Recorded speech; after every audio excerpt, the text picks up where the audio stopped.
I am a coward. Oh, did you expect more of a foreword than that? You expected me to be witty, entertaining, or at the very least, informative?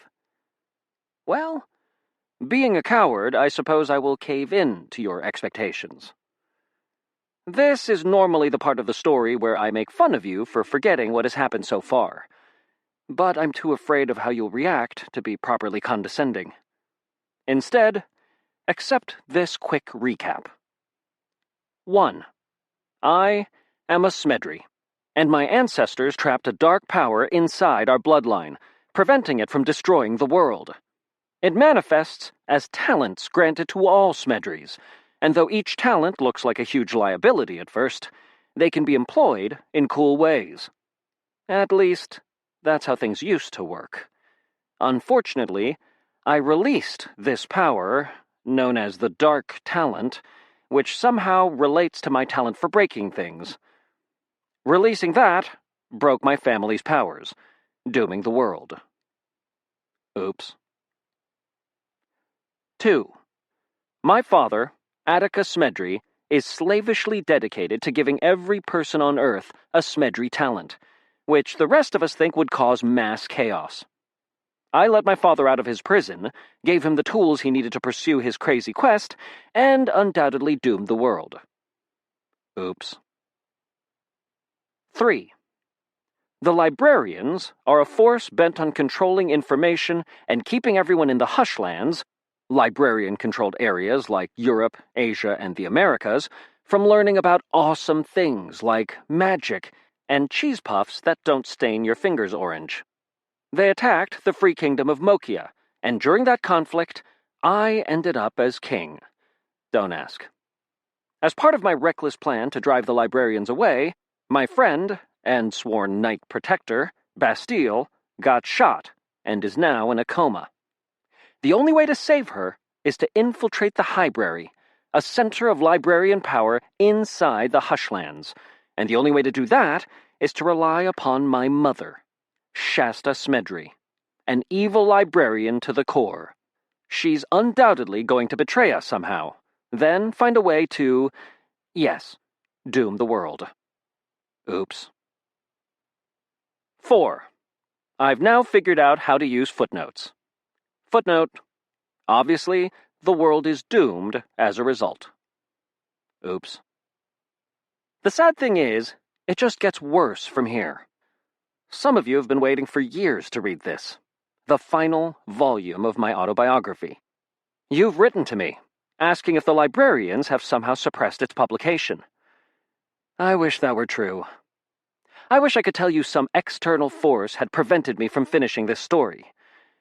That's not what happened.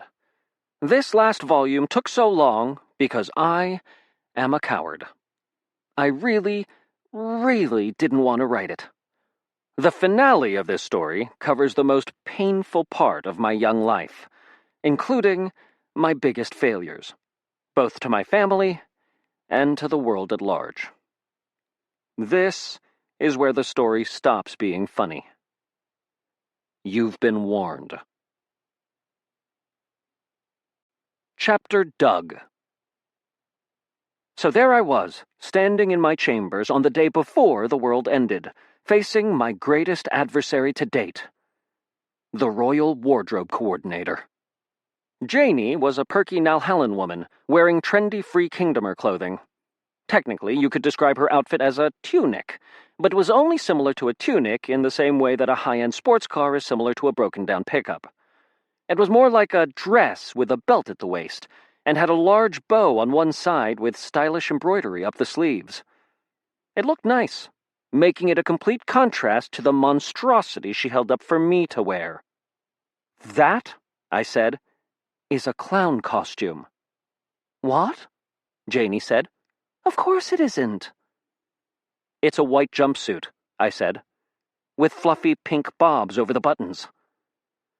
"White for the purity of the throne, your former highness," Janie said, "and pink to indicate your magnanimous decision to step down peacefully."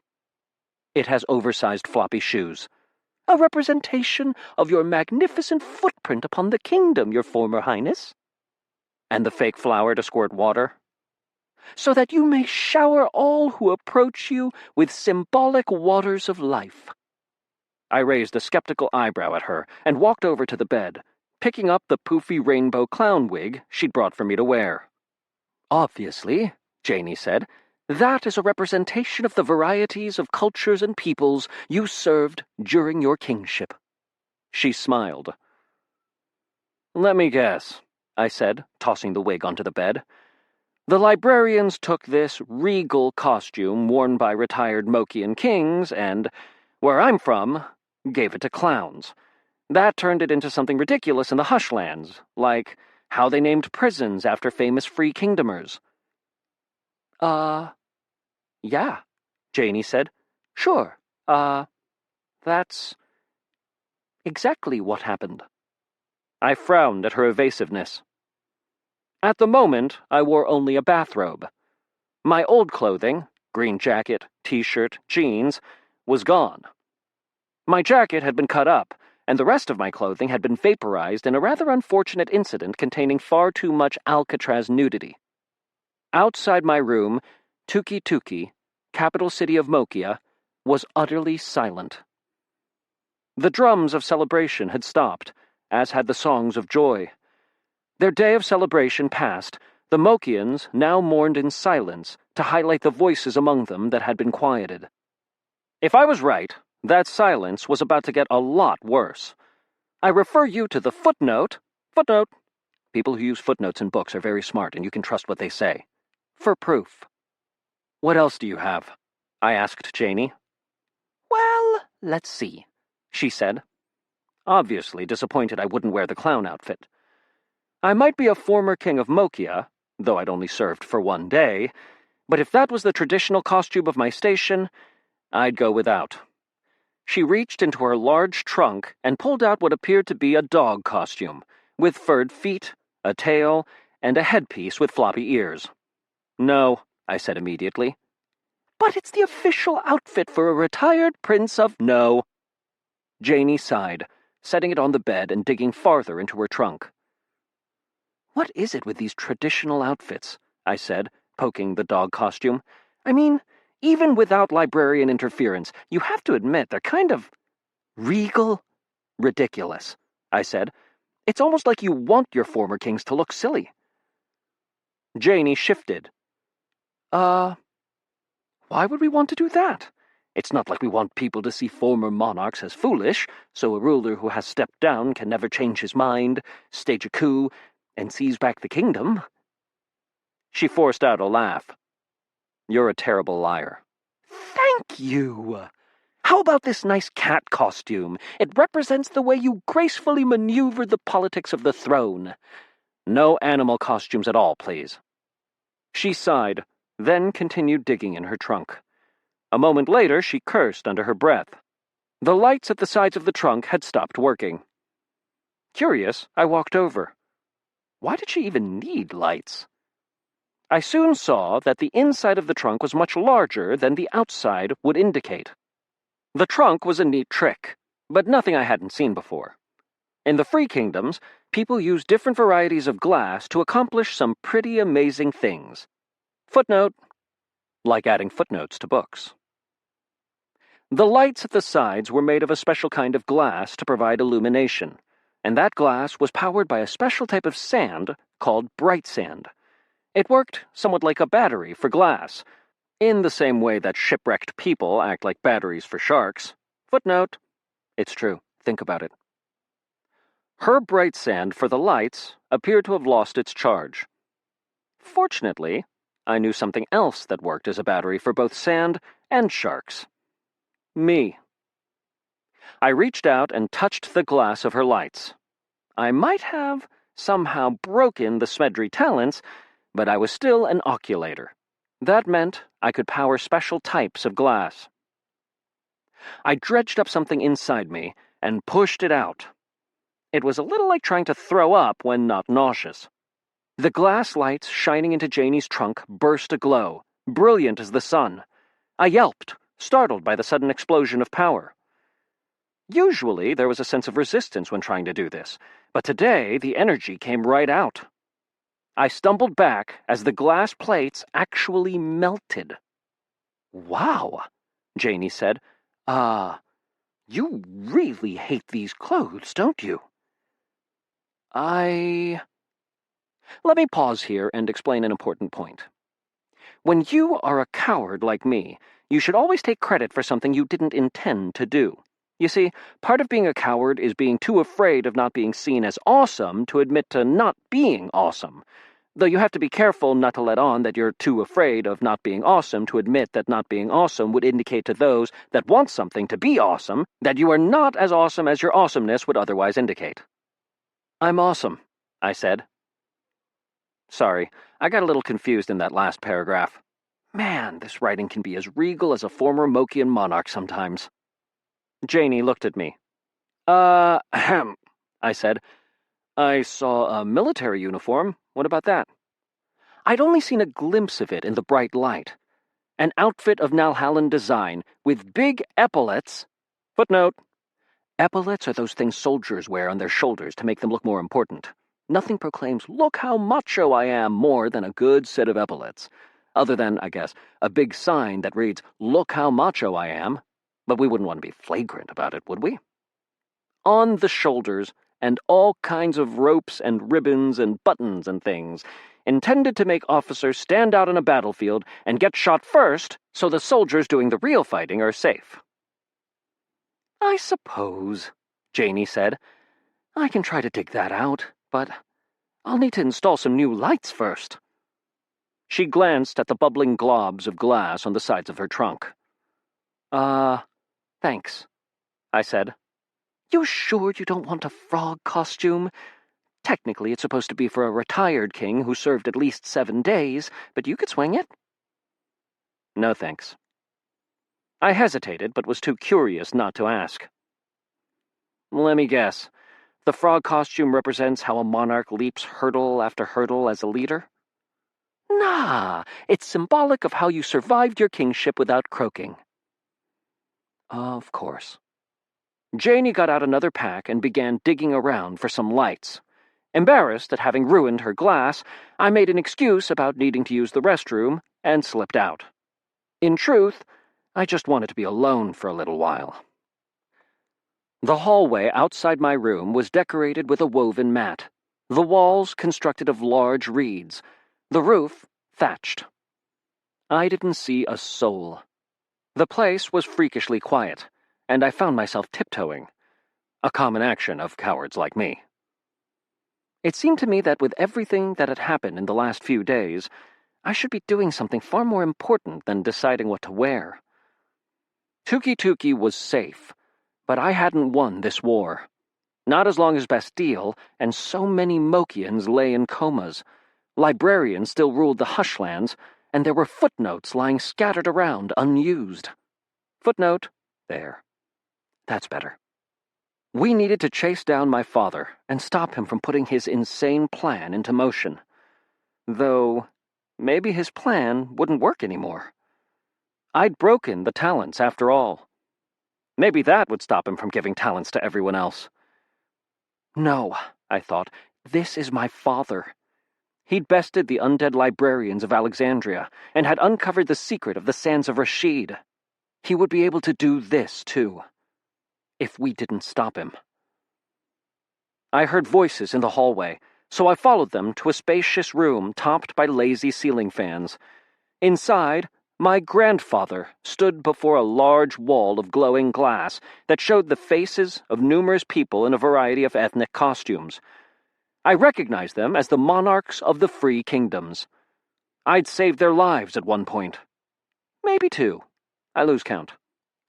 Bald on top, my grandfather wore a bushy mustache and had an equally bushy ring of white hair that puffed out along the back of his head, like he'd been in an epic pillow fight and a mass of stuffing had gotten stuck to his scalp. He was, as always, decked out in a stylish tuxedo. "Now, I don't want to act ungrateful," my grandfather was saying to the monarchs, "but, accountable Abercrombie's people, don't you think you're a little late?" Mokia asked for aid, said Queen Kamiko, an Asian-looking woman in her 50s. Yes, agreed a man wearing a European-looking crown. I didn't know his name. You wanted armies. We're sending them, along with the Air Guard, to help you Smedrys. What is the complaint?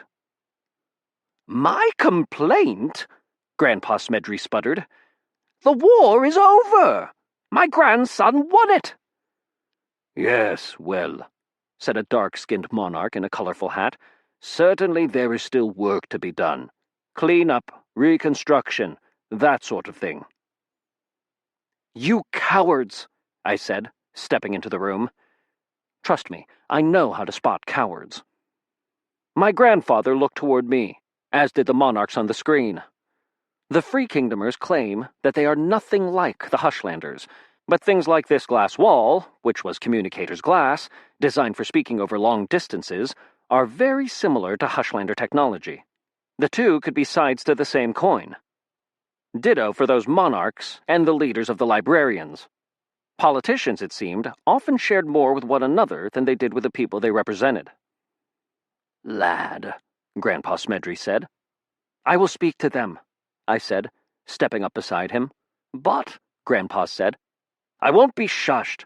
I wasn't going to shush you, Grandpa said. I was going to point out that you're addressing the world's collected monarchs in a bathrobe. Right. It's a representation of my disdain for their callous disregard for Mokian lives, I proclaimed, raising a hand with my finger pointed toward the sky. Thanks, Janie. Young Smedry, said Kamiko, we are grateful for what you have done, but you have no right to speak to us in such a way. I have every right, I snapped. I am a former king of Mokia. You were king for one day, said a tiny dinosaur. I knew that one. Supremus Rex, monarch of the dinosaurs. One day is long enough to get some of the stench on me, I said, but brief enough to not be overwhelmed by it. You send armies now? After the fight is won, and you realize that an alliance with the Librarians is impossible? I can't believe that you— I don't have to listen to this, Kamiko interrupted, turning off her section of the glass. The others followed suit, switching off their screens until only one remained, a man with red hair and beard, looking sorrowful. Brig, the High King, Bastille's father. I felt my anger fade, and I looked sheepishly at my grandfather. I'd stormed in and ruined his meeting. That was quite energetic, Grandpa Smedry said. I approve. I don't know, another voice said from the back of the room. My Uncle Kaz was there, sitting and sipping a fruit drink, his adventuring hat on the table beside him. 4 feet tall, and please don't call him a dwarf or a midget. Kaz was dressed in a leather jacket and sturdy hiking boots. He had a pair of warrior's lenses hanging from his pocket. He wasn't an oculator, but he was pretty handy in a fight. Kaz raised his cup toward me. It was good calling them cowards, Al, but I think you could have slipped another insult or two in before they switched off their glass. And the send-off? Yeah, that wasn't suitably theatrical at all. True, Grandpa said. The dramatic effect of your intrusion could have been much greater, and you could have been far more annoying. And that's probably the best introduction I could give you to my family. In the last 6 months of my life, I'd taunted undead librarian ghosts, recklessly used my talent to lay waste to armies, run headlong into danger a dozen times over, and aggravated some of the most powerful librarians who have ever lived. But compared to the rest of the Smedry clan, I'm the responsible, cool-headed one. I doubt insulting the monarchs will do any good, Leavenworth, the High King said to my grandfather, speaking through his glowing pane of glass. They are afraid. A few days ago the world made sense to them, but now everything has changed. Because the librarians were driven off? I asked. Bastille's father looked very, very tired, with red eyes and drooping features. Yes, the king said to me, driven off by one person, and by a power they didn't know he had. A power they can't imagine or understand. They're afraid that what you have done will enrage the Librarians." "Mokia was their sacrifice," Grandpa Smedry said, angry. "They foolishly hoped it would satiate the Librarians, and now they're convinced that the Librarians will return in force, determined this time to crush the entirety of the Free Kingdoms." Politics. I hate politics. When I'd first learned about the Free Kingdoms, I imagined how wonderful and amazing they'd be. I spent 2 entire books trying to get there, only to find that, despite their many wonders, the people in them were, well, people. Footnote: I guess I was expecting marmosets. Free Kingdomers had all the flaws of people in the Hushlands, except with sillier clothing. I thought of Bastille, unconscious. She'd be so embarrassed to be seen that way. Those monarchs had abandoned her, and Mokia, for their own petty games. It made me angry. Angry at the monarchs, angry at the Librarians, angry at the world. I sneered, stepping forward, and slapped my hands against the communicator's glass on the wall. "Lad?" Grandpa Smedry asked. The glass beneath my fingers began to glow. Perhaps I should have been wary, considering what I'd done to Janie's lights. I just wanted to do something. I powered the glass wall. I threw everything I had into those panels, causing them to shine brightly. "You can't call them back," Kaz said. "Not unless they allow you to." I pushed something into that glass, something powerful.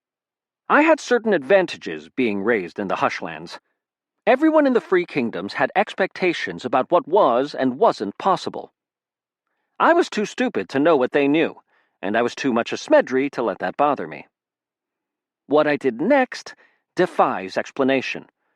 But since it's my job to convey difficult concepts to you, I'm going to try anyway. Imagine jumping off a high building into a sea of marshmallows, then reaching out with 1,000,000 arms to touch the entire world, while realizing that every emotion you've ever had is connected to every other emotion, and they're really one big emotion, like an emotion whale that you can't completely see because you're up too close to notice anything other than a little bit of leathery emotion whale skin. I let out a deep breath. Wow. In that moment, the squares of communicator's glass each winked back on. They showed the rooms of the monarchs, most of whom were still there, though they'd stood from their chairs to speak with their attendants. One had gotten a sandwich, another was playing solitaire. Footnote: yes, solitaire. What, you think kings and queens are always doing important stuff, like chopping off heads and invading neighboring kingdoms? They looked at me, and I somehow knew that my face had appeared on each of their panes of glass, large and dominating. I told them, am going to the library. Is that my voice?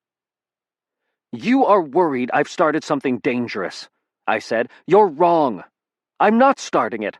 I'm finishing it. The Librarians have terrorized us for far too long. I intend to make certain they are the ones who are frightened, and they are the ones, for once, who have to worry about what they're going to lose. Some of you are scared. Some of you are selfish. The rest of you are downright ignorant.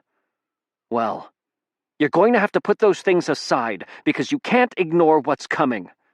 I know something the Librarians don't. The end is here. You can't stop this war from progressing. So it's time for you to stand up, stop whining, and either help or get out of my way. I let go of the glass. The images winked off, the wall turning dark. Now that, Kaz said from behind, is how you end a conversation with style. Chapter Lily.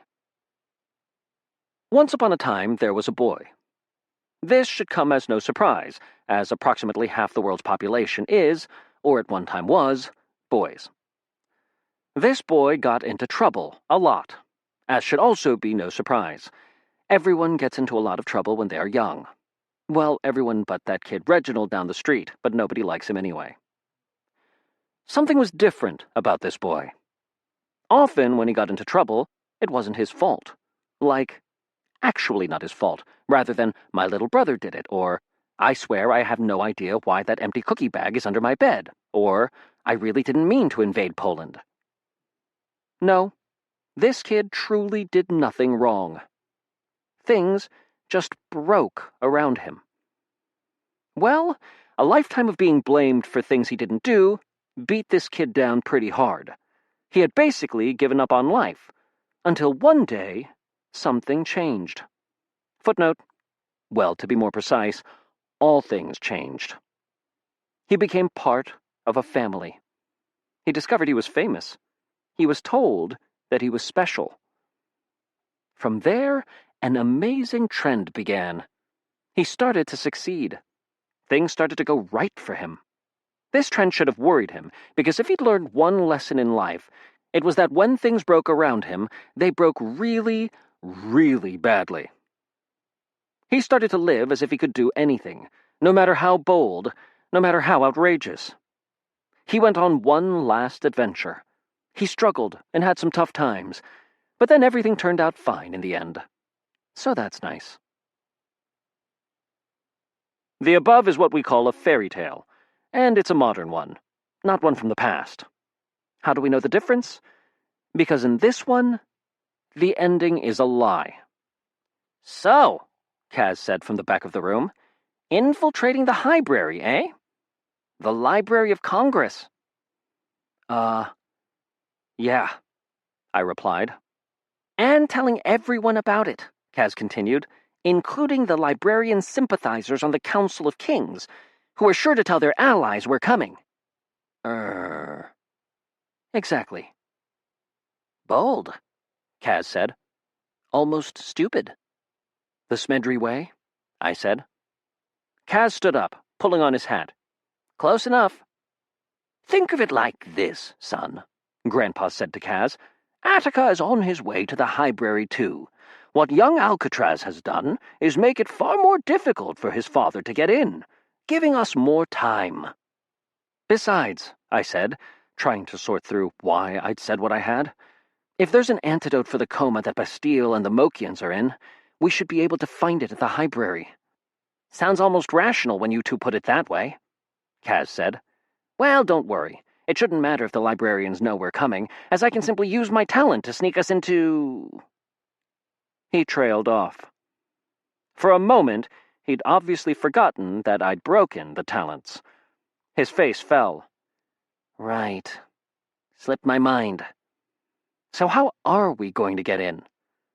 Well, Grandpa said, first we engage in a complex campaign of political misdirection.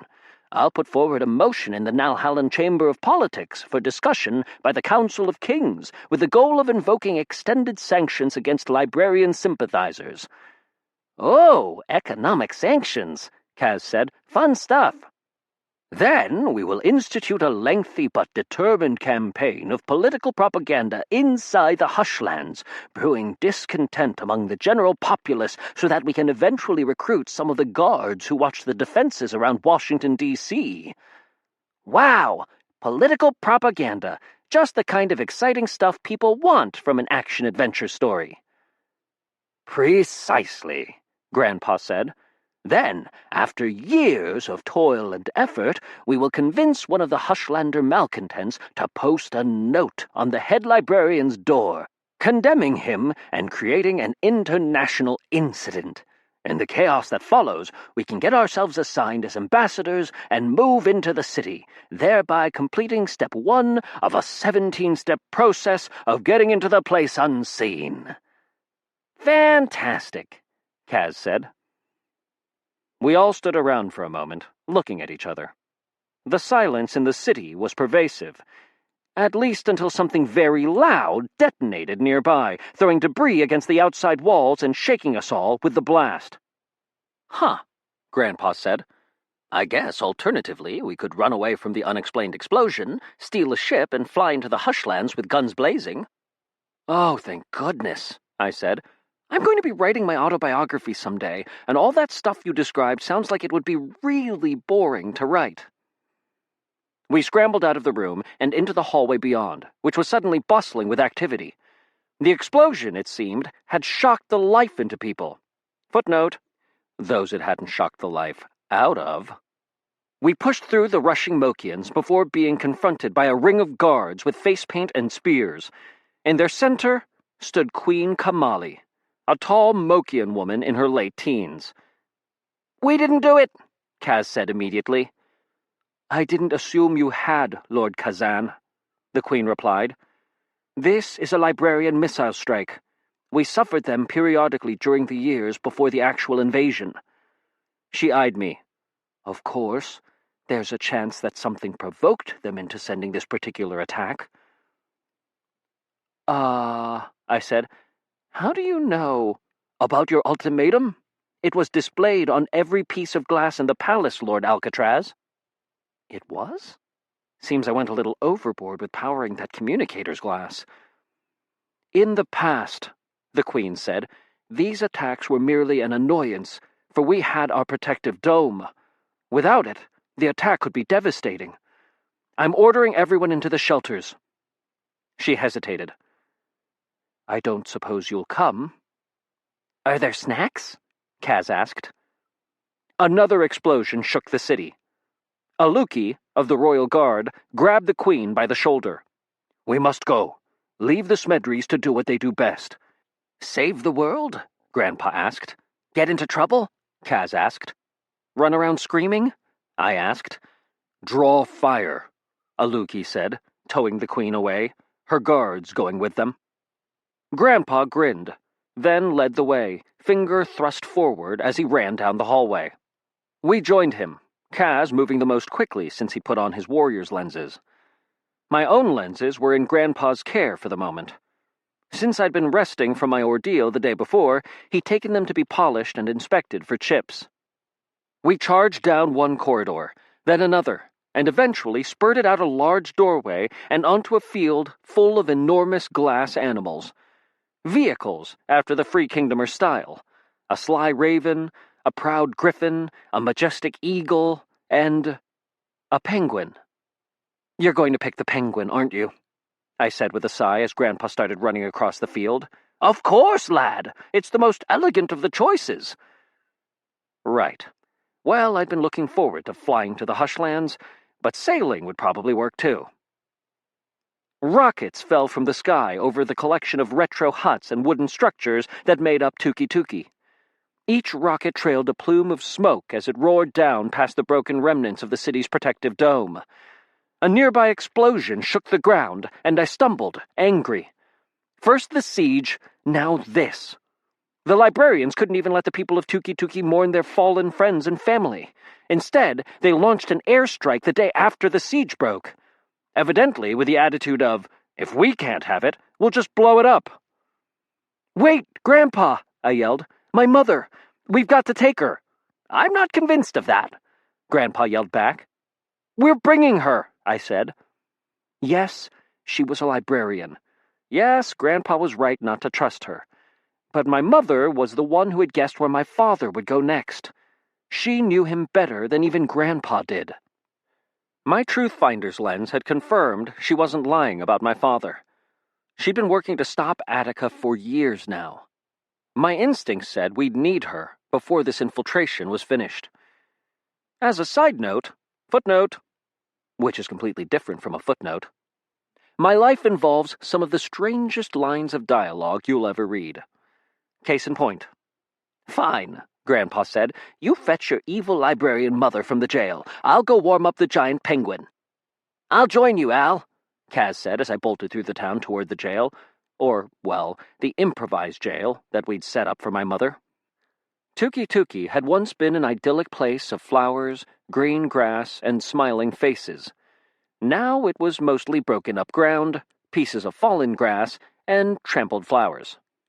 The missiles added smoldering craters for variety's sake.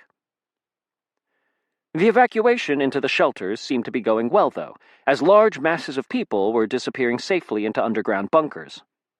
Before too long, we were running through an almost empty city. Well, empty save for death missiles dropping down upon us. I was pleased to find that I'd been through so many crazy situations like this that I almost wasn't panicked by that idea. "So," Kaz said, keeping pace with me easily because of his sunglasses, "any idea when you'll be able to, bring the talents back?" I shook my head. "You sure?" I cut off as a missile dropped in our direction. We dove for shelter beside a wall as the missile hit right beyond us, then bounced before coming to a stop. We waited, tense, but no explosion followed.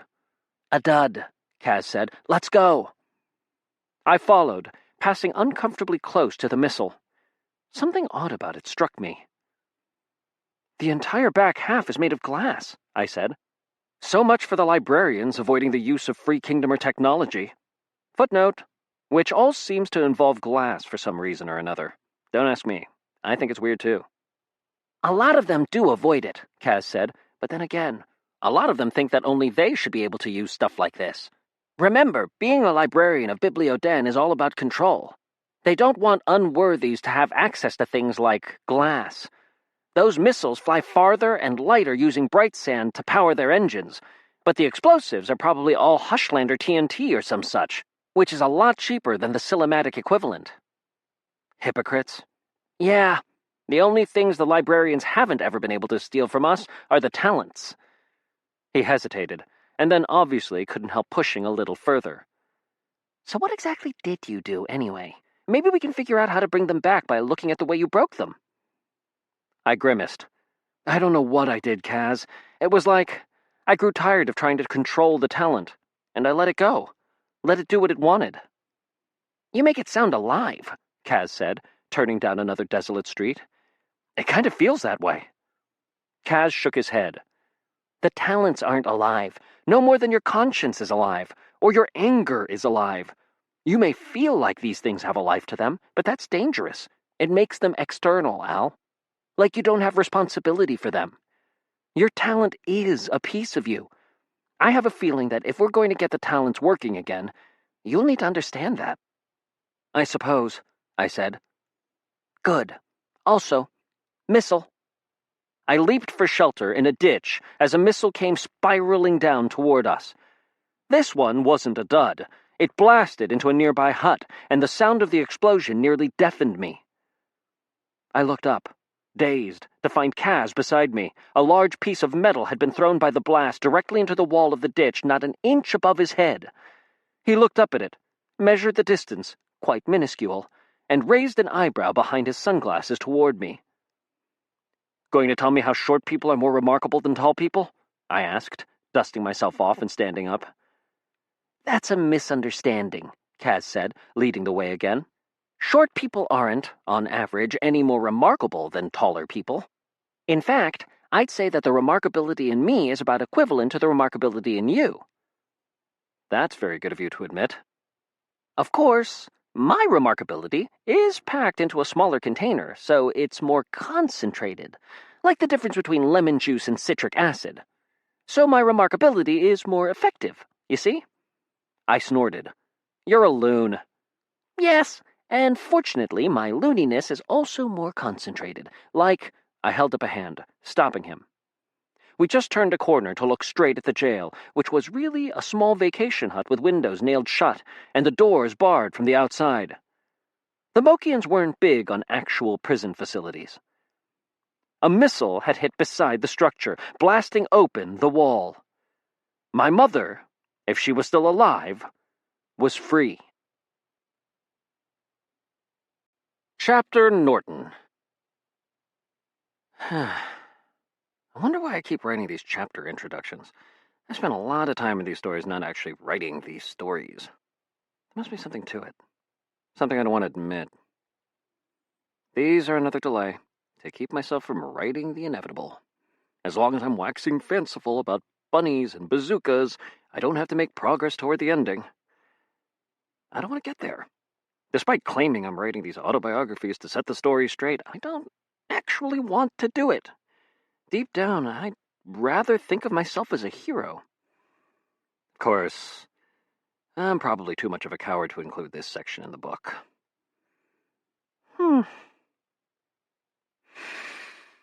I took a deep breath, then stepped up to the improvised prison and peeked through the broken wall.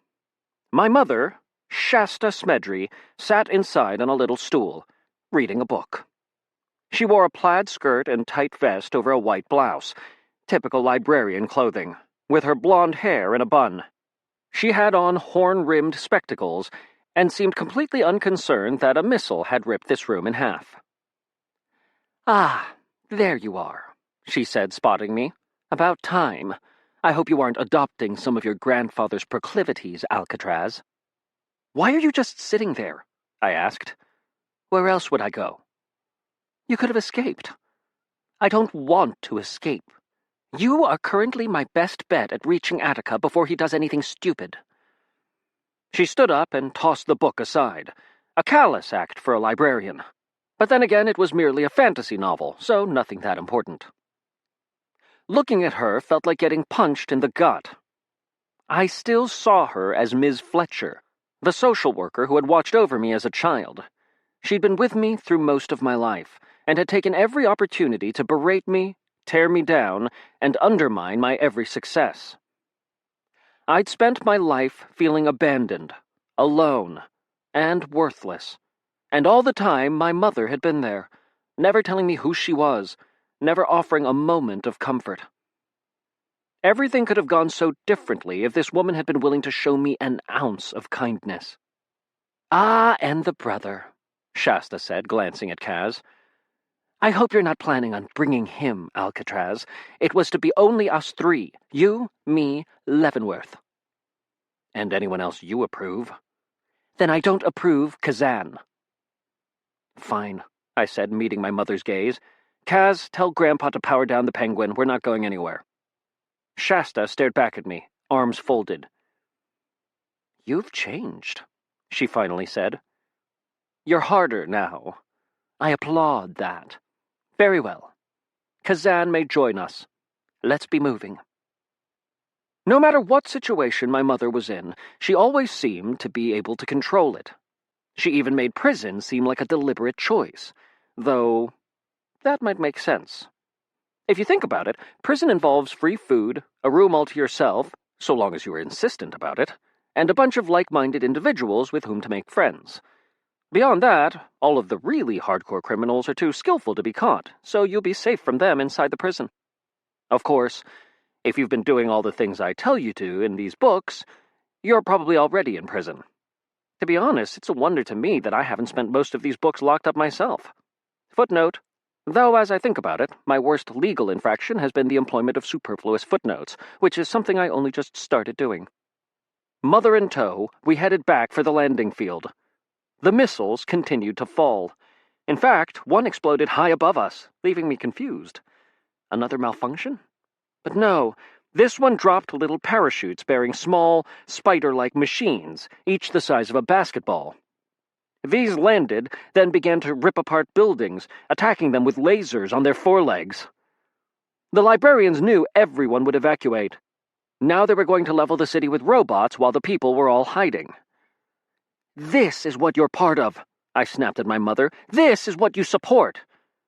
"Don't be tiresome, Alcatraz. I don't support everything the librarians do any more than you support everything the free kingdoms and their monarchs do." We pulled to a stop as Kaz waved for us to wait beside a broken hut. He looked out, watching a group of spider robots scramble past. "Yeah?" I whispered to my mother as we waited. "You dress like a librarian, talk like one, you work with them, and don't speak out against them. You're one of them, and you share responsibility for this." "You think I could simply leave the Hushlands behind? Join the Free Kingdoms?" "It's what I did." "Oh, so you're a Free Kingdomer now?" my mother asked. "Do you think like them? Act like them? You don't miss things like hamburgers and blue jeans?" You're not one of them, Alcatraz. A few months of irresponsible playing with your grandfather won't erase a decade and a half of living in the Hushlands. I couldn't talk to her. I moved as soon as Kaz nodded to us, and I outpaced the other two, angry.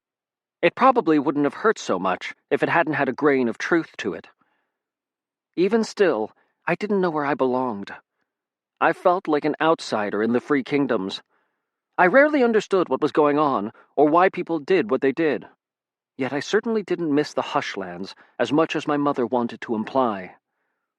Burgers and jeans were great and all, but I'd never be able to live there in peace, knowing what I now knew of the world. Was I destined to spend my life without a real home? Had anything changed from the days when I'd moved from family to family, like a bad smell through a crowded room? I hated that my mother could get to me. I hated that she could be wrong, yet still be just right enough to get under my skin. Also, I hated asparagus, but that's not particularly relevant now, so I'm not sure why I brought it up. I was charging so quickly that I didn't notice the group of spider things gathering together up ahead, clicking to one another and gesturing at our little group. Kaz cried out, grabbing one of his guns. We were almost back to the landing field. We'd reached the place where that first missile had fallen, but not exploded. "Lovely," my mother said, stepping up beside me and regarding the bunch of robots. "You threw a tantrum and ran us into this. You are still a child, Alcatraz. Don't forget that, just because the Nalhallans are willing to send 13-year-old kids into war zones." "Better than trying to crush their spirits," I said, "letting them think they were orphans, never telling them who you were." "Oh, and was your father any better? Your grandfather? At least I looked out for you." "Because you wanted the sands of Rashid," I said, "not because you cared about me. I'm your mother," Shasta said. "You will not speak to me in such a way." Guys?" Kaz said. "Robot Death Army. Guys?" "You're not my mother," I said. "You're merely the woman who gave birth to me, and I'm surprised you didn't find a surrogate for that endeavor. You seem to be content to avoid all the other hard work associated with raising a child." Shasta folded her arms. "As for being young," I said, kneeling down, "yeah, I'm aware. Doesn't mean I haven't figured out a few things." I pressed my hand against the unexploded missile on the ground beside us, sending a surge of oculator energy into it. The rocket came alive, glowing white, a jet of flame shooting out the back. It burst away from me and slammed into the approaching pack of robots, then exploded. The blast was far enough from us that we weren't hurt, but the robots weren't so lucky. It probably sent little bits of them flying as far as Mongolia. I blinked in shock. I hadn't been expecting the thing to explode. I planned for it to push through the robots and make a path. So it hadn't been a dud after all. And I'd knelt down and touched the thing. My mother didn't so much as cringe as the pieces of robots fell around us, and she seemed completely unimpressed by my awesome robot-destroying skills. "You're as bad as your father," she said. "So now I'm like the Free Kingdomers," I said, shaken. "Don't be silly," Shasta said, striding away from me. "Your father never fit in here either. He never fit in anywhere. It's part of what I like about him." Troubled, I followed until we reached the airfield, which had collected some smoldering holes during our absence. The enormous glass penguin stood in their midst, like the last flag flapping on a battlefield, only far dumber looking. My grandfather's torso poked out of a window about where the penguin's navel would have been if it were a glass mammal instead of a glass bird. "Colliding cowls!" he yelled at us. "What took you so long? Get in! Get in! Oh, and by the way, Shasta, I'm giving this penguin to you." "Giving it to me?" she shouted up at him as we reached the base of the penguin. "Why in the world would you do that?" "Because I promised my grandson we'd steal a ship to ride out," Grandpa yelled back, "and we can't very well do that if we own the blasted thing, so it's yours. Incidentally, we're stealing it. Onward!" He pulled back into the penguin. Kaz led us up a stairway into the base of the penguin. Within, the vehicle consisted of lots of steps and small rooms off to the sides. An elevator would have been lovely, but Free Kingdomers have this strange idea about steps being more advanced than something like elevators. Don't ask me to explain it again. It really doesn't make much sense. After a lot of climbing, we reached the head of the penguin, where the eyes acted like a windshield for us to look out of. "Welcome to Penguinator," Grandpa said from a bucket seat next to a window. "Penguinator?" Shasta said flatly. "Named it myself," Grandpa said. I couldn't tell. Shasta settled down in one of the seats, and Kaz took the seat nearest the eye windows. He'd be our pilot. He flipped some switches, and the entire vessel rattled, a hum coming from down below. I remained standing, leaning back against a glass wall. I'd come to Mokia in a flash, on a quest equal parts determination and desperation. I'd barely gotten to see the place, despite wearing its crown, and now I was off again. That was my life. I'd only been in Nalhalla for a few months before leaving for Mokia, and now I was off back to the Hushlands. Where did I belong? Penguinator vibrated more violently. The way Free Kingdomer vehicles worked, the entire thing was made of glass, but it wasn't 100% transparent. "Alcatraz?" Kaz asked. "You going to sit down?" "I think I'll stand." "Might not be safe," Kaz said, pulling a lever. The vehicle shook as an explosion came from nearby. Missiles were still falling on the city. "We going to rock a lot as we waddle to the ocean?" I asked, settling down in a glass seat. "Waddle?" Grandpa asked. "Don't tell me you believe librarian penguin propaganda." "Flightless seafowl?" I asked. "Adorable and silly? I've seen them at zoos." "Those are the juveniles," Grandpa said. "Not fully grown." And what are the adults like?" The entire room rotated unexpectedly. The penguin's head was turning up toward the sky. Something rumbled down below.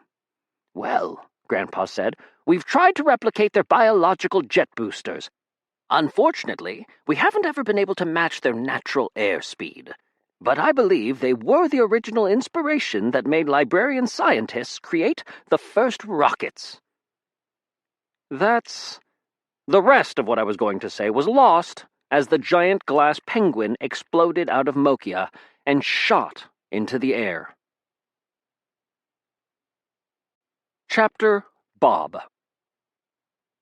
I admit nothing. You might say that my dialogue in these books sounds too heroic at times to be real.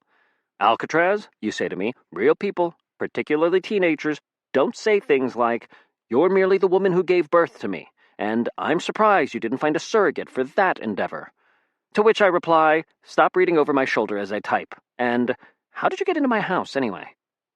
I've told you before, and I guess I need to reiterate, that everything in these biographies is 100% true and not altered in any way. Yes, a real teenage boy talking to his mother might have said, 'You're stupid,' and stuff. Fortunately, I'm far more eloquent. And if you don't believe me, well, you're stupid. And stuff. Penguinator's blast-off shoved me back in my seat. I could practically feel my skin pulling back from my mouth and eyes as we zoomed upward. Missiles fell around us, trailing smoke, but somehow, whether by luck or clever flying, we missed colliding with any of them. I was quite pleased by that fact. I hate exploding so early in the day. Footnote: being blown up is definitely more of an afternoon thing. Kaz let out a whoop as we streaked away from Mokia. I let out a gurgle that was meant as a cross between a philosophic representation of my disgust for all things librarian and a wish that I'd thought to use the bathroom before climbing aboard. Eventually, the machine leveled out in the sky, turning horizontal like a jet plane. A giant glass jet plane, shaped like a penguin, with a large flame shooting out of its butt. These are the kinds of classy moments the librarians try to prevent you from reading, kids. "What are we looking at for the flight time?" Grandpa asked once we'd leveled out. "Maybe an hour," Kaz said. I checked the clock on the dashboard. That would put us at about 1 in the afternoon, when the librarian defenses around Washington, D.C. blew us up. Much better. "Any ideas on how we're going to get in?" Kaz asked. "Something will come up," Grandpa said cheerfully. "You always say things like that," Drowlin said. "Color me skeptical." "Could you get us in?" I asked my mother. "Not a chance," she said. "They don't trust me. Haven't in years. They're not going to let me into the library." "Disguiser's lenses, then," I said. "They can make us look like anyone else. Grandpa and I can put them on and imitate important librarians." You think the librarians aren't ready for something like that? My mother asked. The Library isn't some simple local branch. It has protections in place, defenses. Anytime an oculator uses one of their lenses inside the place, they glow brightly. You'll never be able to use one for disguise. She's right, Drowlin said. That has always prevented us from being able to sneak in. Well, Kaz said, maybe we could crash Penguinator as a distraction. We throw out some lifelike dummies to enhance the illusion that we're all dead. You might work for one of those, Drowlin. How dedicated are you to the Smedry cause? Drowlin gave my uncle a very stern look, the type only she can... Wait, Drowlin? Yes, that was her. Bastile's mother, decked out in plate armor, Kristen's sword strapped to her back. She had a severe haircut, a more severe face, and an even more severe temperament. Drowlin, like her daughter, was a knight sworn to protect my family line. That didn't explain why she was here, standing by the doorway, arms folded. I asked, looking at the others. Isn't anyone else surprised that she's suddenly here? Nah, Grandpa said. Drowlin has been doing this for years. She narrowed her eyes at Grandpa. When I heard young Smedry's proclamation to the librarians, I realized you were likely going to try to sneak away. Shattering glass! Had the entire city seen my little show for the monarchs? I easily determined you'd take this ship, Drowlin said, as it is the fastest and most elegant in the Smedry fleet. Do you have any idea how difficult it is to guard you people when you never tell us where you're going? Obviously, Grandpa said in his perky way. Otherwise we wouldn't do it. He smiled at Drowlin. Irresponsible troublemaker, Drowlin said. Stick in the mud? Detestable threat to peace. To me, copy? That's a new one. It means old bat in Mokian. Ah, a term of endearment, of course. Among bats, perhaps, Drowlin said, settling herself into a seat with a clink. I watched the exchange with befuddlement. Despite their words, the two seemed genuinely fond of one another, a sense I'd never gotten before. I mean, Drowlin couldn't possibly be fond of anything, could she? Footnote, other than, eating bricks, glaring at passers-by, and winning growling contests. I'm not sure what to be more offended by, old Smedry, Drowlin said, perched in her seat in a way that didn't look at all comfortable. That you'd go on a mission with a notorious librarian agent without telling me, or that you'd leave for the one place where we can find a cure for my daughter's ailment and not think to invite me to help. I figured you'd have more fun sneaking aboard, Grandpa said, just like old times. Old times were miserable. Exactly the sort of thing you enjoy, then. Her lips, amazingly, tugged upward at the corners, as if she were smiling. And back in Valhalla, she'd almost seemed to display an affection for her family. Maybe I'd overestimated this woman's sternness. Drowlin reached out sideways with a sudden motion and punched my mother in the face with a gauntleted hand. I stared in disbelief as Shasta was thrown off her seat by the punch. She rolled on the floor, but came up on one knee, hair mussed, glasses askew. All in all, she looked rather not dead for having been punched by a knight of Crystallia. Stuttering Silverbergs! Grandpa exclaimed, leaping from his seat. Drowlin, that was uncalled for. Be calm, Drowlin said, standing and meeting my mother's gaze. She's obviously wearing some kind of protective glass. I needed to measure its damage capacity. But still... Grandpa looked from Drowlin to Shasta. My mother stood up calmly and straightened her glasses. And I am supposed to be the evil one? What if I hadn't had a protective field, knight? Then you'd be unconscious, Drowlin said, and we'd all be safer. She looked away from Shasta and stepped up next to Kaz at the glass control panel, then reached underneath it and pulled out a small device with a blinking light. She held it up, spinning on Shasta. Did any of you see her plant this? I gawked, then looked at my mother. How did you manage that? I obviously didn't, Shasta said, folding her arms. It's a librarian tracking device, but it's not mine. I don't know how it got there. I wished I could read Shasta.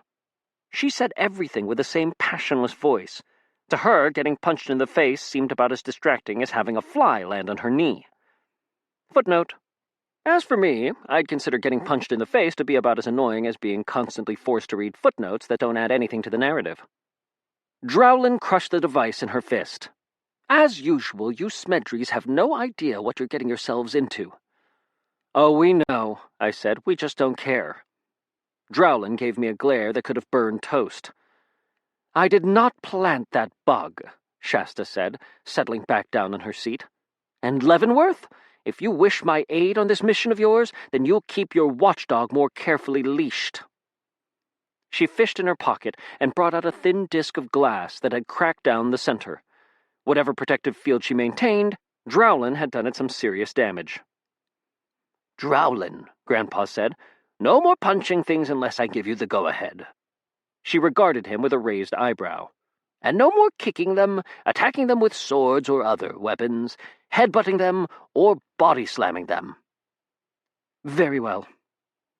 No biting, either, Grandpa added. Drowlin's face fell visibly. Watch that one, she said, pointing at Shasta. We need to be extra careful on this mission. My daughter's safety is at stake. I want to have the cure in hand as soon as possible so that she can be revived to help us. Help us? I asked. You brought Bastille? Of course I did, Drowlin said. I will need her aid dealing with 3... She glanced at my mother. Well, technically 4 Smedrys. Bastille is below, in the infirmary. Delightful, Shasta said. So you won't have anyone to blame but yourself when your daughter gets killed alongside everyone else on this mission. Drowlin stood up with a clinking of armor. Ahem, Grandpa said. Drowlin, why don't you go search the rest of the ship for more tracking devices? Drowlin glared at Shasta, then faced Grandpa and bowed. Yes, Lord Smedry, she said before turning and marching from the room. I was a little surprised she obeyed. Bastille would have told him to shove the order up his mustache. Not wanting to be near my mother any longer, I rose to follow Drowlin. I didn't have any specific plans for where I was going, but my grandfather piped up. Your quarters are on Deck 3, Alcatraz. Technically, this is part of your fleet, or it was, until I gave it to Shasta, so you should have a wardrobe in your closet. I'd suggest changing. That bathrobe isn't appropriate unless you have a towel, too. Walking through the inside of Penguinator proved to be an odd experience, now that the entire ship was turned horizontal. To go between floors, Drowlin and I had to enter the stairwells and walk along a pathway beside the steps. Had all the rooms been built so you could walk on both the floor and the wall? We passed a window, and I stopped in place. Were those penguins shooting through the air beside us? Real ones, not made of glass, each with a large flame jetting from their posterior? Penguins? I asked, pointing. Giant penguins, Drowlin said, sounding distracted. They really can fly? Of course, Drowlin said. Why else would they look like missiles? I shook my head. Every time I thought I understood the world, something like this dropped on me. Like, well, a giant penguin. Footnote, stupid giant penguins. I hurried on, and though I spotted a sign on the wall saying we'd reached Deck 3, I followed Drowlin for another 2 decks. Here, she entered a glass room. Bastille was strapped to a bed.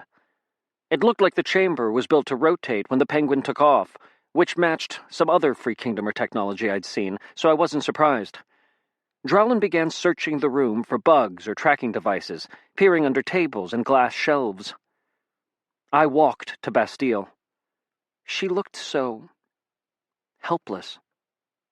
Her mother had dressed her in simple pajamas, like what we wear in the Hushlands, and her sword was strapped to the table next to her. Her silver hair was spread out around her head, her eyes closed.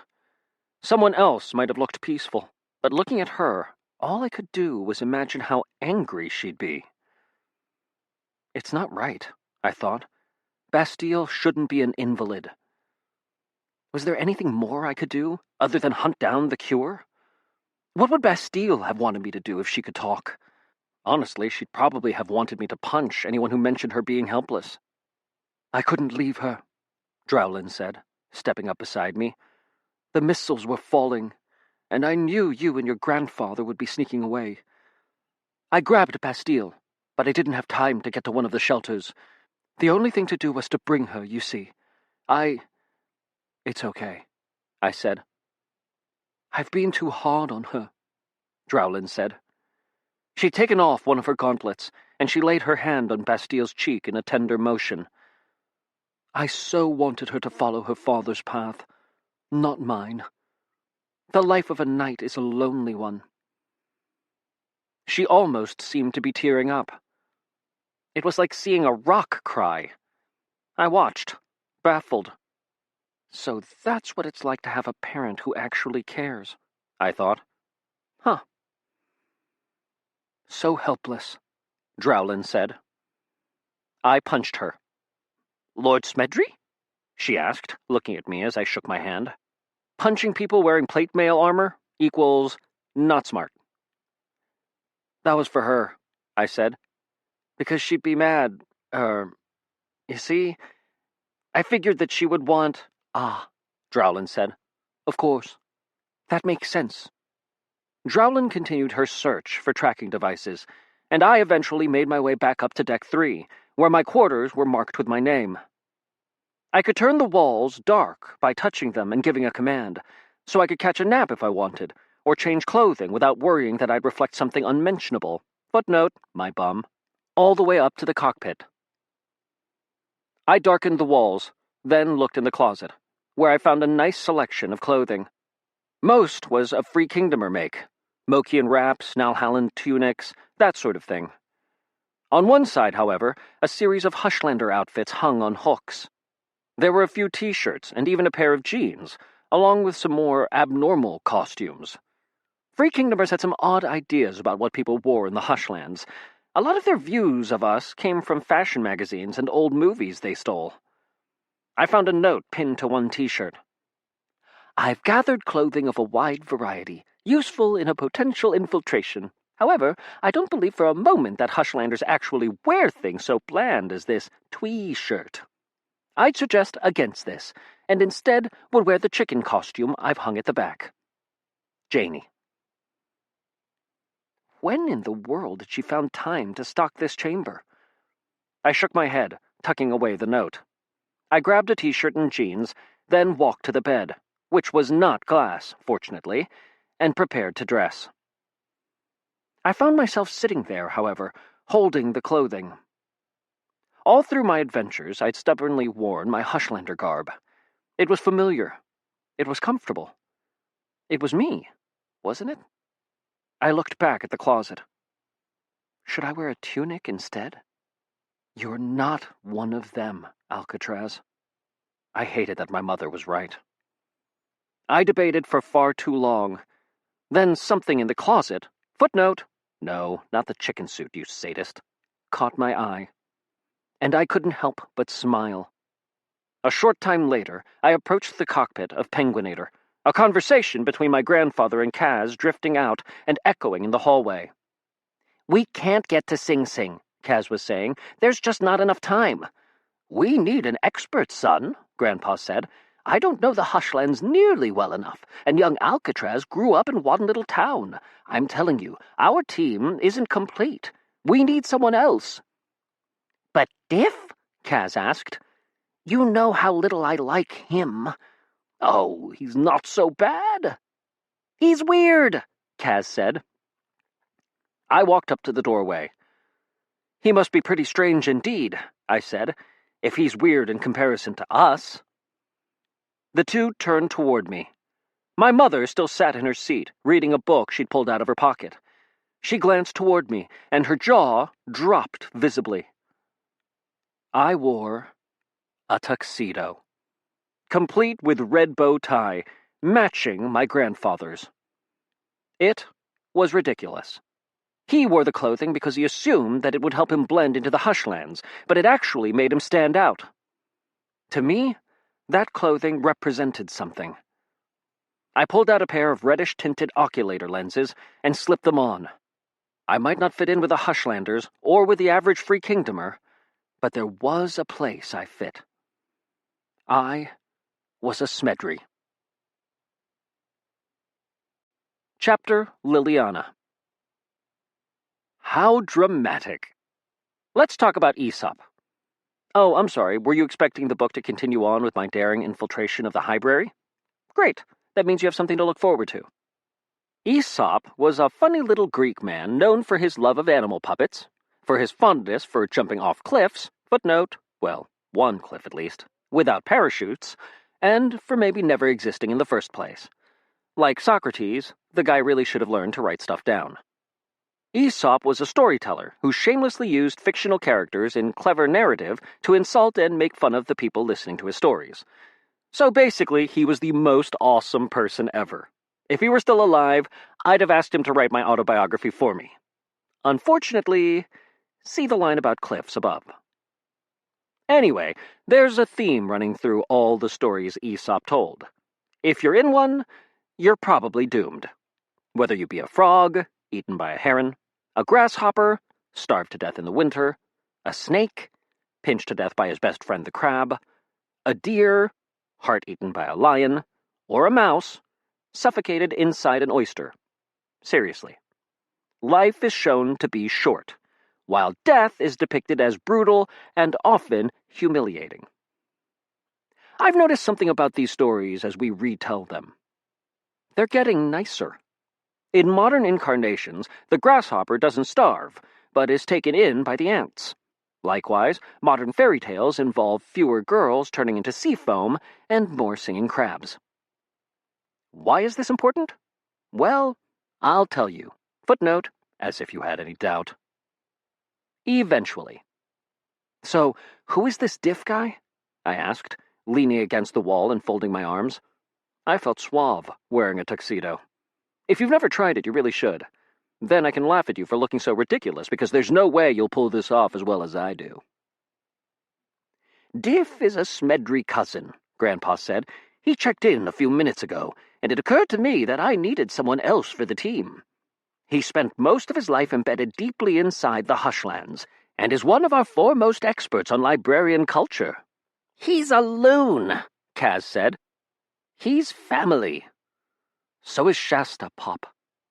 My mother sniffed from the back of the room, turning a page in another book she'd pulled out from somewhere.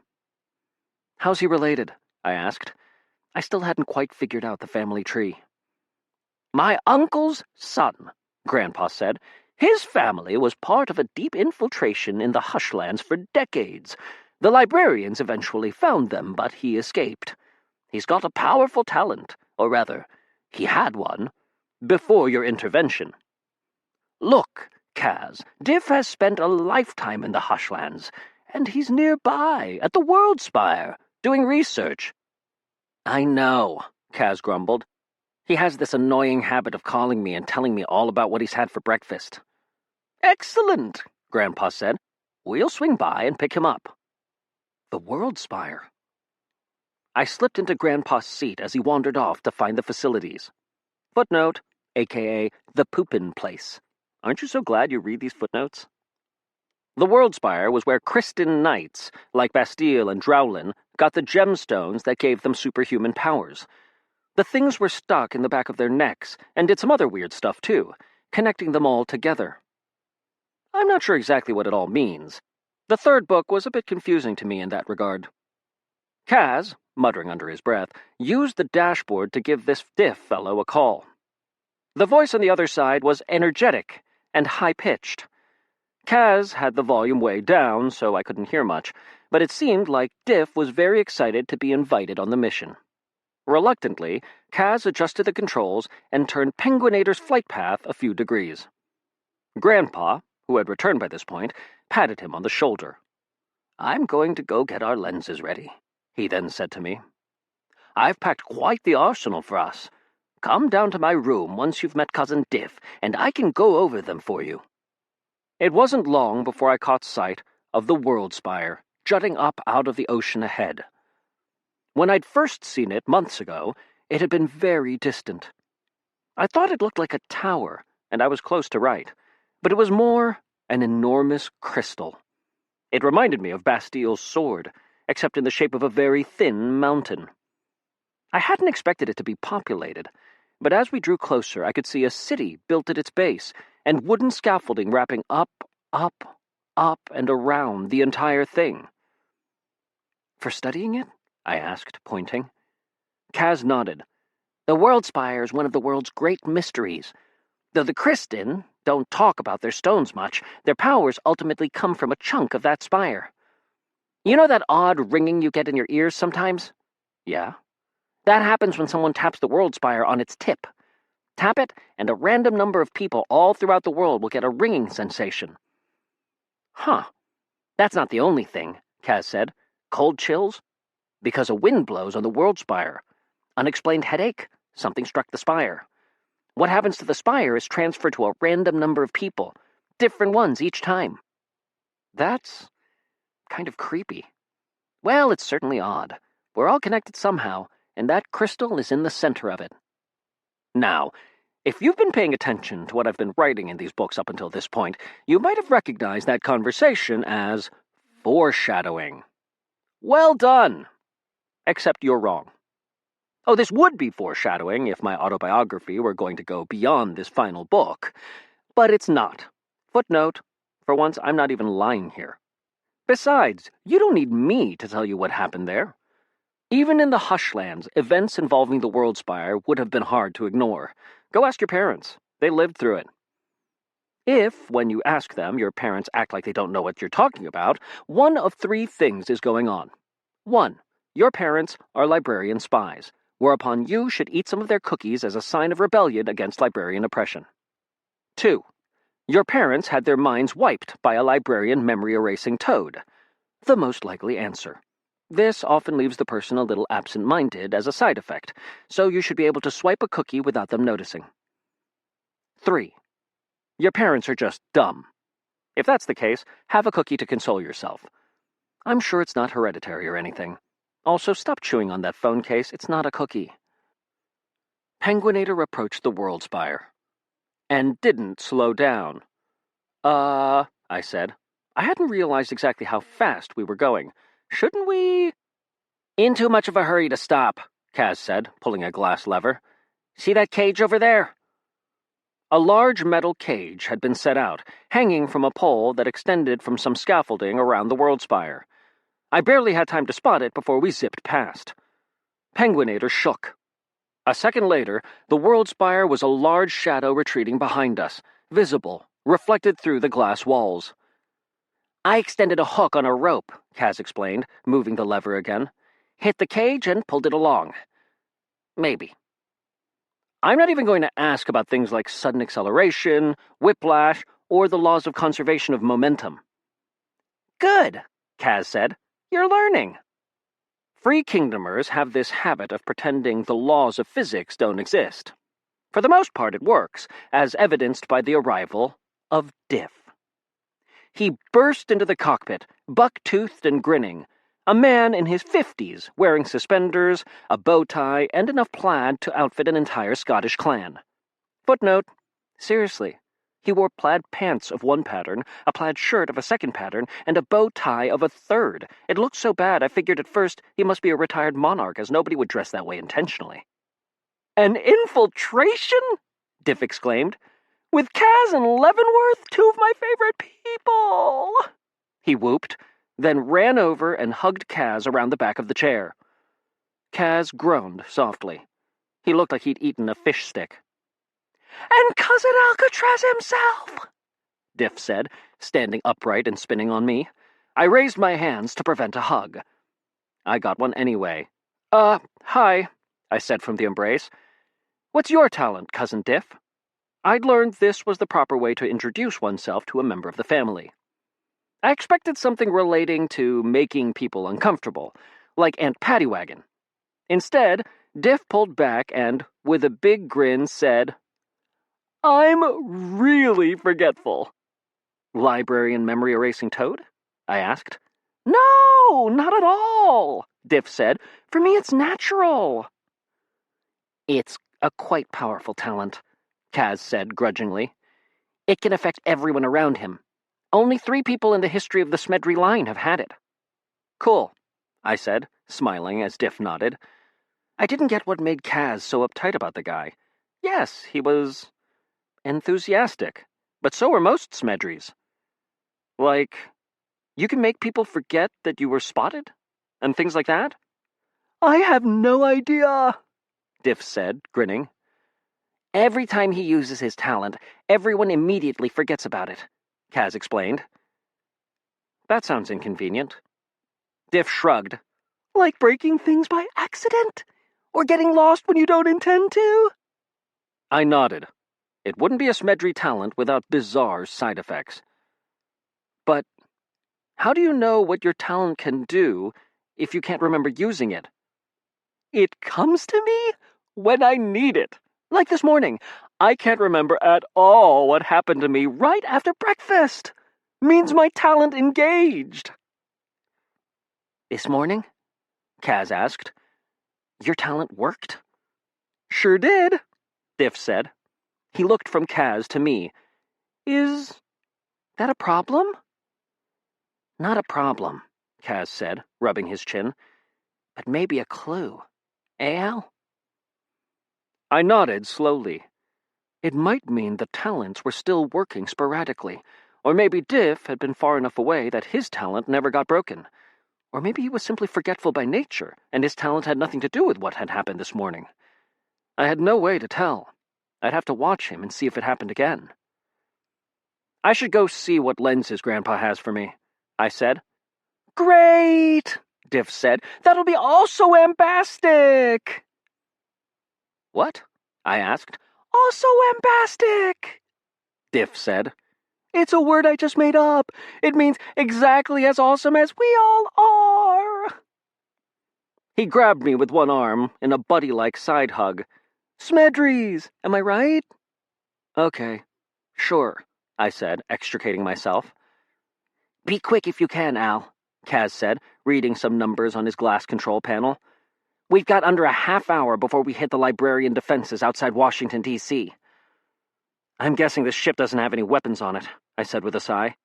They never seem to. Look at my ant farm, Diff said, lifting up a glass-sided thin box and setting it on the dashboard between us. I said. Yes, an ant farm. Where had he been hiding the thing? It's a metaphor, Diff said, leaning down to look at the ants. I gave them little machine guns. What does it have to do with what we're talking about now? I asked. Nothing, Diff said. That's the beauty of it. Interruptions are great attention grabbers.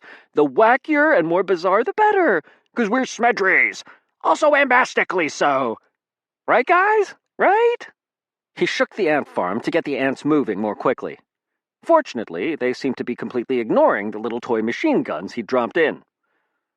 I stared at Diff for an extended moment. Nearby, my mother seemed to be stifling laughter as she turned the next page in her book. And suddenly I found myself hating Diff with a raw, insidious passion. It was completely unfair, completely uncharitable, and completely beneath me. Footnote, like pretty much everything else at the moment, considering how I was flying and all. I felt it anyway. I shoved down the emotion, ashamed. Why should I hate Diff? He was a little eccentric, but so were we all. We were Smedrys, and were the rest of us this bad? Uncomfortable, I left him explaining the convoluted metaphor of his weaponized ant farm to Kaz. Hopefully, I was about to get weaponized myself. Chapter Mary. Now that we're all annoyed at my annoying cousin, let me remind you that this is not a fable. Aesop didn't write this story. Life did, and there isn't always a point to life. Sometimes it simply is. My experiences aren't a neat package with a pithy moral at the end. That said, I've been pretty fixated on fables and fairy tales lately. The old ones are dark, dark, dark. Yet the ones we tell ourselves these days always seem to need a happy ending. Go browse your bookstore. How many stories there end with the protagonist being eaten by a fox? None, I'd bet. Instead, the endings involve marriages, parties, or kisses. Often all three. Why are we different now? Is it because the librarians are protecting us from stories with sad endings? Or is it something about who we are, who we have become as a society, that makes us need to see the good guys win? We seem to crave proof that it can happen. I trailed into my grandfather's quarters in the ship. He'd marked the door with a bow tie. Kooky and individualistic, just like a Smedry should be, right? Inside, Grandpa sat at a glass table, polishing his lenses. He'd set them out before him in 2 double rows. "You met Cousin Diff?" he asked, as I stepped up beside him. "Yeah." He put the final lenses down and tucked away his polishing cloth. "Don't be too hard on the lad, Alcatraz," Grandpa said. "He wants to fit in with us, and perhaps he tries a little too hard. He's had a difficult life. It is good to show him kindness, and he really is quite knowledgeable." I didn't reply, but to me, Grandpa's words seemed off. It wasn't that Diff didn't fit in. It was like, well, Diff seemed to fit in too well, like a finger in a nostril. Grandpa took a lens with his finger and slid it across the table toward me. My Truthfinder's lens. The next one was of a purple and green tint, the single remaining bestower's lens my grandfather had lent me. It had a big crack straight down the center. When I'd fallen unconscious at the end of the siege of Tuki Tuki, apparently I'd dropped the thing, ruining it. "I'm sorry," I said. "Well, they are made of glass," Grandpa said. "We can get this one melted down and remade, don't worry." He debated for a moment, then slid a different lens toward me. It was a deep maroon, and looked pretty cool. At the very least, it wasn't pink or baby blue or anything like that. I took it and held it up. "Let me guess," I said. "This shows me something important about the world, helping me gain a better appreciation for life and those around me." "Nope," Grandpa said. "It blows stuff up." I started. "What? Really?" "Indeed." But, I mean, while I'd had offensive lenses before, Grandpa usually didn't think much of them. He preferred lenses that were about information, as he claimed that knowledge was true power. "We are heading into the library," Grandpa said, uncharacteristically subdued. "You'll need to be able to defend yourself. The shame-filler's lens is crude, but sometimes crude solutions are most effective. A monocular lens. I don't have 2 of those. You are growing skilled enough to properly use lenses for just one eye." I smiled, tucking the lens into the pocket of my tuxedo jacket. "Why is it called a shame-filler's lens?" "Well, it makes the subject really embarrassed before they explode." I chuckled, then looked at my grandfather. He was serious. Footnote: at that moment, not as a general rule. "So, it only works on people?" I said. "What?" Grandpa said. "Of course not. That's very sapientist of you, Alcatraz. I expected better of my grandson, yes, I did." I frowned, looking at him. "You made that word up, didn't you?" "Simply try the lens on something, and you'll see. Something far away, mind you, and not too valuable unless it belongs to someone annoying." He tapped the table. "I debated a long time whether to give this to you, as it is so dangerous." "I'll be careful with it," I said, patting my pocket. "What? No, not that one. That one's for fun. I mean the next lens I'm going to give you, the truly dangerous one." He selected a lens off the table. It had a spray of silver-white flakes in it, like the stars of a galaxy. He held it up before him appraisingly. "What is it?" I asked. "Shaper's lens," Grandpa said. "It lets you see someone's heart, soul, and innermost desires." I raised an eyebrow. That was more like the type of lens I'd been expecting. An odd name as well. I suspect it was deliberate, Grandpa said, his face reflecting in the lens. "Though Shaper's lenses can be unpredictable, an oculator who holds one has great power over others. We are to use its abilities to inspire, to build up, to create. not to tear down. Grandpa proffered it. I took the lens carefully, feeling a little of Grandpa's reverence, although it still didn't seem as strong to me as one that made nice explosions. "This gives you an advantage over others," Grandpa said, "that maybe you should never have. You gain access to the hearts and dreams of those around you, Alcatraz. Do not abuse that knowledge, even against librarians." "I'll try." "There is no try." "Excuse me?" "Try," Grandpa said. "The city. Blasted librarians captured the thing and renamed it Dumptopia. Anyway, I trust you, lad. That's why I gave you the lens after all.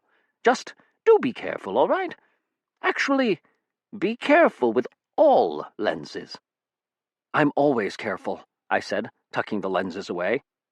"Be extra careful. Lenses are acting strange.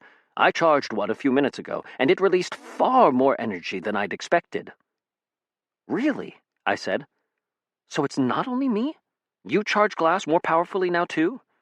"Yes," he said, handing me a last set of lenses, a pair of courier's lenses that would let us chat over distances.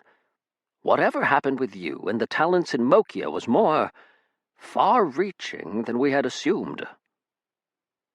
I sat, thoughtful. Well, technically, I was more bloodful than anything else, but there were a few thoughts in there, too, along with a Mokian breakfast burrito. Shortly thereafter, I heard clinking outside. Drowlin knocked politely, even though the door was open, and then entered as Grandpa called for her. "Did you finish?" Grandpa began. Drowlin gestured wildly and put a hand to her lips. She was apparently worried there was a librarian listening device of some sort in the room. "Learning to belly dance?" Grandpa finished. "Belly dance?" I mouthed at him. "Had to think fast," he mouthed back. Drowlin gave my grandfather a suffering look. "Did?" "Excellent," Grandpa said. "And you belly danced in every room of the ship so far?" "All but this one," Drowlin said. "Well, on with it then," Grandpa said. Drowlin clinked around the room, searching in glass closets and under glass counters, checking for bugs. I leaned back in my chair as Grandpa picked up his remaining lenses to stow them. "I have to say," Grandpa noted, "that's some of the most awful belly dancing I've ever seen." "Hard to do in full armor," Drowlin said, kneeling by our table. She looked up at us and pointed at the bottom of the table. Sure enough, as I peeked down, I found a small librarian device stuck there. Drowlin took a paper from the counter and wrote on it. "Shall I destroy it as I did the others?" "Feels like a waste," Grandpa wrote back. "Shouldn't we be able to use it?" "What type of technology is it?" I wrote. "Is there glass involved?" Grandpa looked at Drowlin. "The others had a bit of glass in them," she wrote. "Probably communicator's glass, set to transmit only one way." Grandpa looked at me, raising an eyebrow. Footnote: his own, fortunately. I'd used the glass in the palace to look at the monarchs when they hadn't wanted me to. Could I do the same thing here? I shrugged. Maybe. "My, Drowlin," Grandpa said loudly, and in a rather fake way, "that's quite a vigorous dance. You should be more careful, otherwise you might faint." Footnote: the old faint. She gave him a glare that could have steamed some broccoli to go with my toast. Then she started jumping up and down to make her armor clank, before finally dropping to the ground with a clatter.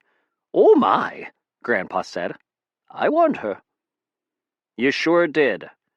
Here, let us get down and see if we can make her more comfortable." The point of all this was, it seemed, to give us an excuse to climb down under the table and make noise there. The librarians were, after all, probably listening in. Grandpa rubbed his chin, looking at the little device on the bottom of the table. Drowlin took out a knife, then used it to carefully pry the metal casing off the bug. Inside, we found a small tangle of wires and a very conspicuous piece of glass. Another librarian device mixing Hushlander technology with glass. The other two looked at me, so I reached up and touched the glass. For what happened next, I'll refer you to the description a few chapters ago, with emotion whales and whatnot. I'm not sure I can top that, though this time I did feel an emotion not unlike how a piece of cheddar feels as it turns into a cheese sandwich. I blinked, holding my finger in place and opening my eyes as voices came through the device. They were very soft, but audible. "How should I know why they're so intent on making the poor woman dance?" a voice said. "Nothing those people do makes any sense to me." "It seems to be some kind of punishment," another said. "They're always complaining about their bodyguards. This must be a type of petty revenge. Keep records of everything they do. In detail," another voice said, female. "The Scrivener will be able to read more into their motives than you will." I recognized that voice. She who cannot be named. Footnote. It's not that saying her name does anything specific, it's just that the name is so difficult to say, few people can manage it. And, wow, did I just put something useful in a footnote? I need to be careful not to make a habit of this. Rutabaga? A high-up librarian we'd faced in Nalhalla.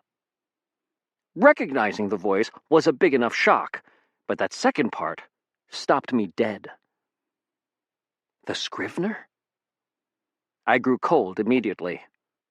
The Scrivener was Bibliaden, right? The guy who had come up with the whole evil librarian thing in the first place. He was dead, wasn't he? "They've grown silent," a librarian said. "Why is the glass glowing like that? The glass on our side started to steam, and I yelped, pulling my hand back swiftly as it melted in a glob that dropped and splatted to the floor."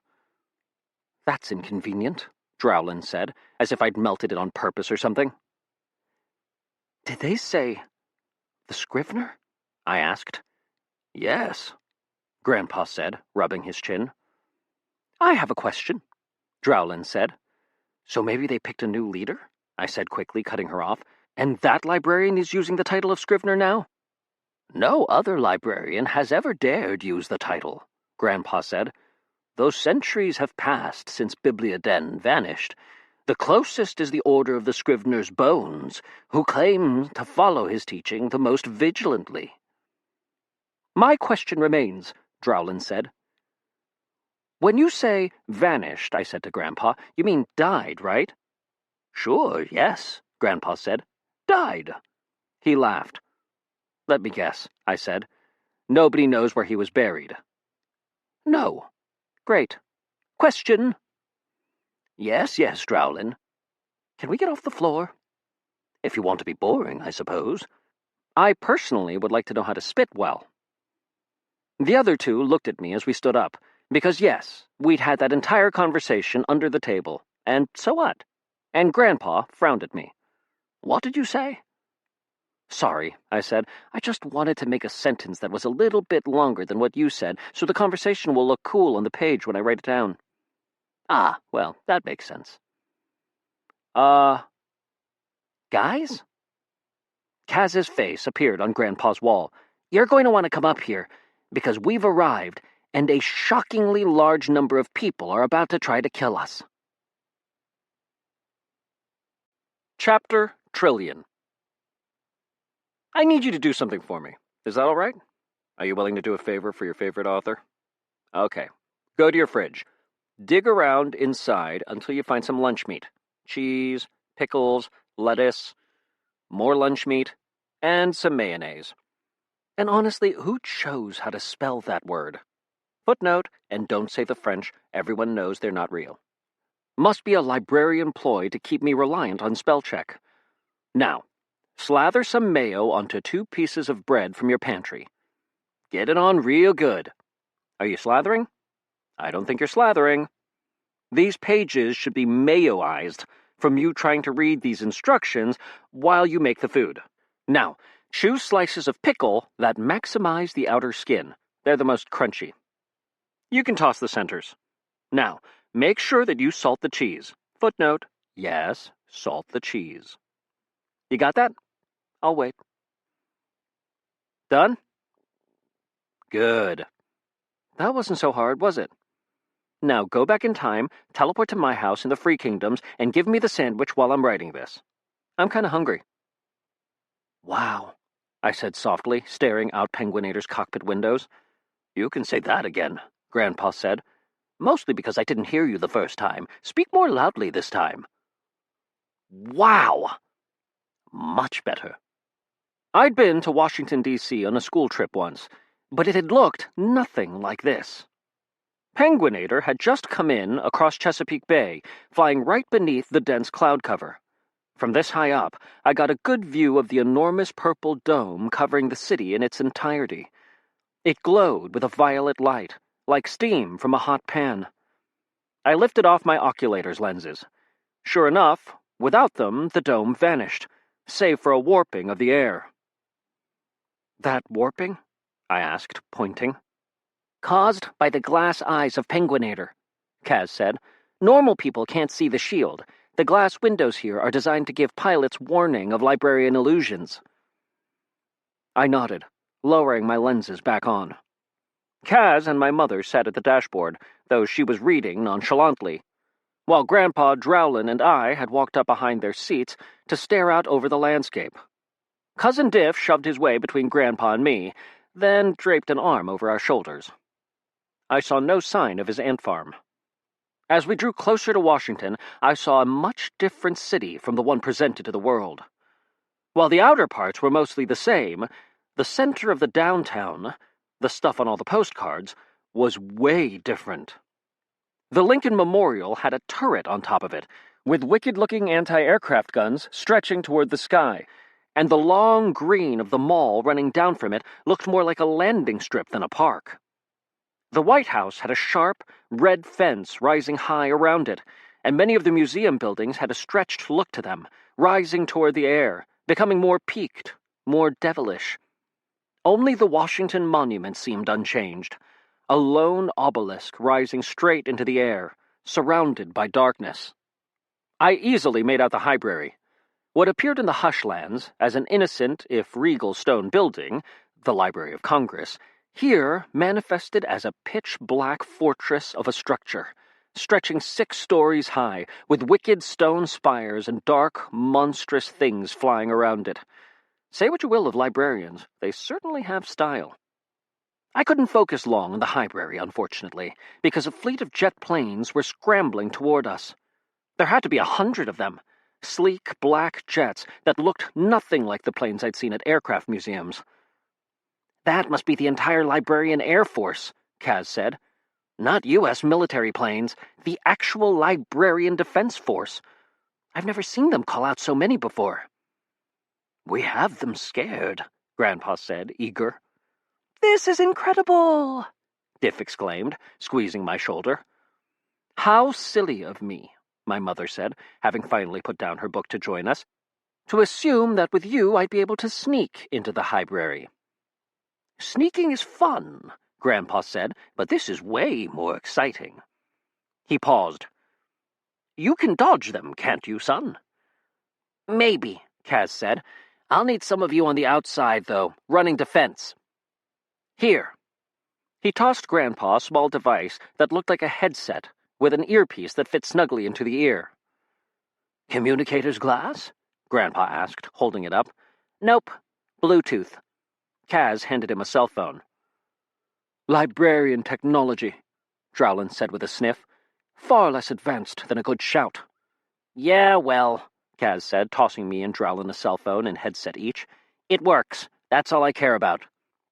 Grandpa was all too eager to put on the headset, though he needed a little help, as he thought the strap that held it in place was an eye patch. Free Kingdomers often have an unusual perspective on Hushlander technology and customs. We started up a phone call, all 4 of us on the line so we could talk easily. From there, the 3 of us left Diff, Shasta, and Kaz to make for the exit bay, a room where the wall was retractable. There, we equipped ourselves with boots that had grappler's glass on the bottom. It would stick to any other kind of glass. I pulled a boot onto my foot. Footnote. Note. Doing so gave me a sense of perspective.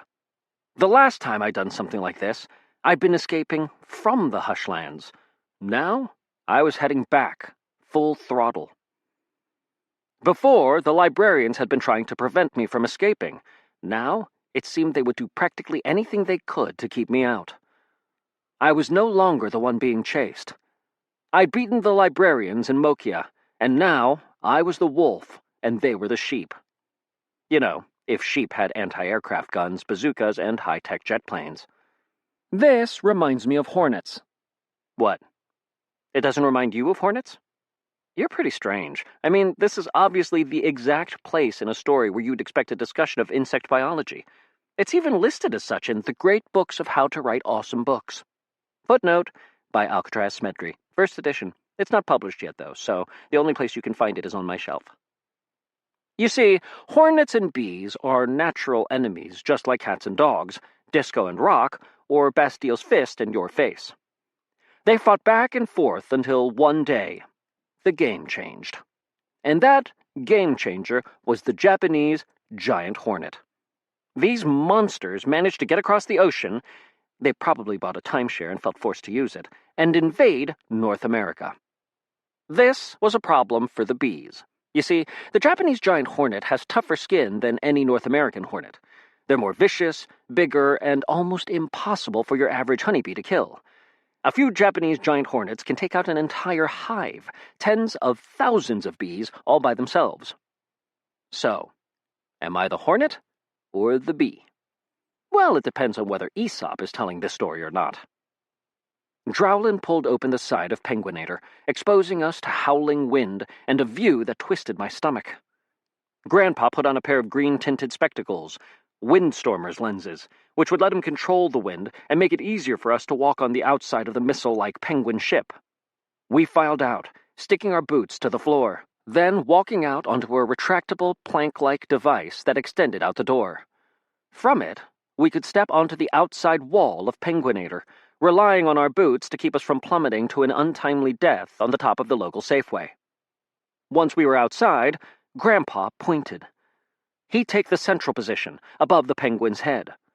Drowlin, giant crystal sword hefted on her shoulder, marched up to the left side of the ship, and I claimed the right. Dark clouds rumbled overhead. It might storm soon. "Welcome to the drive-thru," Kaz's voice said over my headset. "May I take your order?" I said back. "What?" "That's how you start a conversation over the radio in the Hushlands," Kaz said. "I've seen it in movies." "It's not—" "I'll have a large soda and fries," Grandpa said.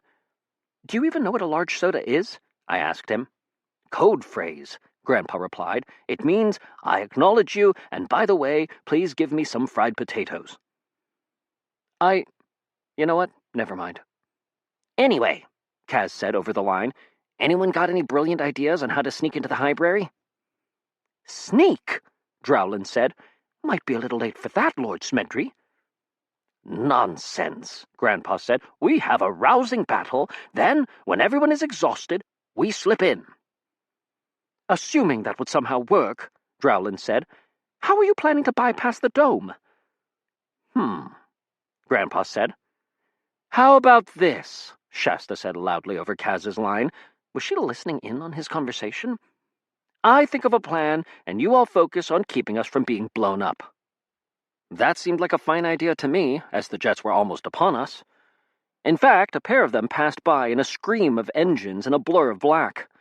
I stumbled, then pulled out my shame-filler's lens. Another jet approached, and this one launched a rocket.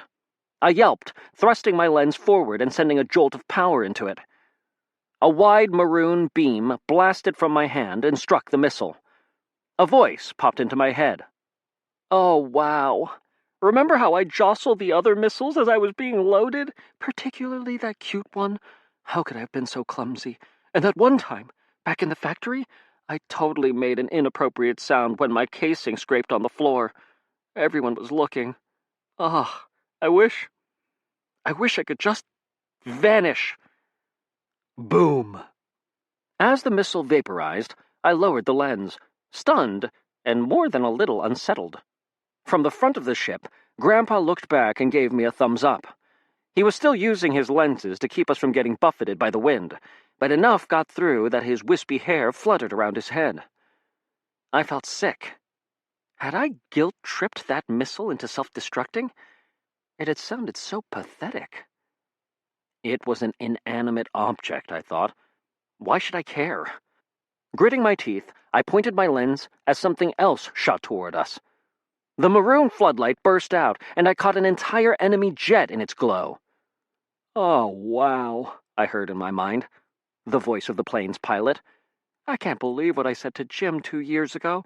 Everyone was having such a good time, and then I bring up his mother. I knew she'd died. I'd been at the funeral, but it just slipped out. How's your mom?" Why did I say that? I could literally explode, right? I pulled the lens away, panting, a shock of fear running through me. I felt that if I had waited a moment longer, the pilot would have exploded from embarrassment. Wasn't that the point? The jet wobbled, then spun out of control, even though my lens was turned off. I think I saw someone eject. I pretended I did, at least. Hadn't I always wanted more destructive lenses? Hadn't I complained about being given wimpy lenses instead? But this was hitting below the belt. Hearing those voices dredged up all the stupid things I'd done in my life, the little mistakes that everyone else has most likely forgotten about. They were the kinds of things you lie in bed thinking about, feeling foolish, wishing you could simply vanish. This was a very, very dangerous lens. And yet Grandpa considered the other one, the Shaper's lens, even worse. What had I gotten myself into? The Penguin dived suddenly. Kaz was taking evasive maneuvers.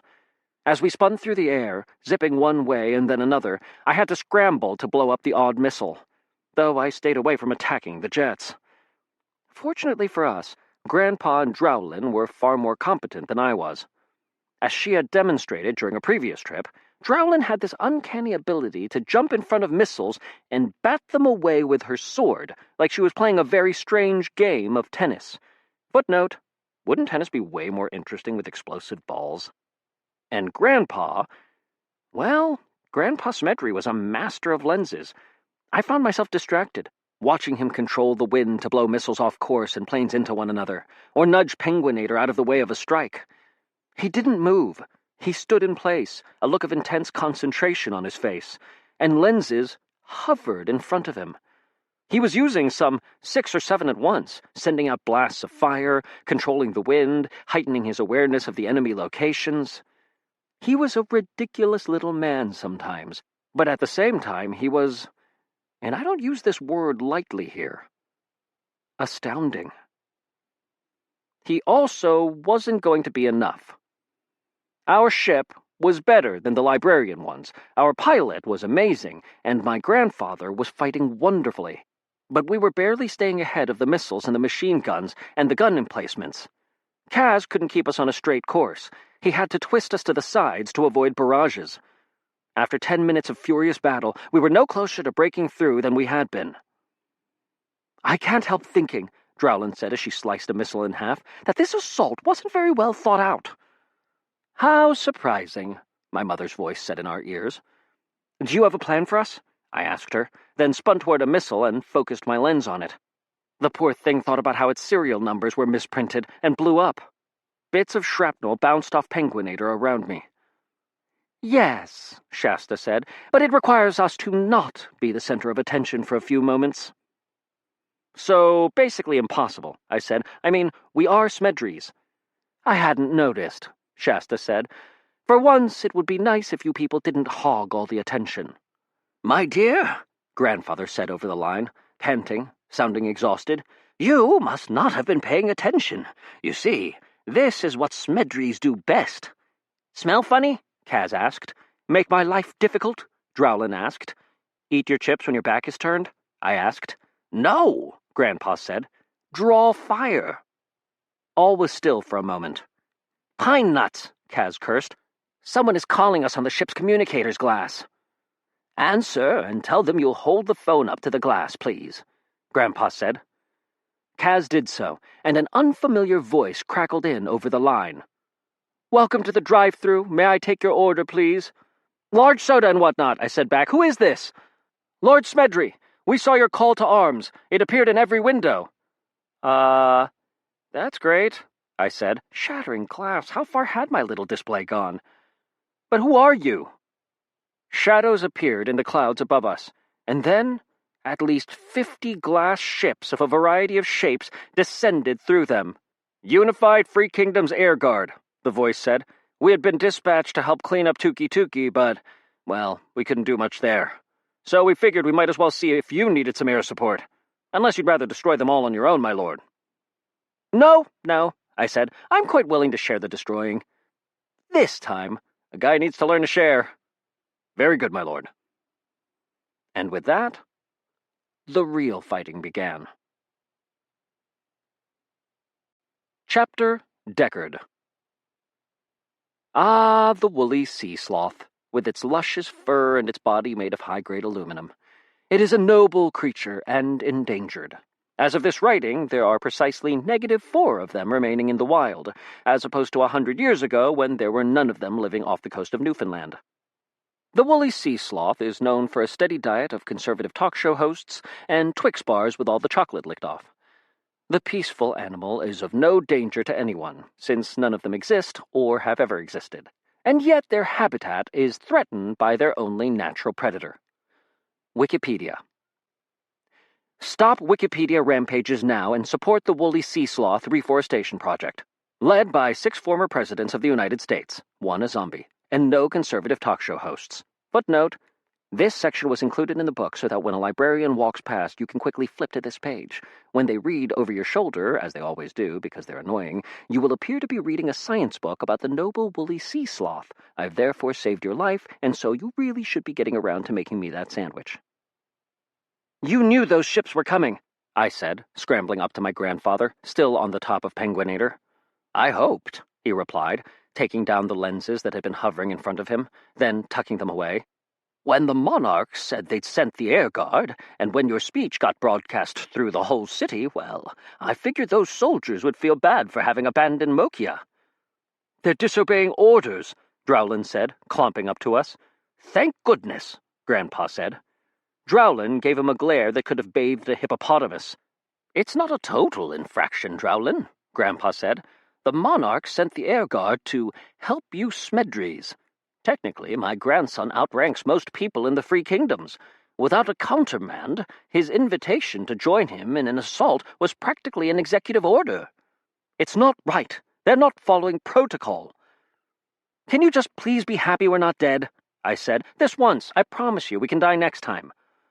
"Fine," she grumbled, "as long as we do it by the book." "What book?" Grandpa asked as we crossed the back of Penguinator. She hesitated. "You know, I'm not actually sure." "I'll write one someday," I said. "Then you can follow what I say to do in that one." Oh, joy. My grandfather climbed back into the vehicle first, Drowlin following. I lingered on the roof. Around me, missiles detonated. Jets whizzed past. Explosions, smoke, fire. Down below, innocent suburbs smoldered as the Librarian forces clashed with the Free Kingdomer flying machines. The sound was like fireworks popping all around me, and we flew through a wave of smoke pouring from a dying ship as it spiraled downward. I had caused this. I had brought them.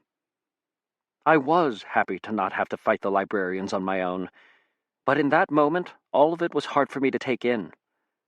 A lot of people were going to get hurt by this, and many of them wouldn't deserve it.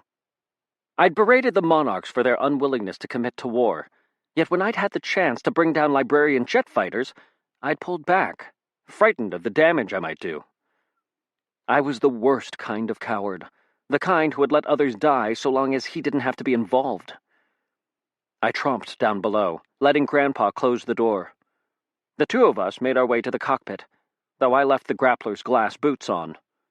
Kaz was doing a lot of swerving, and without the boots, I'd have been thrown against the wall repeatedly. In the cockpit, Cousin Diff gave a whoop of excitement. "That was amazing! You 2 are just the best! Nothing says Smedry like a last-minute rescue!" "Yes, indeed," Grandpa said. "I mean, you could have warned us," Diff said, "letting us prepare better and not making us feel like we were all going to die. But instead you left us in the dark so there could be a dramatic reveal. It was perfect!" "Yeah," Grandpa said, deflating. "I suppose. Heh. Well, Diff continued. Someone else would have figured that in not telling everyone the dramatic plan, we might have accidentally done something to ruin it, like Kaz dodging up into the sky above the clouds and leading the Librarian ships directly to the unprepared Free Kingdom vessels. But you know what the true Smedry way is. Ahem, Grandfather said. Shasta, you mentioned a plan? Yes, she said, rotating in her seat. We need to get down there without the Librarians knowing we've landed. So, we have Kaz make a run at a Librarian anti-aircraft turret, then swerve into the streets as it fires. In the smoke the blasts produce, he can drop us to the ground. We waited for more. I said. That's it? I didn't have a lot of time to think, she said with a huff, but there is a little more. We record your grandfather saying some idiotically characteristic things, then play them at wide distribution. The Librarians will intercept our channels and think he's still on the ship, so they won't hunt for us as we're breaking in. Huh, Kaz said. So we use the attempt to break in as a cover for us attempting to break in? Something like that. I like it, Grandpa said, pointing toward the air. Blast, Shasta said. You're supposed to think it's too boring. What's boring? Grandpa said. After all, we'll need to hurl ourselves from a full-speed penguin. Moving? Shasta said. I was thinking we'd land. No time for that, Grandpa said. This is going to be fun. Kazan, let's record some video of me taunting the Librarians. Then we'll jump out. Sure thing, Pop, Kaz said. But you realize I'll have to stay behind and fly the ship. Oh, Grandpa said. Couldn't Diff? Can't fly, Diff said happily. And didn't you want me along to give commentary on Hushlander culture? I suppose I did. Grandpa took a deep breath. It is what must be. You'll be our escape plan, son. Kaz nodded. It's settled then, Diff said. I'm going to go pack. Pack? I asked. What is there to pack? We just picked you up. I need to find some crazy things to bring along. Diff said. A sock or two, some string, a bug, anything wacky and crazy that nobody will expect.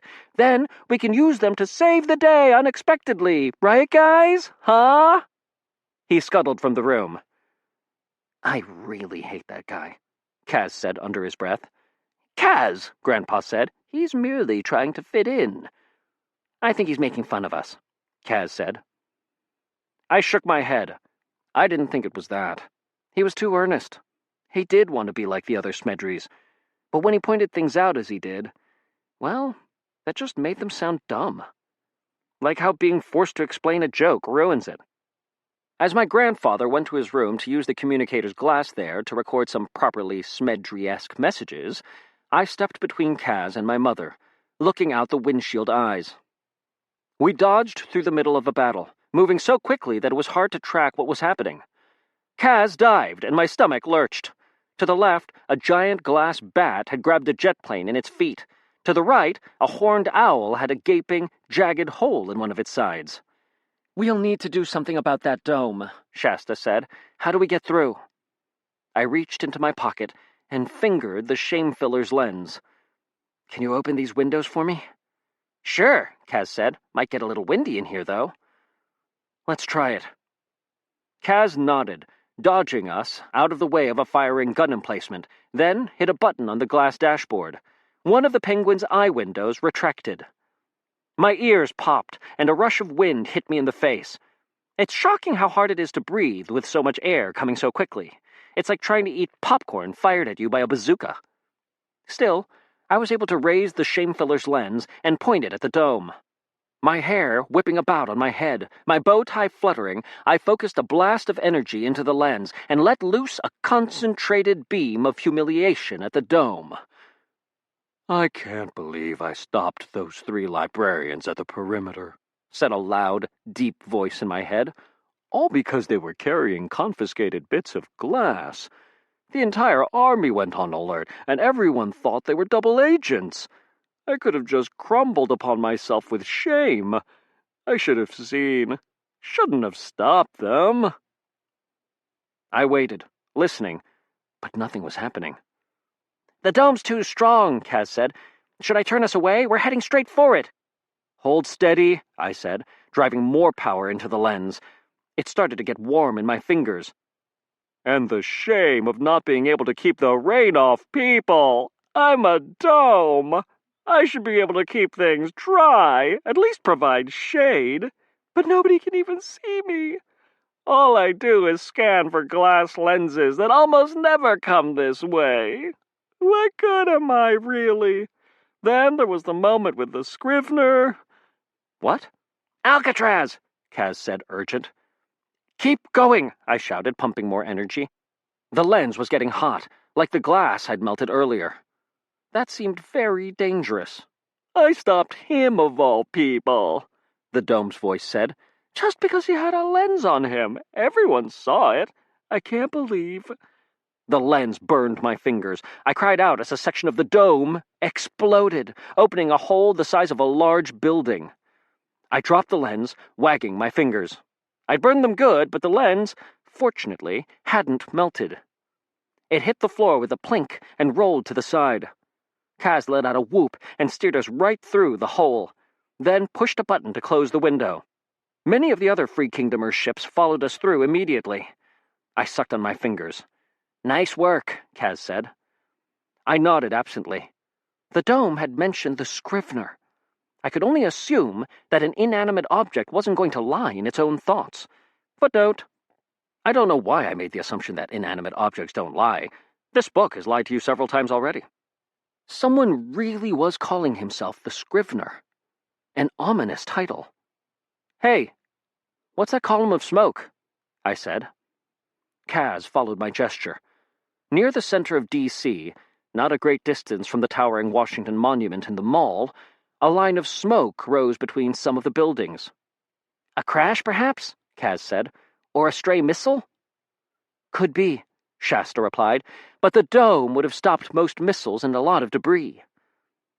I think someone else is fighting back, I said. That smoke is from 3 or 4 different buildings, all burning, and... Is that a barricade? We were passed too quickly to make out more. You guys should go get ready for the drop, Kaz said, steering us over the center of D.C. Try to keep it level if you can, Shasta said. Tall order, Kaz said, and I, by definition, am not particularly good at those. I'll see what I can do. Shasta rose to leave, but Kaz reached out and took her by the arm. What are you going to do when you find him? He asked her. Have you thought about that? Of course I have, she said. I'm going to stop him. Will you kill him? Kaz asked, meeting her eyes. I love him, Kaz, my mother said. That doesn't answer my question. She pulled her arm away. I'll do what I have to. If that means pulling the trigger, then so be it. She stalked away. I recovered my shame-filler's lens, which had cooled enough to handle, and followed. Their conversation left me feeling a little out of place in my own story, which should never happen. So, let's talk some more about me. Alcatraz was a silly oculator boy who had a proclivity for stopping a story at a stupid point to start an additional story. On occasion, Alcatraz put words such as cockapoo into his books. That word in particular brought him vast humiliation on 2 occasions. Sadly, his boss didn't spot said words, for both cockapoos hid in a long paragraph about Alcatraz's most amazing points, and rational folk usually skip such things. Alcatraz is guilty of casually ripping apart causality to find a sandwich, is guilty of occasionally imitating a fish, and is guilty of hating baby cats. Also, writing full paragraphs without any ease is hard. Would you really kill him? I asked my mother, catching up to her in the glass hallway. Yes. And you? If the fate of the world hinged on your answer, could you kill your father, Alcatraz? I swallowed. You'd better be able to, she said. I spent your entire life trying to make a hard man out of you. If the time comes, child, you stop him. Whatever it takes. Such a cold response. I didn't want to think about what she'd said. There would be another way to stop my father. We could talk some sense into him, right? Shasta didn't seem to think so. She'd always been like that. So knowing, so certain, so smug. She didn't so much as stumble as Kaz swerved Penguinator. She merely leaned against the wall with one hand and remained in place. It made me want to do something to disturb her calm. "Is the Scrivener really still alive?" I asked. Shasta spun on me. "Where did you hear that?" "I reversed one of the Librarian bugs we found," I said. "We overheard She Who Cannot Be Named talking about the Scrivener. Bibliaden. He can't possibly still be alive." Shasta studied me. "There are rumors. I never gave them much credence, but recently talk has grown. Some claim to have spoken with him, to have been given orders by him. If Kanchenjunga has joined the believers, well, she's not one to be easily taken in. Either she's playing along for some reason, or something convinced her." Shasta seemed troubled. That was a welcome departure from smugness, but I hadn't provoked the reaction I'd wanted. I considered doing something really upsetting, like telling her I decided to write fantasy novels for a living. But there was no call to be so extreme. Even I needed to have some standards. We again reached the room with the exit bay, and I pulled off my grappler's glass boots and stowed them. Beneath, through the glass floor, I could see the city passing in a blur. We were lower than before, but still way too high to survive a jump. "So, I said to my mother, how do you think we're going to—" Cousin Diff burst into the room, wearing a backpack and bunny slippers. They were an odd match to his plaid shirt and bow tie, and he'd swapped his pants for a pair of very pink shorts. "Hushlander disguise in place," he proclaimed. "I thought they said you'd lived over here." "I have. I did an extended internship in San Francisco." "What sort of internship?" I asked, skeptical. "On a wilderness preserve," Diff said, "with tents and animal trainers and lots of people in bleachers." Circus? "Yes! That's what it was called! I worked among them for years, observing how to dress and act around Hushlanders until my skills for infiltration were perfected." He paused. "Oh, I almost forgot. No wonder you're skeptical." He reached into his backpack and took out a top hat and put it on his head. "There! Perfect Hushlander costume!" I was speechless. Sometimes being confronted by monumental stupidity does that to me. Footnote: that might explain why I never said anything that time I visited your house. Before I could recover, Drowlin joined us. She wore a sleek blue evening gown with sequins and a slit up the side, her hair done up as if for prom, her lips bright red.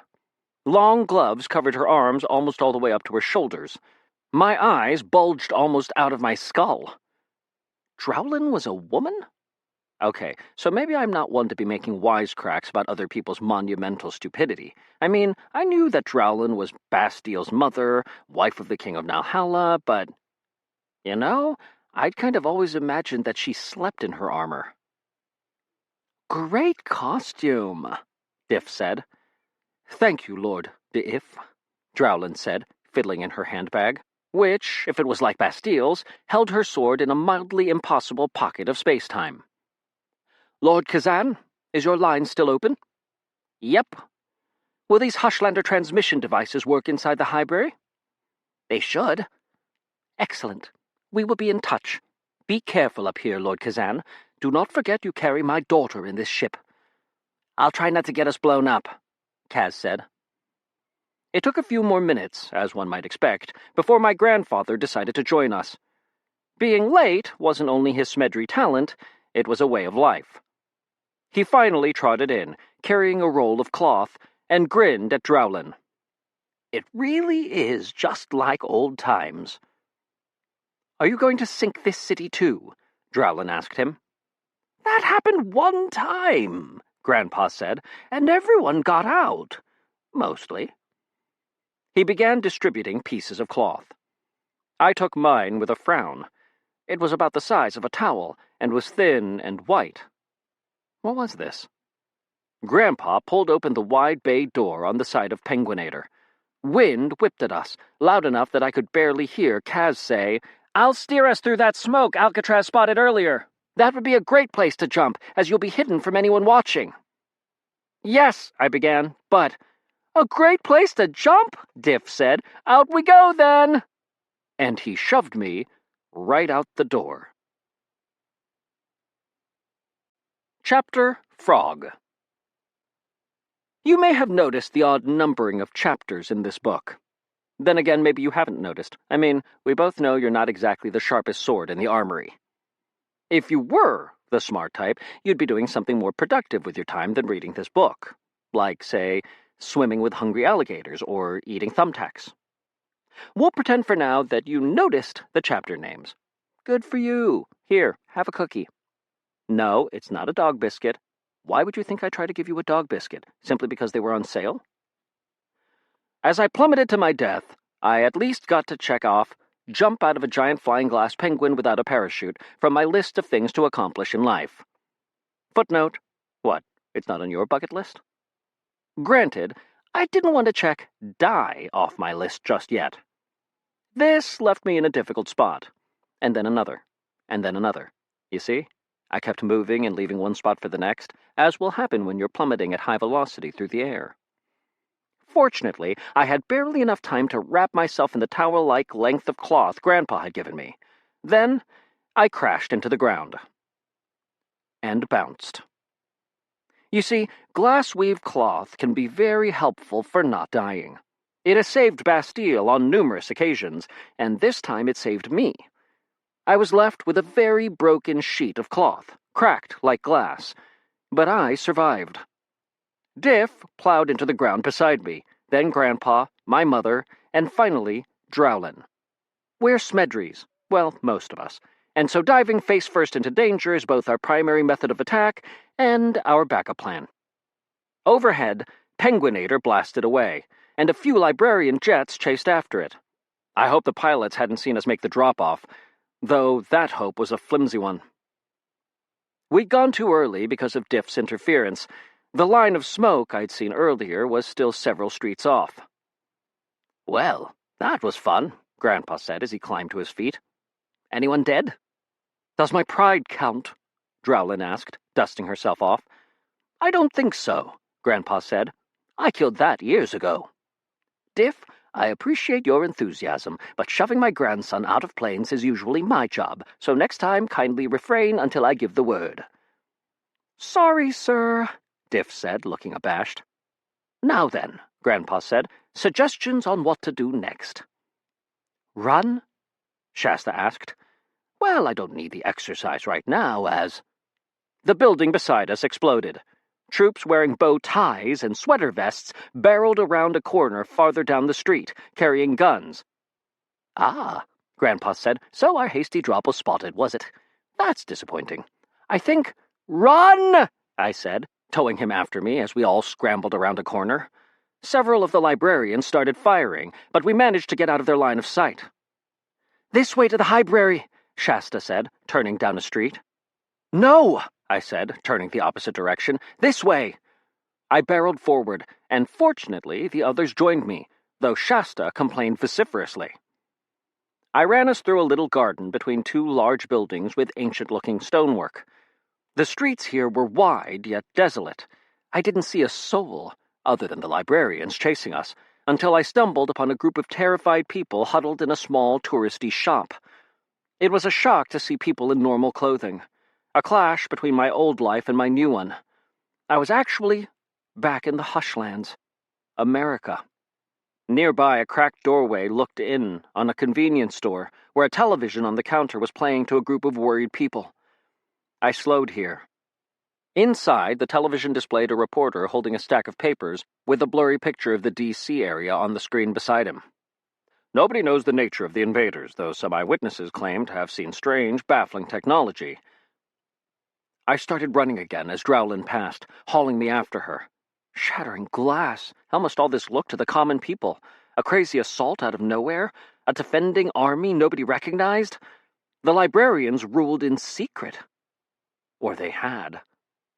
Cleaning all of this up would take a whole lot of memory toads. That brought a smile to my lips. One that was quite nearly ripped clean off as a Librarian mortar exploded on the street.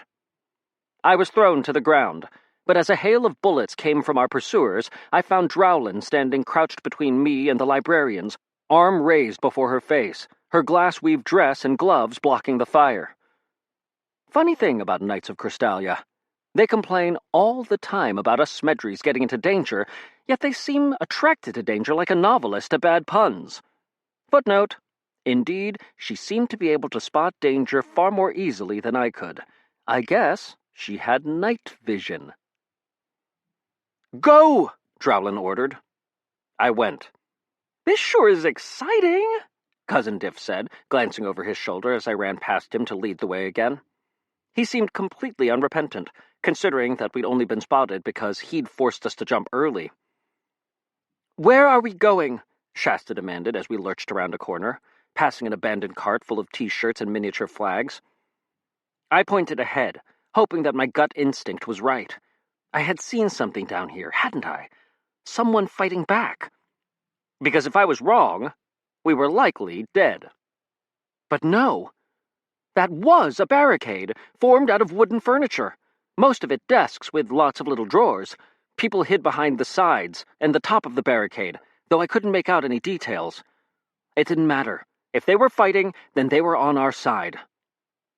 I led the others toward the barricade, librarians on our tail. Just a little farther, and one of the people on the barricade stood up. He wore a bow tie, a sweater vest, and horn-rimmed glasses. A librarian. I stumbled to a halt. A librarian! Whoever had been fighting back, if indeed anyone ever had been, the librarians had already gotten to them. That meant I'd put my family directly between two enemy forces. No place to run. The road dead-ended at the barricade, with buildings burning to either side. Everyone pulled to a stop around me. Grandpa with lenses out, Drowlin clutching her sword, her swanky evening gown riddled with cracked bullet marks. The librarians behind us had nearly caught up. "Now," Grandpa said, his voice tense, "would be an excellent time for the talents to return. Don't you think, Alcatraz? Very dramatic." I don't know. How?" "Try," Grandpa said. "You are the focus of the bloodline, lad. You have the talent in its most pure form. That's why you were able to break it." "I don't fix things, Grandpa," I whispered. "I only break them." "Try," he repeated. I didn't even know where to start. Unbreak the talents? Grandpa might as well have told me to breathe underwater, count from 1 to a Sasquatch, or write a book without making fun of anyone. How did I manipulate the talents? I tried flexing, then thinking really hard. Nothing happened, of course, though I did think for a moment that I saw something. Reflected in the glass of a broken window nearby. A storefront. That window reflected a version of me, except wrong. A translucent, shadowy version of me. The Bane of Incarna, they had written in the tomb of Alcatraz I.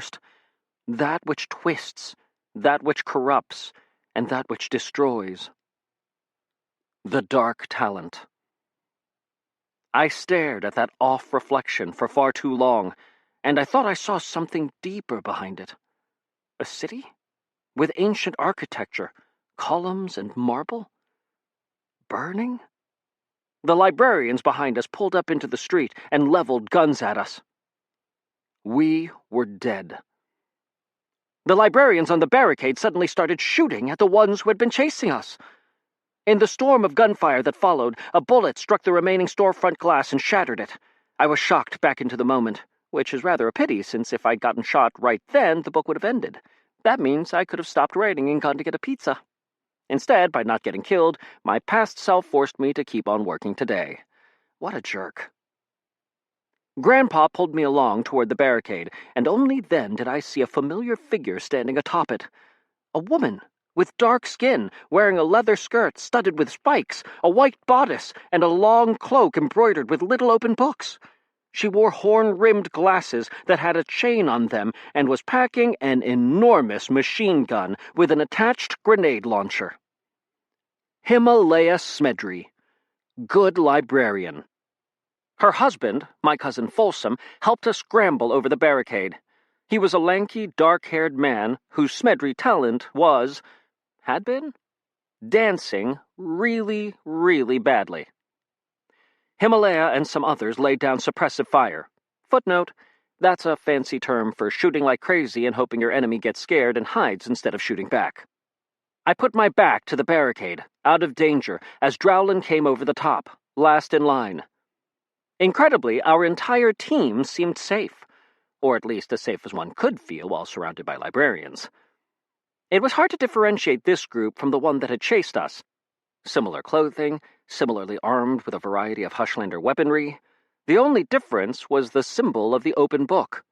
Some wore it on an armband, others on a headband. "Not that I'm complaining about the timely rescue," Grandpa said, "but who exactly are you folks?" "Librarian Liberation Libationists," one of them shouted. "Libationists?" I asked. "It's alliterative," Folsom exclaimed. "But that doesn't have anything to do with—" "You know what? Never mind." I gave Folsom a hug. "It's good to see you two. Seems you've been busy." Last I'd seen them, they'd been determined to go to the Hushlands and distribute pamphlets to librarians on not being evil. It appeared they'd gone a little beyond pamphlets. "We couldn't leave you to fight this battle on your own," Himalaya said, climbing down the barricade and setting her gun on her shoulder. "Though honestly, we worried you wouldn't show up. You took your sweet time getting here." "I told you, dear," Folsom said. "Lord Leavenworth was with them. They're always going to be late." "Then we should have delayed and come later ourselves." "They'd still have been late. But—" He patted her on the shoulder. Himalaya was a Smedry by marriage, and had a talent because of the union, but she was still a librarian. She wanted things to make sense. I couldn't blame her for that. "But how did you know I was coming to Washington, D.C.? I asked. "Do you have some spies in the Free Kingdoms?" "Spies?" Folsom asked. "Alcatraz, you appeared on our window." I blinked. "I did?" "Sure," Himalaya said. "Your face was on every piece of glass in the country, both magical and mundane." Grandpa sniffed. He didn't like calling cinematic glass magical. It was a common source of disagreement between Free Kingdomers and Hushlanders. I didn't care much about that. I was simply stunned. How had my declaration traveled this far? Every piece of glass in the country? No wonder the librarians were frightened. How are they going to cover this up? And where had I gotten such power? I'd never done anything on this level before. "We're ready to fight," said one of the other librarians. "We've been through a 615-step program. We're totally not evil anymore." "Except Frank," another librarian noted, pointing toward a buff librarian with glasses wrapped in tape and two massive swords strapped to his back. "He's still a little evil." "I like to eat all the red and green gummy bears out of a bag," Frank said, with a thick German accent, "and leave the orange ones behind." "You monster," I said, aghast. "It is a compulsion," Frank said. "Don't judge me." The gunfire stopped, which was a welcome reprieve. The librarians who had been fighting atop the barricade climbed down. "They retreated," one said. "But with Smedry's in here, they're bound to come back, or just shell our position." "We can't stay then," Himalaya said. "Lord Smedry, what is your plan?" I glanced toward my grandfather. "This is your infiltration, lad," he said to me. "You're in charge." "We need to get into the library," I said, "and stop my father from reaching the secret forgotten language archives inside." "That's going to stop the Bibliodenites?" Himalaya asked. "And save the world?" I said, glancing at Shasta and my grandfather. "Will it?" "Who knows?" Grandpa said, "but letting a whole pack of Smedrys free in the middle of the biggest librarian stronghold on Earth can't be particularly good for their organization, wouldn't you say?" Himalaya and Folsom looked at each other, then both shrugged. "Good enough for me," Himalaya said. "I've got about 100 troops loaded with weapons and pamphlets." "Pamphlets?" I asked. "Isn't it a little late for that?" "Nah," Folsom said. "They're librarians. They basically have to read anything you throw at them." "It is a compulsion," the German librarian said. "Don't judge us." "They may not believe what the pamphlets say," Folsom said, "but the tactic works as a distraction sometimes." He grinned. I like wrapping them around grenades. My boss, Himalaya said, will make an assault and break into the library. You can slip in during the fighting. Covering up our breaking in by breaking in, Drowlin asked. That worked so well last time. It's the best chance we have, I said. We'll do it, Himalaya. But how are you going to break into the place? Well, Himalaya said, I've been in the library before, and it's bigger than people think. It's built into caverns that stretch beneath the entire downtown. She pointed her gun at the ground. So if you want to get in, you basically just have to go down. That's great, Shasta said, and impossible. The caverns will be shielded. We can't exactly dig and find our way in now, can we? How do you propose we make an opening? I figure, Himalaya said, glancing at Folsom, we could simply use the Smedrys to do what they do best. Draw fire? I asked. Draw fire? Grandpa asked. Draw fire? Diff asked. Footnote, also, draw fire. How did you guess? Himalaya said with a grin. Go stand out in the open over there, if you please. Chapter Alice. I consider it my duty to enlighten and educate you, my readers, about life and its mysteries. I figure this is particularly important for my readers in the hushlands who suffer under librarian oppression. Often, they don't even know what they don't know. Footnote, they must not read enough footnotes. Sometimes what I teach you has to do with technology, the free kingdoms, and librarian secrets, but sometimes it's important to give you general life lessons. I'm certain you appreciate all the thought, work, and research I do in order to bring you the most significant, informative, and important lessons that I can. People are disgusting. No, really, we are pretty gross. We're always sniffling, coughing, shuffling, burping, slurping, and, making other noises. We do so much of this that in order not to explode from the embarrassment of it all, we have gotten pretty good at ignoring these nonverbal sounds. You want some proof? Try this totally scientific and very meaningful experiment. Sneak up on someone, footnote, siblings are preferable, who is awake, but doing something quiet, like reading a book or assembling a doomsday bomb. Then write down every strange noise they make. Go ahead. Make a list, then give it to them once they notice you. I guarantee they'll be totally appreciative of your opening their ears to all of the strange sounds they emit. They may even make a few noises when reading the list. Diff, Grandpa, and I wandered out into the middle of the open street, a safe distance away from the barricade. I let out a strangled sound. Diff yipped in excitement and began running in circles. Following Himalaya's orders, I reluctantly began jumping up and down and waving my arms. Grandpa grunted, looking upward. Above, a group of librarian jets crossed the sky, and I had little doubt that they'd spotted us. From the barricade, Himalaya gave us a thumbs up. I'll admit that I had a moment of doubt here. Perhaps it was my cowardly nature asserting itself, or instead, perhaps it was the thought of being blown up, which is a method of dying that's on my list of ways to die that don't sound very fun. Footnote, also on that list, decapitation, drowning, falling to my death, being shot, being stabbed, being eaten by a wildebeest, being eaten by a tame beast, being eaten by anything else, heart attacks, cancer, death by gratuitous paper cuts, burning to death, golf ball in a fasciitis, falling into the sun, catching malaria, being forced to watch too many Korean soap operas, getting in a car wreck, being hit by a bus, dysentery, tuberculosis, consumption, in case they're different, having a piano fall on me, being forced to go back in time and accidentally killing my own great-great-grandfather in a cliched science fiction action sequence, getting mauled by a feral T-Rex, snakebite, SADS, sudden Alcatraz death syndrome, the plague, choking, spontaneous combustion, zombies, getting trampled by an elephant, eating rocks, being eaten by rocks, being punched by the rock, Mongol invasion, alien invasion, kitten invasion, poisoning, balefire, arrow to the knee, being drawn and quartered, hanging, crucifixion,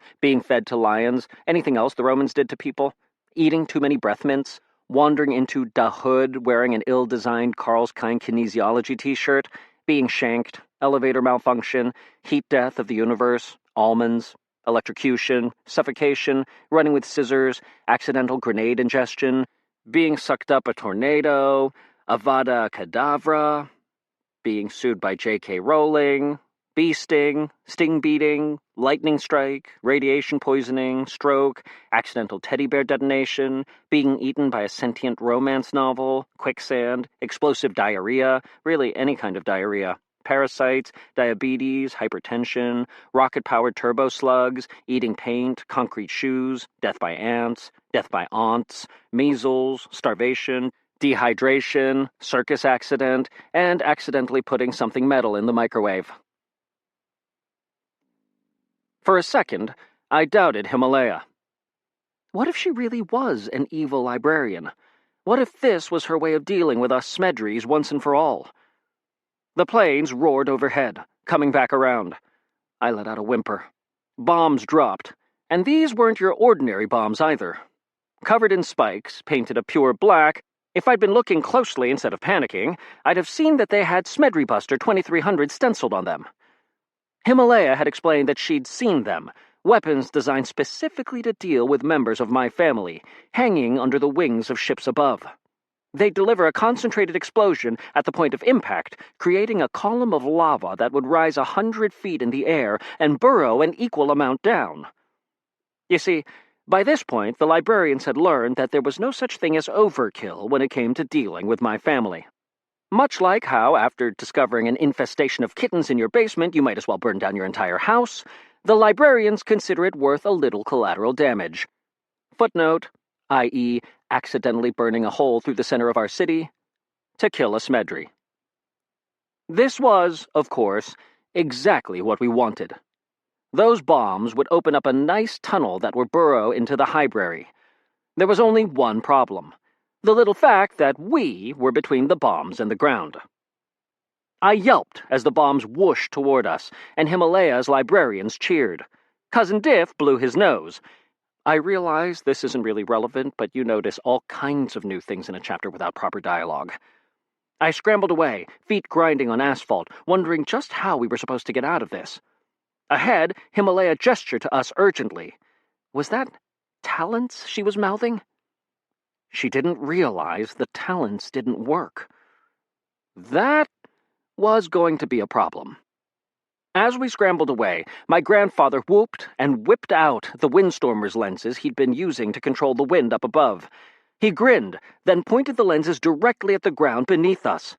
The lenses let out a burst of wind, a really, really strong burst of wind, as he'd mentioned. I wasn't the only one whose ability with lenses was undergoing a strange enhancement. The wind roared, rushing and flipping us all away, scattered like leaves. The bombs hit.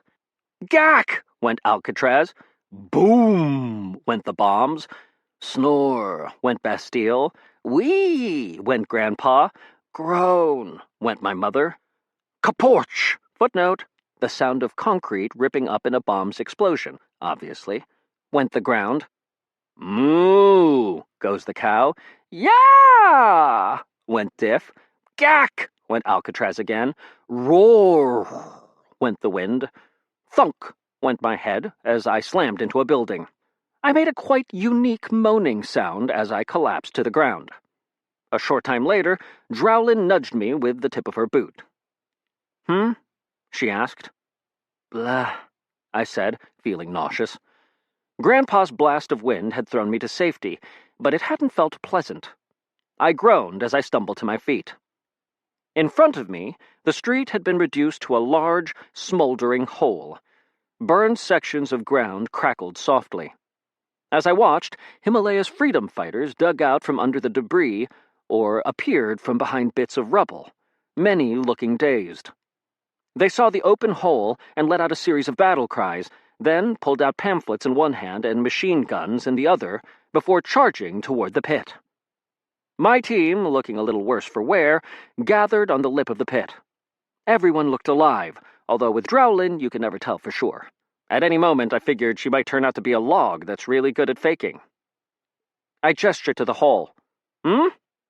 Mmm, Diff said, chewing on a candy bar he'd found in the rubble. Himalaya's team set out ropes and began rappelling down into the hole. I leaned out, looking into the blackness. It was deep. I thought I saw little fires down below. The remnants of the explosion? I took a breath, then grabbed one of the ropes, a knotted one they'd placed for me, and began to climb down into the library. Chapter Marco. I feel the need to post a warning here. I've played a lot of tricks on you, my dear reader, during the production of these 5 volumes of my autobiography. I've been deceptive, manipulative, and even malicious. This was all in the name of the greater good, proving to you, rather than simply telling you, the sort of person I am. The end is here. This time, I'm not being silly. This time, I'm not lying. You won't get to the end of this volume and find me saying, "Ha, just kidding." This is indeed the end. And I fail. I know what's going through your head right now. You're expecting some kind of twist or redemption. You're thinking, "Oh, Alcatraz, you fooled me too many times so far. I'm not falling for this one. I know you actually win in the end." Footnote. And those of you who aren't thinking this are instead thinking, "Hey, that's not what I was thinking." See? I'm totally psychic. I've worked hard to train you into this attitude. You see, I've understood from the beginning that the best way to trick you is to be honest. That's the last thing you'd expect from me. I want you to feel like I do, to know the hurt I know. This is the only way. I clung to the rope, climbing down into the pit. Falling 100 feet into a smoking hole in the middle of Washington, D.C. wasn't currently on my list of unfun ways to die, but I quickly added it just in case. Along with being scalped, since it looks like I forgot that one somehow.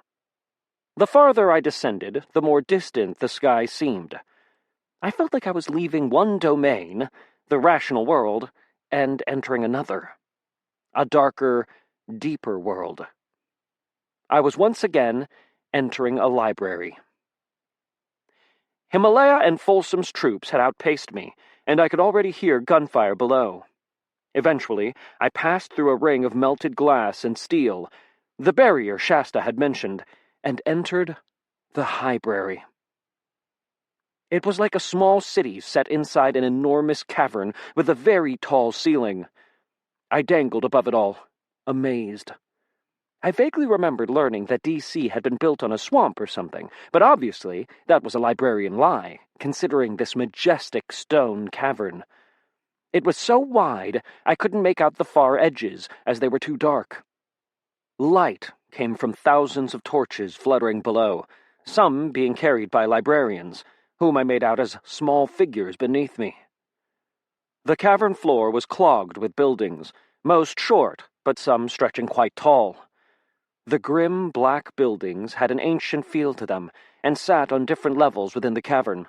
Some on rocky outcroppings rising from the uneven cavern floor, others built in the middle of troughs beneath their fellows. Among the buildings, the cavern was crisscrossed with bleak stone walkways. Librarians traversed these wearing red and black robes, the type you'd find for sale on Ye Old Evil Cultist Clothing Emporium and Knife Shop. Trademark. Near the end of the cavern, a short distance from me, one tall tower rose above the rest of the buildings. It was like a natural rock peak, with a flat top and steps around the outside. It was capped by what appeared to be a stack of old books. I didn't give that much heed, continuing my descent as Grandpa and Drowlin climbed down on their own ropes. Below, Himalaya's troops secured our landing site. Many of the librarians nearby scattered, ducking into the cavern's numerous small buildings. As I continued down, I got a look into one of those. It was lined with bookshelves. Archives. That made sense, though as I neared the ground I was able to peek into a few more, and strangely, some didn't hold books at all, but had shelves and shelves full of the oddest things. Stacks of coins, piles of wrappers, even rows of cereal boxes. The librarians, it seemed, collected anything with writing on it. Maybe they were trying to recreate Alexandria. I finally reached the bottom, my arms aching. Drowlin landed next to me, not looking the least bit inconvenienced by the difficult climb. Stupid knights. Grandpa landed and wiped his brow, then reached up to help Cousin Diff, who was sweating profusely and looked a little the worse for wear from the climb down on the same rope as Grandpa. We'd landed inside the area secured by Himalaya's Librarian freedom fighters, who fired on Librarian soldiers. Several of the other good librarians threw handfuls of pamphlets to distract the cultist-looking librarians scrambling for cover within our perimeter. I ran for Himalaya, passing a group of cultist librarians huddled just inside one of the small archives. They seemed completely transfixed by a set of pamphlets. Should we be worried about them? I asked.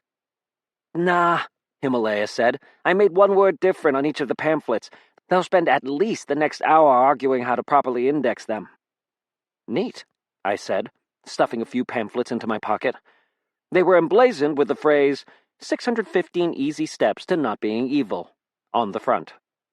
Librarians fired back and forth, turning the area into a storm of gunfire.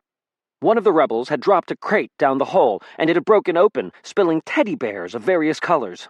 I ran and snatched 3, then pulled the pins and threw them in quick succession at approaching enemy troops. Drowlin tossed me another bear, and the two of us took shelter beside my grandfather, who crouched next to a wall. My, Grandpa said, looking around the vast cavern. This place is exactly as I imagined it. Nob Novix, I've dreamed of breaking in here. Yes, I have. Why aren't they fighting back very much? I asked, pointing at the librarians. The evil ones didn't seem to be mounting as strong an offense as I would have assumed. Sure, there was gunfire back toward us, but no explosions. They're probably worried about hurting the things in these archives, Drowlin said. That might help Himalaya and her team hold out, I said. Yes, but for how long? Drowlin said.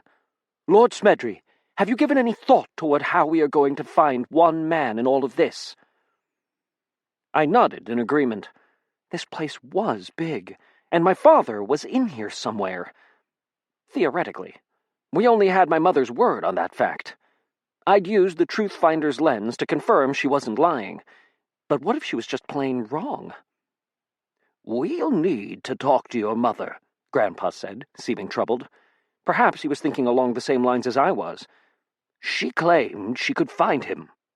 Let's get into one of these archive rooms, I said, tossing my bear.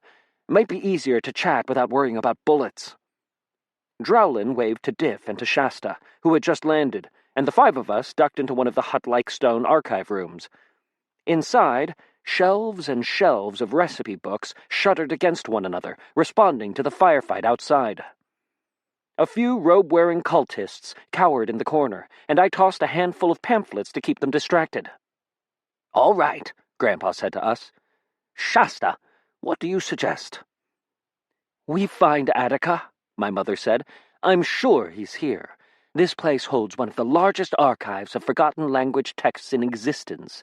If we find where the librarians are keeping those, we'll find him. Surely it's not that simple, I said. I mean, how did he sneak in here? How is he keeping the librarians from catching him? If he is here, he'll be hidden. What makes you think we'll be able to find him if they can't? Drowlin looked at me and blinked, as if stunned. What? I demanded. I apologize, Lord Smedry, she said, but that was merely a solid, responsible assessment of our situation, filled with insightful realizations and important questions that need to be asked. Was that a compliment? Of course, Drowlin added, a truly responsible person would have asked those things before leading us in a headfirst assault on the most powerful librarian stronghold in the world. Baby steps, I suppose. Right, Grandpa said, clapping his hands. So, where are the forgotten language texts? My mother shrugged. No idea. I've never been in here before, remember?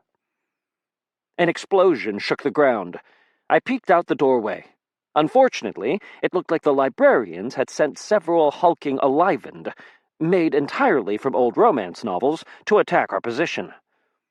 Thrown teddy bears reduced the first of these to fluttering scraps of paper, but more continued to come, and alivened are surprisingly hardy.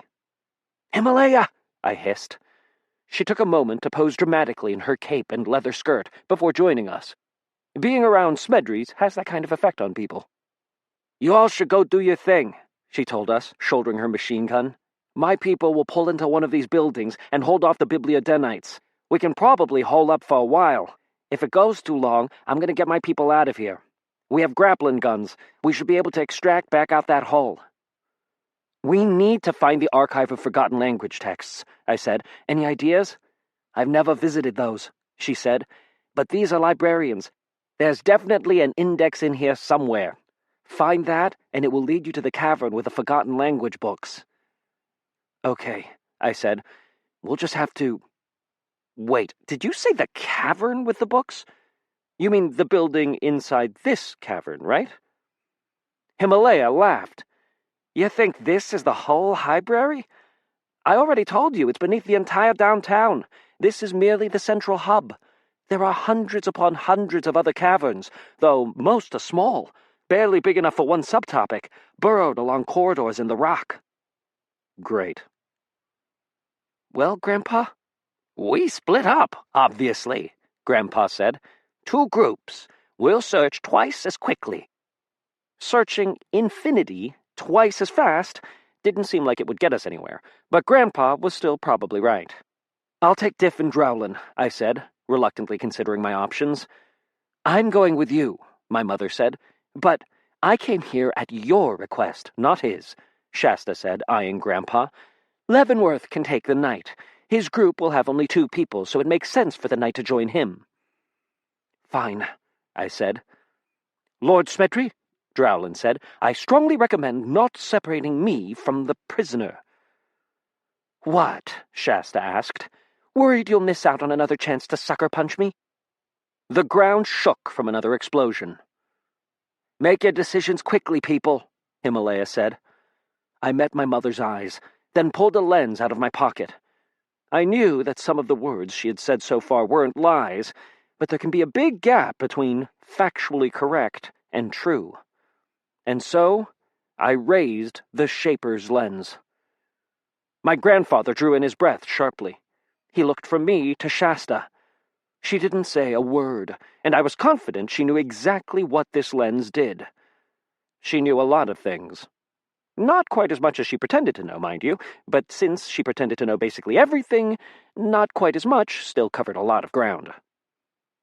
I raised the lens and gave it a burst of power. As I'd been warned, I started glowing. The city's dome, which prevented people from using lenses to disguise themselves and sneak in, made it obvious I was using a lens, in this case, one that let me see someone's heart, soul, and deepest desires. My mother's soul opened to me. The air around her warped and seemed to burn away, revealing an image of her standing in the center of a peaceful street. On one side of her, suburban homes ran in a row, each with manicured grass and toys on the front porch. Opposite them, Free Kingdomer castles rose with shining gates and beautiful brickwork. Everything seemed perfectly at peace, save my mother, who stood before a short stone column. It was about as tall as her waist, and Mother leaned against its top, hands pressed down on a blackness that seemed to be trying to bubble up through the center of the column. Mother shoved and pushed, keeping the blackness inside. I suddenly heard a small voice crying, and watched my mother turn and look over her shoulder at a boy who stood in the street, arms outstretched. My mother reached toward him, and the blackness started to bubble out around her hand. She turned her back on the child and continued to work, to toil to keep that darkness contained, while all the while the child cried out for his mother. I found myself trembling, and so I ripped the lens free of my eye and turned away. Stupid thing wasn't working. Wasn't it supposed to show me what my mother wanted most in life? This was obviously how she saw herself, a sole figure trying to keep the peace, to hold back destruction and darkness at the cost of all else. Well, that was merely her opinion. She wasn't the only one fighting. Far from it. She could have taken a little time for someone else in her life. What good did it do to save the world if the ones who needed you most were left to starve? Shasta didn't offer me any comfort. She stood with arms folded, avoiding my eyes, as if uncomfortable. I shoved the lens away.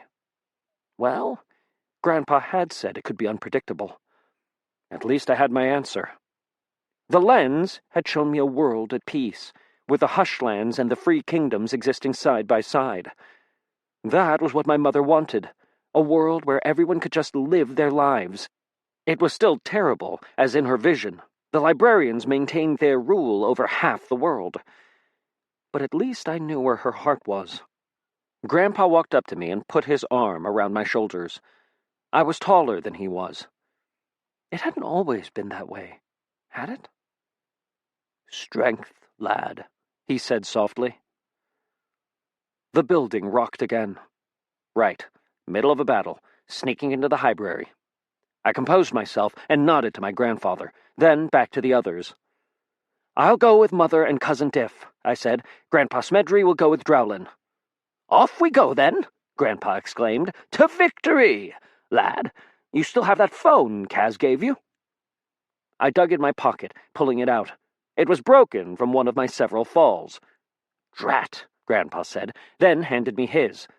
"But we can communicate with couriers' lenses," Grandpa said. "This is if you need to call Kaz or the rebel force here." He took another phone, Drowlin's, and tossed it to Himalaya. "And if you need to talk to them?" I demanded. "I'll call you," Grandpa said lightly. "Give me a report when you know how things are going," Himalaya said, pocketing the phone, "and I'll give you warning if my people have to retreat." She strode out to continue leading her force. "Off with us, then," Grandpa said. "You go right, I'll go left," I said to him. "Sure," he said, then took me by the forearm and met my eyes, nodding once. "Good luck, lad." I talk a lot about my grandpa in these volumes. I explain how impulsive, even reckless he was. I discuss his force of personality and his sometimes bizarre actions. But do not mistake my grandfather for a fool. His wisdom may not have been apparent, but I've never known a man as great as he was. As he bade me good luck, and as I looked into his eyes, I realized something. "You're scared," I said to him. "Terrified," he said. "The Librarians won't let the defeat at Mokia stand. The warmongers among them will push harder for a full-scale invasion of the Free Kingdoms, and your announcement will give them the fuel they need." "So we screwed up?" I asked. "Of course not," Grandpa said. "We fought, we struggled, and we did what we had to. But, well, what? Let's just say that there's a reason I was so keen to go along with an all-or-nothing infiltration of the library. We're in dangerous waters, lad. Dangerous waters indeed. And no talents to keep us alive." He took a deep breath. "But keep your head up. We can get out of this yet. You find your father and stop him." I frowned. "That makes it sound like you're not going to search for him." "Oh, I'll keep my eyes open," Grandpa said, "but my path might lead another direction. We're in the library, bleating bears. I'll never have a better chance to sabotage the Librarian infrastructure. I'm going to destroy this place if I can. So let's go give 'em hell." "Grandpa, this is a family story." "Well, when you write this part down, simply tell everyone I said give them with proper grammar." Eyes twinkling, he squeezed my arm. With that, we parted. Chapter Melissa. Well, that last chapter was kind of self-important, wasn't it? I blame the relative lack of footnotes. Footnote. That's what I get for blowing an entire book's worth of footnote rations on the first one in the chapter. As a reward for being a good girl/boy/robot and reading all of that gobbledygook, I'm going to explain the chapter names to you. Never say I don't give you anything. Footnote. I mean, obviously, I've given you lots of things during the course of this series. Granted, most were probably headaches. You see, the chapters in this book are identified like they are to call attention to a growing problem in fiction. That of disrespect for chapters and their own individual desires. How would you like it if you didn't get to have a name, but were instead assigned a number based on your order of creation? Instead of Samantha, Didgeridoo, or whatever silly name Hushlanders are using nowadays, what if you'd been named Human Spawn number 108,014,480,002? I suspect you wouldn't like that. Well, chapters don't like it either. They never get to be themselves, you know? It's always Chapter 1, or Chapter 27, or, oh, when is this stupid book going to end? To bring attention to this, I've allowed the chapters to name themselves whatever they want. All except Chapter 4. I put my foot down when he insisted to be allowed to have an extra O in the middle of his name. I dashed out into the firefight, Diff and Shasta right behind me. The good librarian force had pulled back almost to the building we'd used for our impromptu conference. They'd taken casualties. This fight was real. I won't go into the gory details, but it wasn't pretty. Angry, I pulled out the Shamefiller's lens and pointed it at a group of oncoming alivened monsters. I started glowing, and the lens spurted out a ray of power. My aim was off, and my beam hit the stone ground of the cavern. Oh, blast. I'm the worst section of floor ever. That person just stubbed his toe on a bit of my uneven rock, and I wasn't washed properly. Their feet are going to totally get dirty walking upon me, and... boom. Good enough, I thought, as bits of burning paper fluttered down, bearing descriptions of bodices. A piece of me was amazed. Bastille had had trouble fighting one of these things, and I'd just taken out a group of them. Something was seriously wrong with my oculator powers. I mean, it was awesomely wrong, yes, but the lens I stuffed into my pocket was so hot to the touch, it could have fired an egg. Footnote, bad egg. You can't work here anymore. The explosion I caused made enough of a mess that my team was able to duck away from the main battlefield through a small alley between two archive buildings. So, cousin, Diff said, what sort of zany, bombastic shenanigans do you have planned for us? Find my dad, I said, looking to Shasta. How do we get an index for this place? Only the most important of librarians will have that kind of information, Shasta said. If this is like other high-level libraries, they'll carry something called an authenticator. It will let them into important rooms, and probably will include a map and copies of the local indexes. So we need to steal one of those, I said, rubbing my chin, or convince a librarian to lead us where we want to go. Yeah, Diff said, and along the way we'll do something really unexpected and silly, right? Then, as we go farther, it will suddenly make perfect sense. Why had I put him in my team again? Wouldn't the lesser librarians need the index? I asked as we continued down the alleyway. How else would they know where to go? Lesser librarians, my mother said, get assigned to one of these small buildings and spend their entire lives working inside it, adding new items when brought, designing new sorting methods when they have nothing to do. They'll never know the entire library's index. That's a wholly thing beyond them, and they're unlikely to have authenticators that will get us past locked doors. I shivered, thinking of a life trapped in a little room far from the sun, doing menial, repetitive work. It would be like any other job, I guess. Footnote, except being a lion wrestler, but I hear the overtime for that job is killer. But those robes sure did look hot. Robes? As we left the alleyway, I led the others around the corner and into another of the archive rooms. This one was filled with shelves and shelves of those little rules inserts you get with a deck of playing cards. Not the playing cards themselves, mind you, just the rules. This place was odder than a river-dwelling species of mammal from the Mustelidae family. Footnote. Made you look that one up, didn't I? Inside were a handful of the robe-wearing cultist librarians. These, instead of cowering, were calmly moving stacks of cards and holding each one up to a candle's flame to inspect it. Indexing the cards by minor variations in translucence, my mother explained. Hopscotch Vindaloo scale. I stepped up to the librarians and put on my oculator's lenses, trying my best to look threatening. Ladies and gentlemen, I'm going to need everyone in this room to remove their clothing. The librarians kept right on working, though Cousin Diff shrugged and began to unbutton his shirt. Not you, I said. Technically, you did say, ahem, I said more loudly, getting out my Shamefiller's lens, then stepping toward the working librarians. Don't make me use this. They barely glanced at me. These are archivists, Alcatraz, my mother said, brushing past me. You're making the wrong kind of threats. Personal safety is of little concern to these types. She snatched a rules card off a table and held it toward a candle. "No!" one of the librarians cried. "Only 1,700,063 of those were printed! It's irreplaceable!" "Plus," another added, "that one has a smudge on the left side. It's a misprint." "Robes," my mother said, "on the floor, now." They hurried to obey. Under the dark robes they wore surprisingly normal clothing. Slacks, blouses, or polo shirts. Business casual dress. I suddenly imagined how life must be for these librarians, who were otherwise ordinary people from the Hushlands. In the mornings, they'd kiss their spouses, then drive off to work in a secret underground bunker where they sorted playing cards all day for a sect of evil librarians. We quickly threw the robes on over our other clothing. "Hey," one of the librarians said to me, "you look familiar. Are you from Section 7, Wardens of the Standard?" It was disturbing that she was a teenager, not much older than me.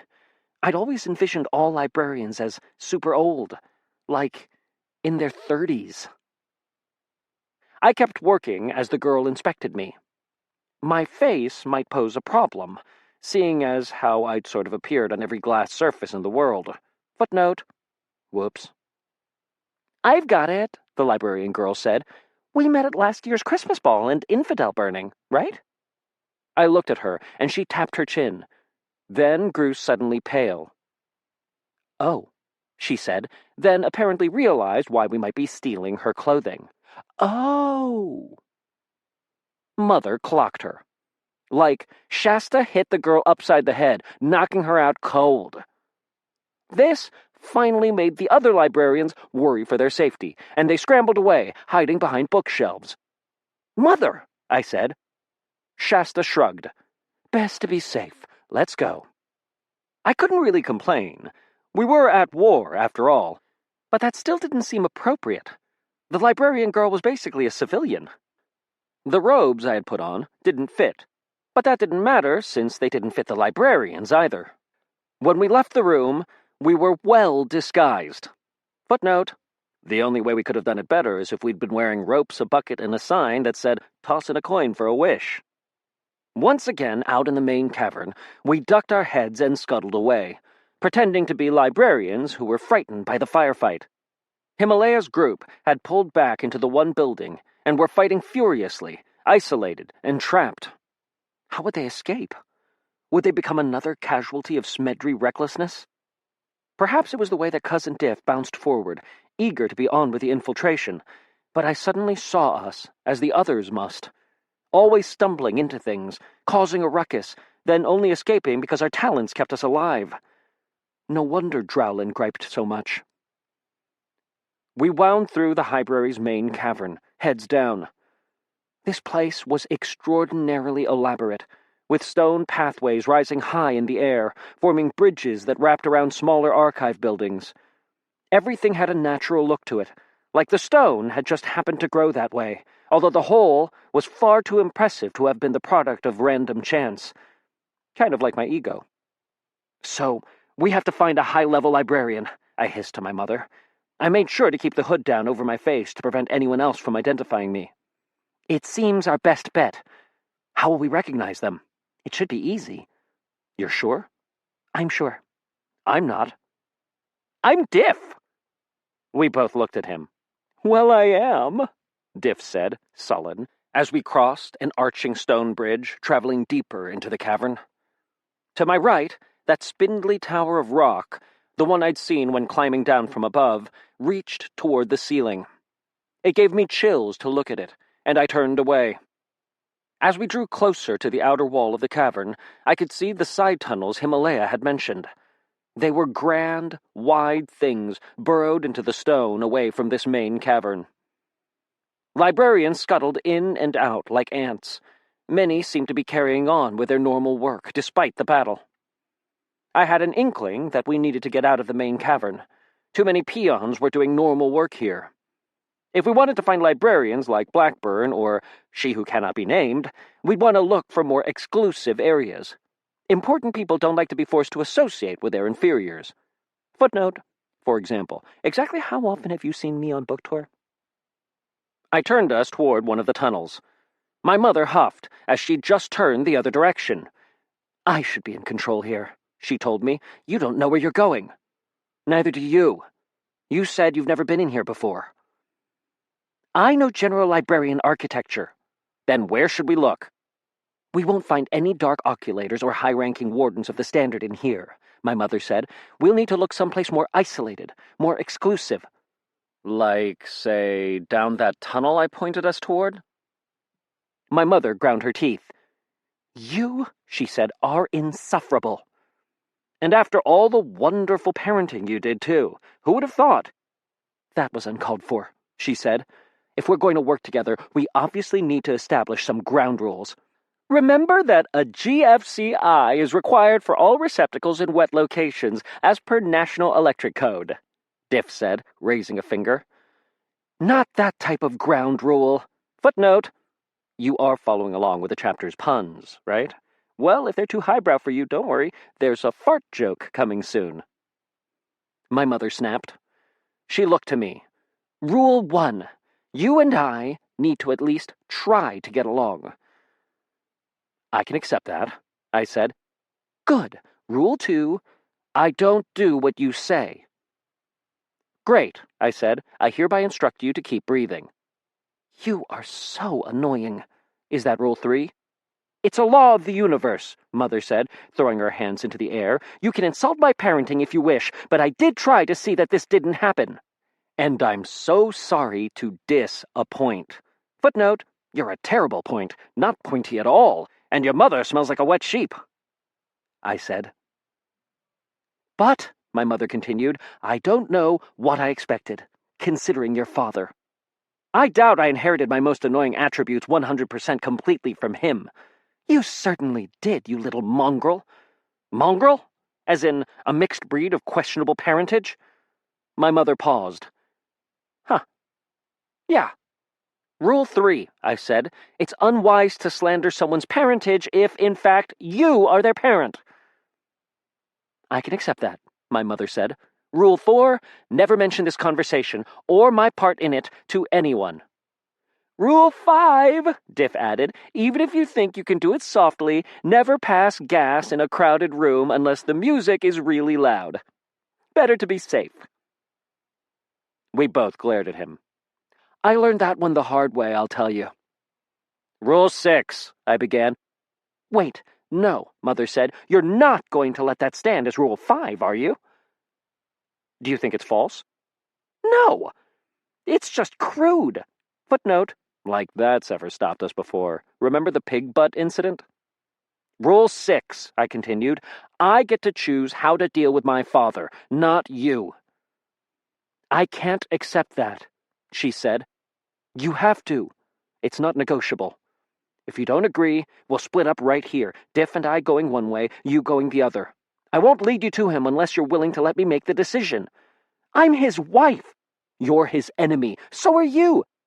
No, I said as we rounded a corner between two small archive buildings. I haven't decided what I am yet. At the very least, I want to talk to him before we do anything. I can't believe you. She cut off, and we stopped in place. We'd been making our way toward the tunnel at the side of the chamber, but hadn't noticed the large group of librarian soldiers gathering here beside the chamber wall. A tall librarian woman in a black robe looked toward us. Her jet-black hair was woven within a silver hairnet, and a pair of light red reading glasses dangled from a chain around her neck. Oculators lenses. This woman was at least a foot taller than even the soldiers. Pale skin. Black lipstick. Yeah, Mom was right. I recognized a high-ranking librarian immediately upon seeing her. And worse, this one was apparently a dark oculator. Ah, she said. You three don't look busy. Gather weapons. We have work to do. We gawked at her. Now, she snapped, pointing toward a row of swords along the wall. Reluctantly, we moved to obey. Fleeing now, in defiance of an order, would only bring this entire crew of 50 soldiers chasing after us. Rule 7, Cousin Diff muttered as we selected weapons. From now on, you two spend a little less time arguing about who's in charge and a little more time paying attention to where you're shattering leading us. Chapter 13. You may have noticed my use of puns in the last chapter. I mean, I pointed them out pretty blatantly, so if you didn't notice, it means you aren't paying attention as you read. And in that case, you should...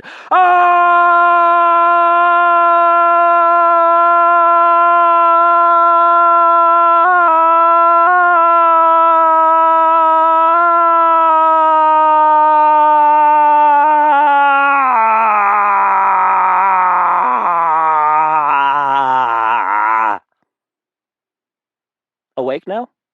Good! Now, those of you who are sleepy, go reread that last chapter because it was really clever and I don't want you to miss any of it. The rest of you, let's talk about puns. Footnote, and to define this for those of you who prefer the fart jokes, a pun is a joke where you say one thing, but you mean a mother. Puns are obviously the highest form of literary genius that an author can display. Shakespeare used puns, and we all know he invented every word in the English language. I mean, before that guy, we were all speaking French or something, which was super inconvenient since France doesn't actually exist, and neither does its language. So I imagine all interactions between people went something like what you saw in chapter Alice. You may commence shuddering in horror at that idea. Yeah, so here's a tip for you. Use a lot of puns in your writing. That way, when someone complains that your book isn't entertaining enough, or that it makes too many self-indulgent deviations into meaningless explanations of writing techniques, you can point out your use of brilliant puns to conclusively prove that they are an ignorant savage, or something. We lined up with the other librarians, awkwardly carrying swords and shields, still wearing our robes as disguises. We weren't the only minor librarians the Dark Oculator had recruited. Fully half the group lining up here wore awkward-fitting robes like ours, and were the type of people who seemed better suited to unsplicing commas than cutting out enemy spleens. I glanced at my mother, who, in the shuffling as the librarians formed marching lines, had been pushed back 2 rows from me. She nervously tugged the hood of her robe down farther. I wasn't the only recognizable one on our team. Diff did likewise on my right, but I wasn't too worried about him. Did I have a lens that would get us out of this? I fished in the pocket of my robe, where I deposited my lenses. Shaper's lens, Truthfinder's lens, Courier's lenses, Basic Oculator's lenses, and the Shamefiller's lens. I wasn't about to begin blowing people up with that last one, far too messy, and the others would be too slow to use in any realistic way. Using one would reveal me to the Dark Oculator. That's not all that could give me away, I realized uncomfortably, glancing again at the reading glasses hanging around the woman's neck. If she put those on, I'd glow like a Christmas tree. Another oculator is easily spotted by one of our kind who is looking. My every instinct screamed at me to get out of this line of troops and hide. At the same time, she was exactly what I'd been searching for, a high-ranking librarian with access to the more hidden parts of the library.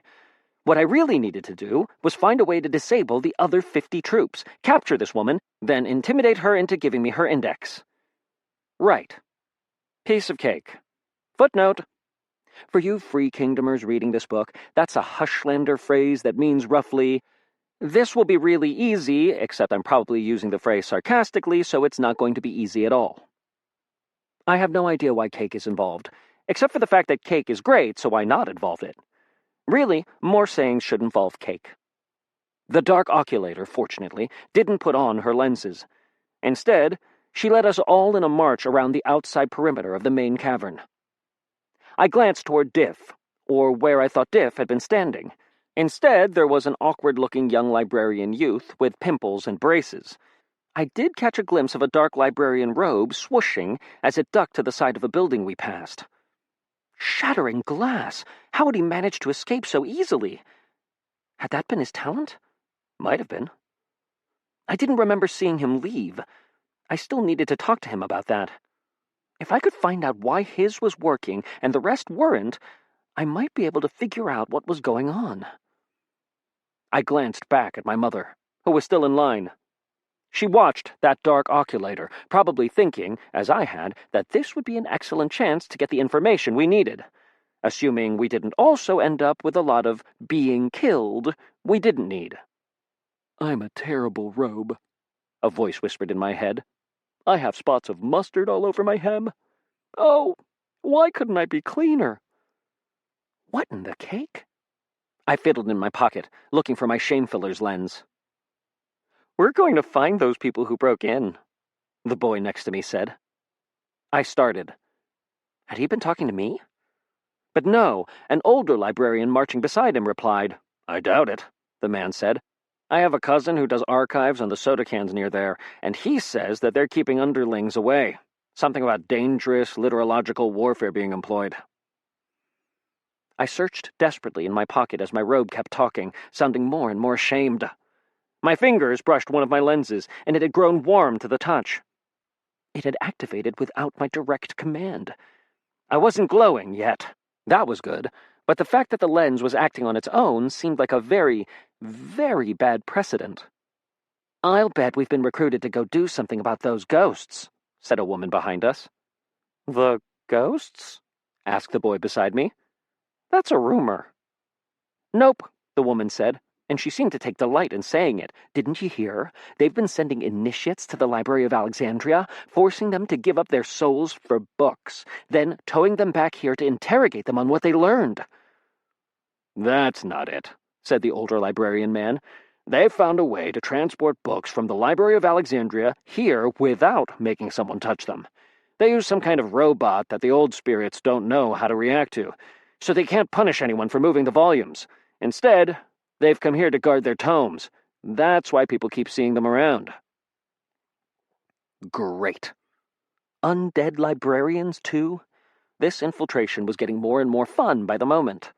I latched onto my shame-filler's lens, forcing it, with effort, to power down. As it grew cool to my touch, I let out a relieved breath. Having my robe suddenly explode, with me still in it, seemed like a very embarrassing way to die. I added it to my list. Footnote: besides, I really didn't want to make a habit of vaporizing my own clothing. Once in a series is my limit. "The young librarian said, then gulped. "I still think the ghosts are rumors." "Think what you want, Kyle," the woman said. "Doesn't change the truth." Someone nudged me in the back. "What about you? Have you seen them?" I said. "Nope. Haven't seen them." The youth looked at me, peering into my hood, which had slipped back a little. "Hey, you're not from our sector." "The oculator grabbed him and his team last minute," the older librarian man said. "What are you guys, card runners?" "Yeah," I said, "but I'm new." "Did we train together?" the youth asked. "You look familiar to me." "Oh, cake." "Yeah, we did," I said, "but I got moved out of training quickly. You back there," the oculator in front snapped. "Quiet." Never had I been so happy to be shushed by a librarian. Fortunately, the youth seemed to lose interest in interrogating me, instead growing nervous as we approached a large side tunnel that, unlike the others, didn't have people flowing in and out of it. Our group stopped at the mouth of this tunnel, a deep passage of rock, lined at the sides with oil lamps in the shape of metal skulls with a fire coming out of their upturned mouths. They stared at the ceiling, eye holes gaping like doomed souls. Footnote: librarians really do have a flair for dramatic scenery. Rutabaga.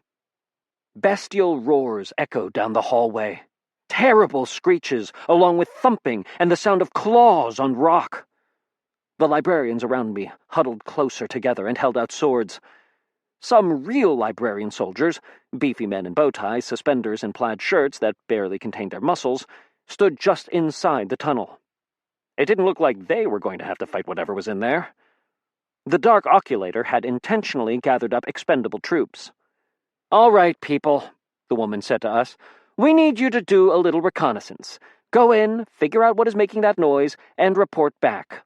Bring me its head, and you'll be richly rewarded." Another roar echoed in the hallway, a sound like a lion being eaten by a dragon during a heavy metal concert. Whatever else happened, I couldn't let myself be sent in to fight that thing. I needed to talk to this Dark Oculator, get information out of her, and I started as I realized she'd put on her oculator's lenses to peer down the darkened corridor. She apparently didn't see anything interesting through her lenses, for she turned lazily back toward us to give another order. She stopped mid-word as she saw me. I pulled down the front of my hood to obscure my face, then ducked out of the line and strode toward the front of the group, dragging the big sword I'd been given as a weapon. My mother had moved up in the line to look down the corridor, and as I passed, she hissed at me, "What are you doing?" There was no time to explain. I stepped right up to the dark oculator. "I believe I am in the wrong place," I said, speaking with a rasping voice. "I was upon another mission when you pulled me into your team. I came along out of curiosity, but I must now be away." "Who are you?" the woman snapped. "Too much power. What lenses are you holding?" She reached for the front of my hood.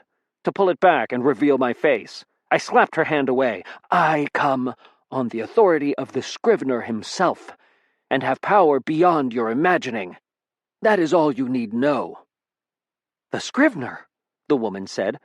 She glanced at the other troops, then whispered to me, "Finally, where has Lord Bibliaden gone? What has he been doing? We haven't seen him in the library in weeks." I gulped.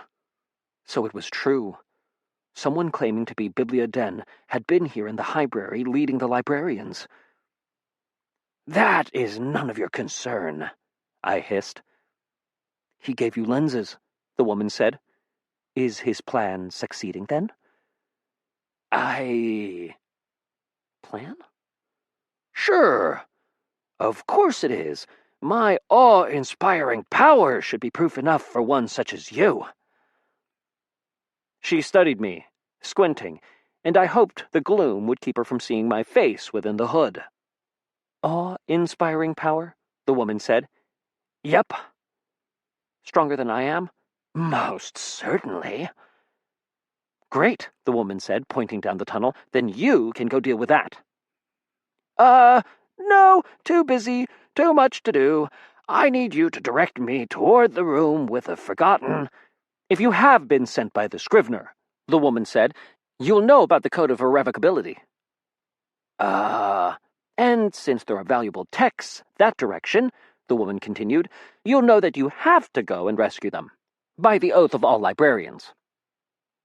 She looked satisfied, as if she'd won the argument, which was probably true, in the same way that you'll likely win any argument you have with a lump of coal. I had no idea what we just talked about, but it seemed that I didn't have much choice. Another roar echoed in the corridor. "I need to get to the forgotten language texts," I said stubbornly.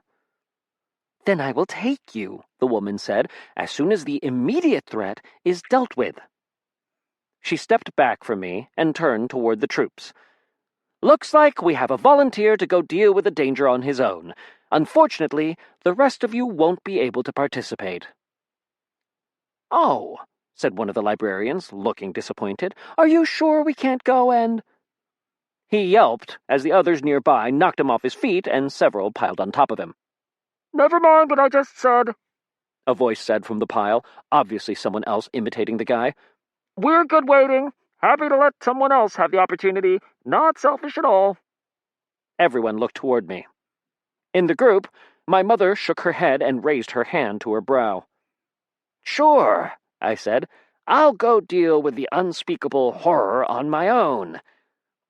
Be right back." The librarians waited expectantly.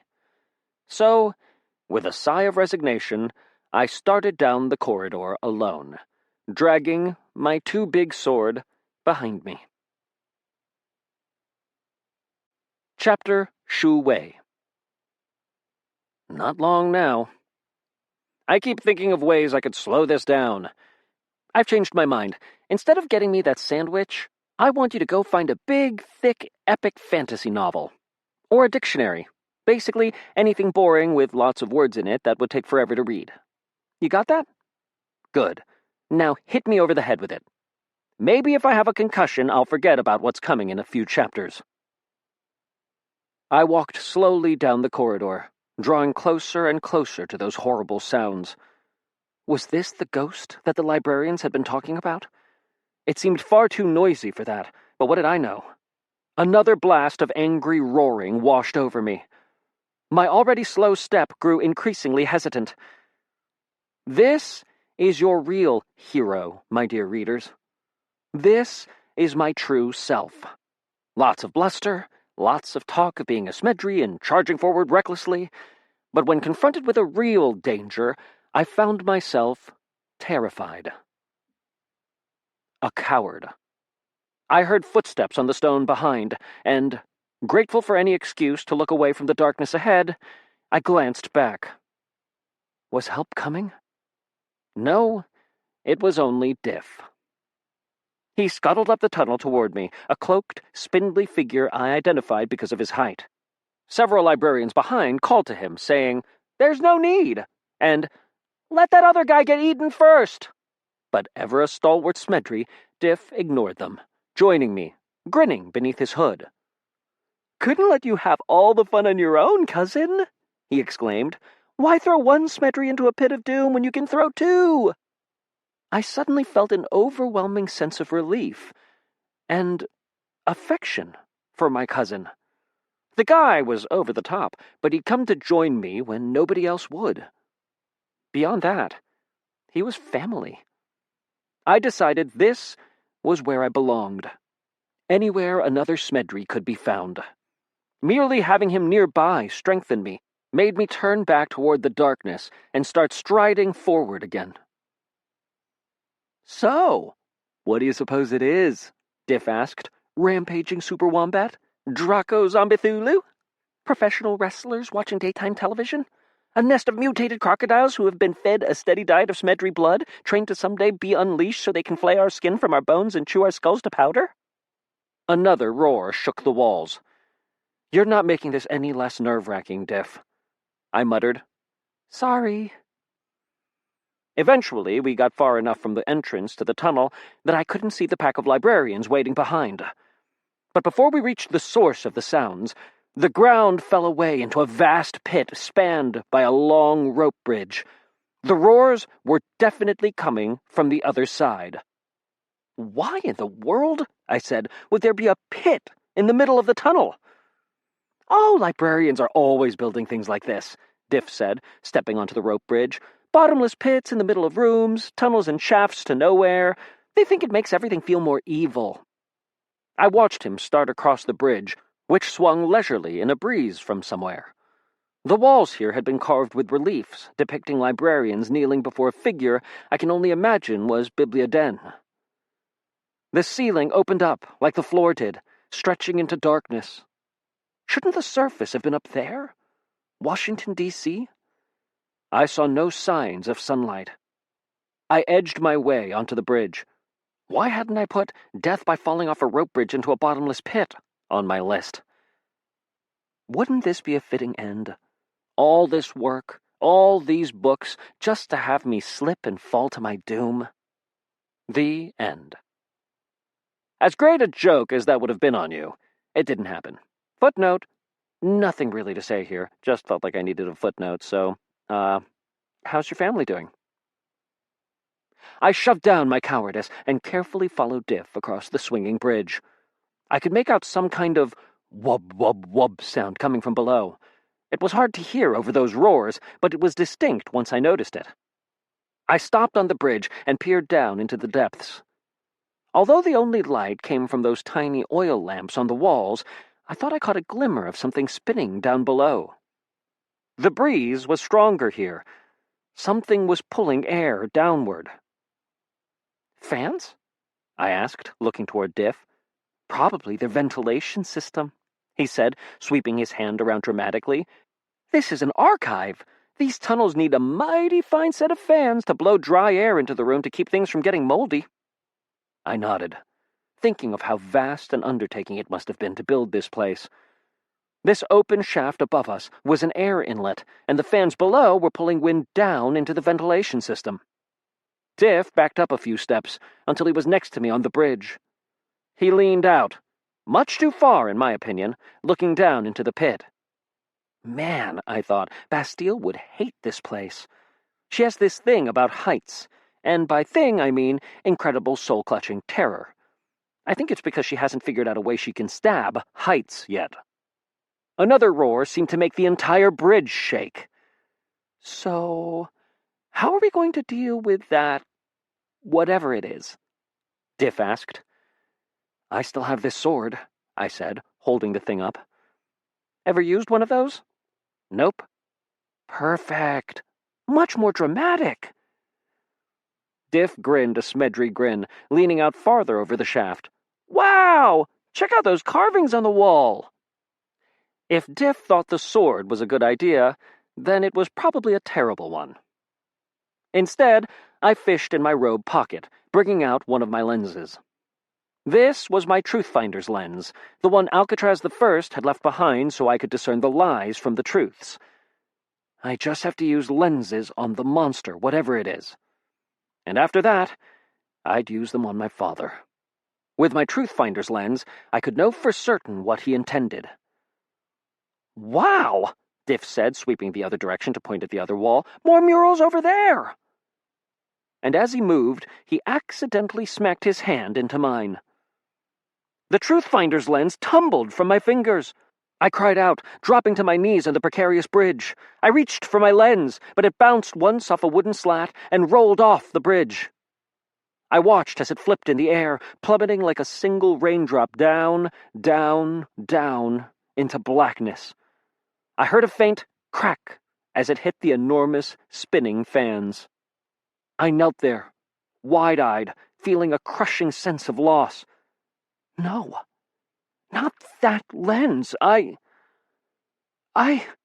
Oh, Diff said. Oh, I'm so sorry.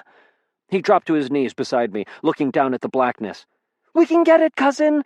We cut the ropes of the bridge, dropping us down while we cling to the wooden boards.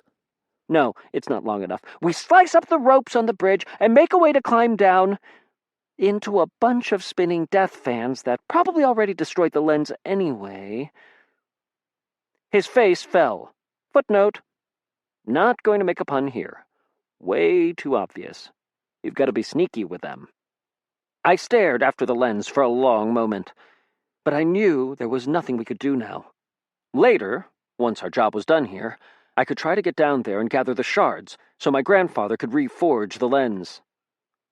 I'm so sorry, Diff said. That wasn't very Smedry-like, was it? It was spontaneous, I mean, but... He looked sick. I was immediately angry with him. Hateful, even. Then, I thought of all the things I'd broken in my life, all the mistakes I'd made.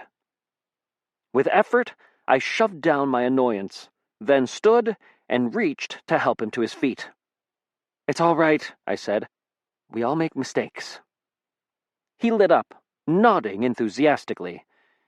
He was earnest. He was also a buffoon, but hey, he wasn't the one who had accidentally warned the entire world he was going to be sneaking into the library. Come on, I said, shouldering the sword and striding across the bridge. I'm tired of wondering what type of deadly monster is waiting to devour us.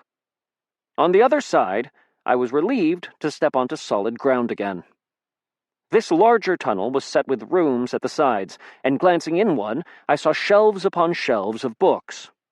It looked like the huts in the central chamber mainly kept things like soda cans and license plates, while these deeper chambers had the actual books. The sounds were very close now. I inched along, back to the wall, approaching a doorway to my left. Yep, that was where the sounds were coming from. I looked at Diff, and we both took a deep breath. Then we charged into the room, me with my sword out, him with his fists up, as if fully prepared to punch the living daylights out of the Draco zombie Thulu. Whatever that is. Instead, we were confronted by an enormous Tyrannosaurus Rex with blood dripping from its teeth. Oh, I said, relaxing immediately. Thank goodness. Chapter 15. I've been thinking. Maybe my life is a fable, of the kind Aesop wrote. The purpose of those was to warn. He told an entertaining story that, at the end, proved a point. That's why all those animals got eaten, mangled, beheaded, crushed, and defenestrated. Footnote. What, You haven't heard the fable of the rat who got tossed out of a window? It's very popular among woolly sea sloths. My life is not just a story, but simply because this all happened doesn't mean you can't learn something. It's obvious to me now. Maybe there is a point to all this. You are supposed to learn something from it. Never let your chapters choose their own names. It makes things terribly confusing. The dinosaur roared again, throwing back its head, shaking the walls with the ferocity of its anger. "Cheers, Alcatraz," said a pterodactyl. Footnote. First try. What are the odds? Sitting at a little table in the room. He wore a vest and trousers, and was sipping tea from a small cup. "Hey, Charles," I said, waving Diff into the room, then peeking out to see that no librarians were near. "What's up with Douglas?" "Bit my lip," said the T-Rex. "Really?" I said, setting the sword by the door and pulling a handkerchief out of my pocket. Footnote. All good tuxes come with one. That hardly seems worth all of this noise. "Don't mind him, good chap," said Charles the pterodactyl. Footnote. That's more like it. "He merely has a very low threshold for pain and a very high propensity for making a brilliant racket." "That's terribly unfair," Douglas said. "Have you seen these teeth of mine? A bit lip is no trivial matter, I say." In truth, he was small for a T-Rex, barely taller than a human adult, but he still had to lean down so I could dab at the blood on his teeth. A few other dinosaurs sat at the table with Charles. I'd met Margaret, the duck-billed dinosaur, along with Charles and Douglas during my first library incursion with my grandfather. I didn't know the last of the group, a dinosaur that had 4 horns, but also a long, pointed face. I'm fairly certain the business suit with a skirt meant she was female, but I'd never seen her species in a textbook. Diff regarded the dinosaurs with a sneer that he obviously tried to cover up when I glanced at him. Like Bastille, he didn't seem to think much of them. Personally, I was more than happy to find friendly faces, even reptilian ones, instead of some eldritch monster thirsting to drink my soul. "What are you guys doing here?" I asked. "Didn't you learn your lesson last time?" The librarians liked to kill dinosaurs and stick their bones in museums. "We're field researchers," Charles said indignantly. "We can't do important work in a stuffy university." "Stuffy libraries are much better," Megan the duck-billed dinosaur agreed. "Besides," said the T-Rex, "we couldn't let you come here alone, good chap." I groaned. "So you saw my speech, too?" "It's time for you to stop whining," Charles proclaimed, raising his teacup, "and either help or get out of my way." Very dramatic. Set the librarians all abuzz. They knew I was coming for them, I said with a sigh, sitting down with the dinosaurs and eating a few of their British-style cookie things. Footnote. Yes, dinosaurs are English. Or, rather, English people sound like folks from northern Valhalla, where most of the dinosaur cities can be found. So if you meet them, they'd sound an act British to you, as opposed to Smedrys, who generally just sound an act bratish. Yes, said the not-triceratops, but that's not what made the librarians so upset. Not merely your arrival, but your speech. Don't you realize what you said? It was incredible, extraordinary, spectacular. The dinosaurs looked at me expectantly. Hopefully the librarians outside in the hallway would think I was fighting in here or something. This particular hall of books didn't seem to have any archivists in it at the moment. Your speech, Charles prompted. You said, I know something the librarians don't. The librarians have gone crazy trying to figure out what it is. I was talking about my determination, I said. It was a metaphor. I'm stronger than they think. Something like that. I shrugged. I didn't really remember what I'd said all that well. It had just kind of come out. Footnote. Yes, I know that speech has been recorded as one of the most influential ever spoken. Unlike what your textbooks say, I didn't spend 3 weeks preparing it. Sorry to destroy any illusions you have about me. But if you're this far into my autobiography, I figure you must have defenestrated those long ago. Well, Douglas said, flopping down beside the table near me. "They certainly thought you meant something by it. So we couldn't sit back and let all this happen." "Well, I suppose we can use all the soldiers we can get," I said. "Soldiers?" Charles the pterodactyl asked. "Militants," the not Triceratops explained. "Combatants, fighters, warriors." "I know what it means, Mary," Charles said. "I was simply surprised. We're not exactly the fighting type, Lord Alcatraz."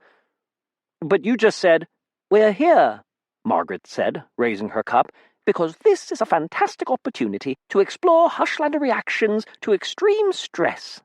"Do you have any idea how many papers we could write about this?" the four-horned dinosaur said. "Essays, dissertations, treatises." "Librarian homeland besieged," Charles said. "Smedry's running around in the highbury, having a bash at bringing down the entire place. This will be golden." "Marvelous," the not Triceratops said. "Engaging, fascinating, wonderful. Footnote: have you figured out what kind of dinosaur she is yet?"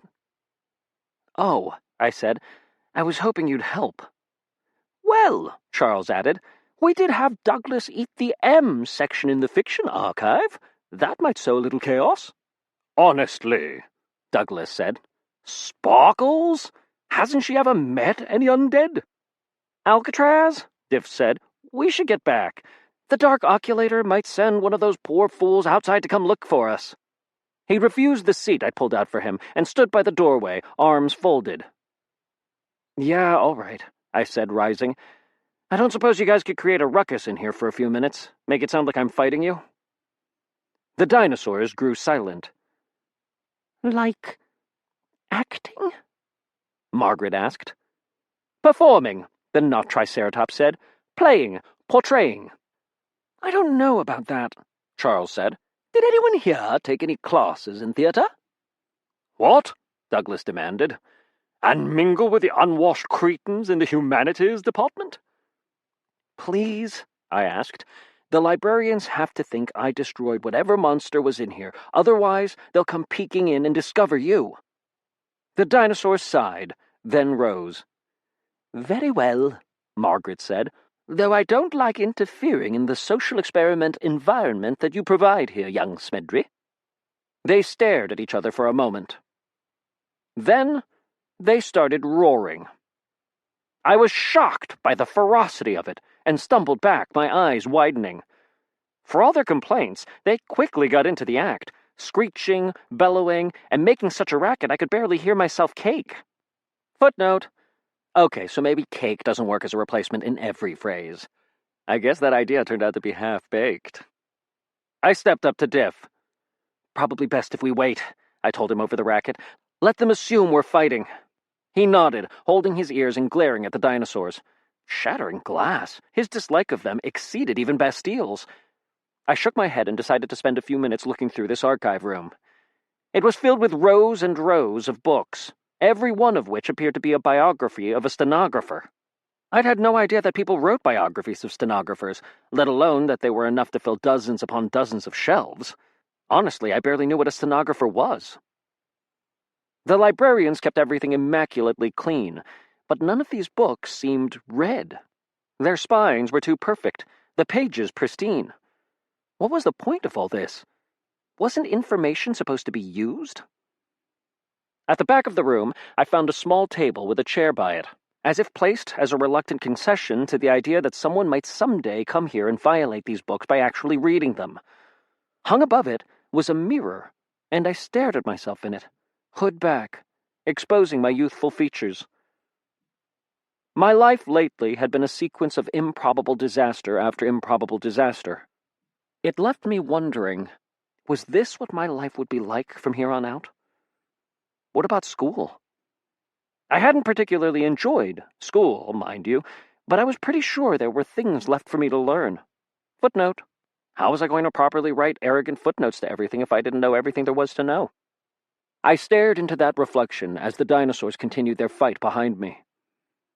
Then, the me in the mirror walked away. I gasped, jumping back, reaching into my pocket for one of my lenses. A librarian trap? But no, the mirror suddenly showed another place. A place like what I thought I'd seen in the glass of the storefront on the street above. White pillars, cobbled streets, statues and fountains. Incarna, I thought. The kingdom from way, way back where the Smedry line and the Talents had begun. It was a bit like Greece, but with cooler clothing. Footnote: their togas had spoilers, and they wore sunglasses. In the mirror, Incarna was burning. I stepped up to the mirror and raised my fingers to it. The glass was cool to the touch, but I felt as if it should burn me. The phantom version of me moved through the streets, and my view followed, showing me a ruined paradise. Flames flickered out of buildings that, made of stone, should definitely not have burned. A shock of some sort made everything tremble, and a nearby building collapsed, spewing dust. The phantom passed, as if oblivious to the destruction. I'm watching it, I realized. The day Incarna fell. Refugees had fled, some making it to Alexandria, where eventually my great-great-super-great-grandfather had died and been buried. He'd blamed the Talents. Was that what had lurked inside me? The power to destroy cities? Continents?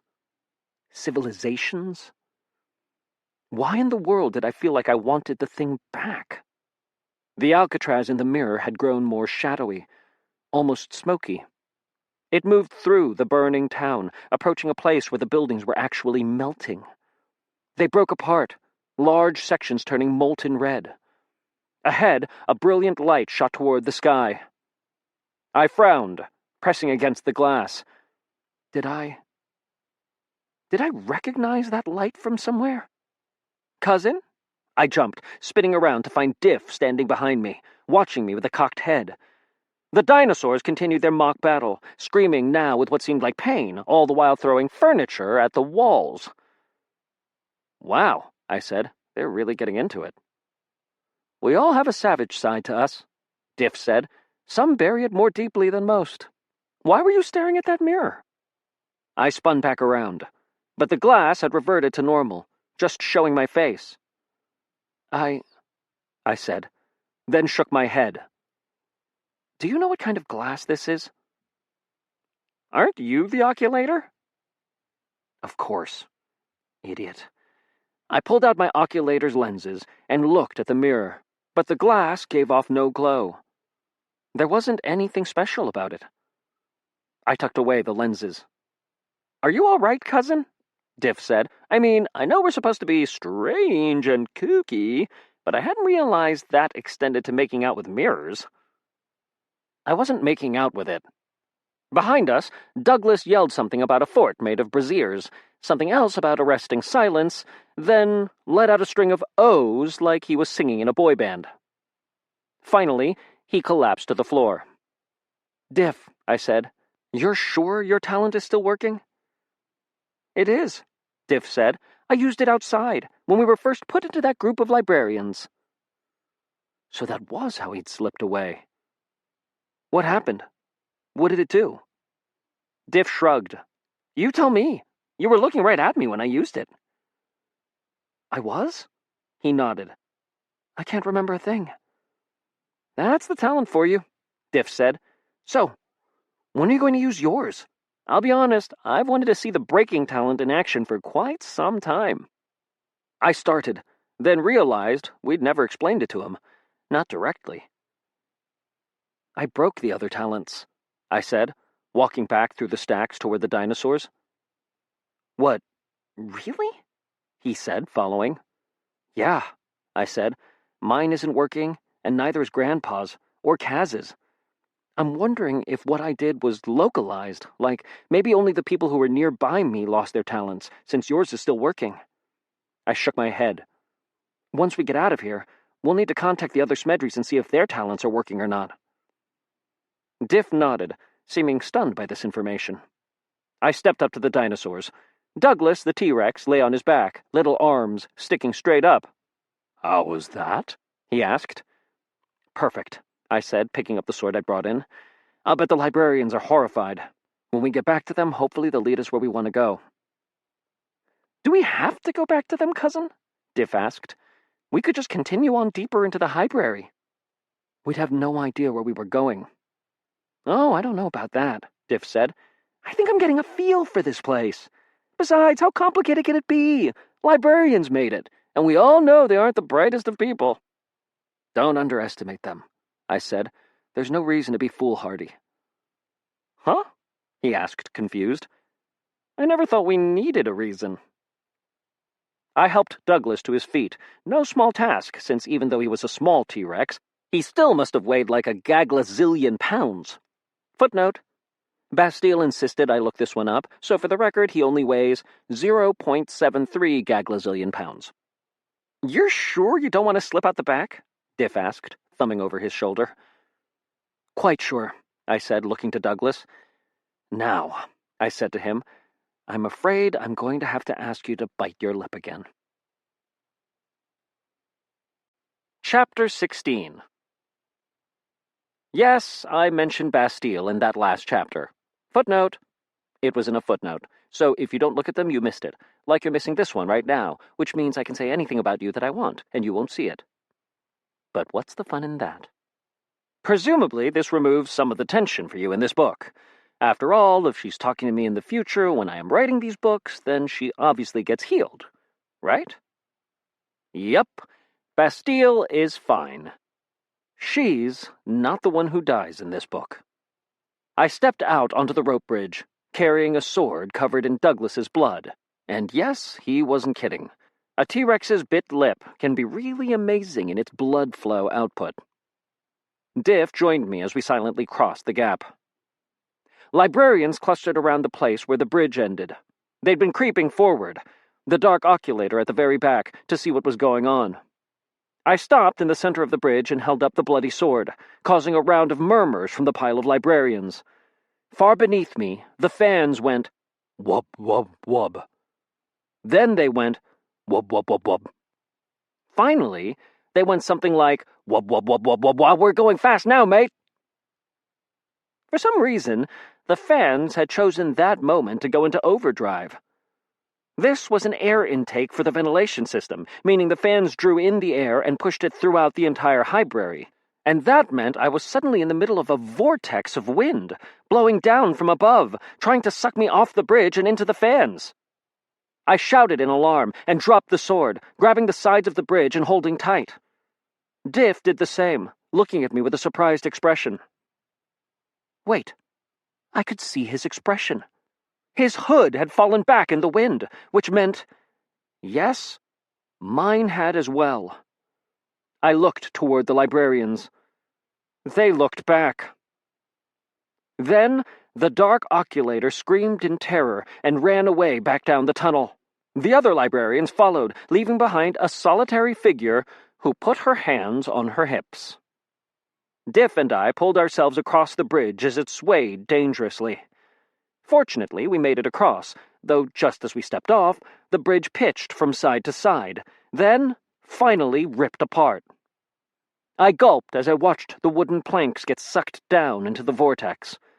I glanced at Diff, who looked nonplussed. Footnote, which, by the way, is kind of a stupid word. What does it mean to be plussed, anyway? Sounds like something mathematical. Something was definitely wrong with those fans. Now that we were out of the wind tunnel directly above the fans, the air wasn't being pulled as much. Still, we walked down the hallway to get away from the noise. You know, my mother said, looking in the direction the librarians had fled, that was completely unfair. Huh? Why are they afraid of you? She said, folding her arms and tapping her foot. Do you know how hard I tried to cultivate a fearsome reputation? They don't care about me, but they run away from a teenage kid with a bad haircut? Bother. You're a terrible mother. You realize that, don't you? I'll bake you cookies or something to make up for it, Shasta said. She hesitated. That's a thing mothers do, right? You don't know? Never got around to studying for the job, Shasta said. Honestly, you'd think they'd give us an instruction manual, footnote, hola, or something. Well, regardless, this plan hadn't turned out. Not only had I lost my cool bloody sword, the librarians had run away. "Well, now what?" I asked as we stopped in the tunnel. Shasta asked. "That dark oculator was going to lead us to the forgotten language texts." "Why would she do that?" Diff asked. "She thought I was serving the Scrivener," I explained. "I told her I'd been sent by him." Diff started. "What?" "Yeah," I said. "She wanted to test that I was as powerful as I claimed, so she sent me to kill the monster." "Dinosaurs," Shasta said dismissively. "I can't believe that nobody noticed. Hasn't anyone in here heard a T-Rex throw a tantrum before?" Drat. I'd been hoping she'd think I'd done something incredible. "Well, the dark oculator is gone, so she can't lead us to the Forgotten Language Archive. Now we'll have to start all over." "Yes," Shasta said, "we could do that, or we could use this." She held up a small, mobile phone-like device. "Is that the dark oculator's authenticator?" Shasta said. "Yes." "And you picked her pocket," Shasta said. "What? You thought I was just lounging out here composing an epic ballad or something? Thank you for the distraction, by the way." "Great! Let's turn it on." Mother tucked it into her pocket. "Wait, what are you doing?" "Let's go over those rules again," she said, looking me in the eyes. "They aren't negotiable." "Really? That's too bad." She started to walk away. I grabbed her by the arm. "You turn that thing on." "Or what, Alcatraz? Are you willing to hurt me to get what you want? Do you think you could actually manage it if you decided to try?"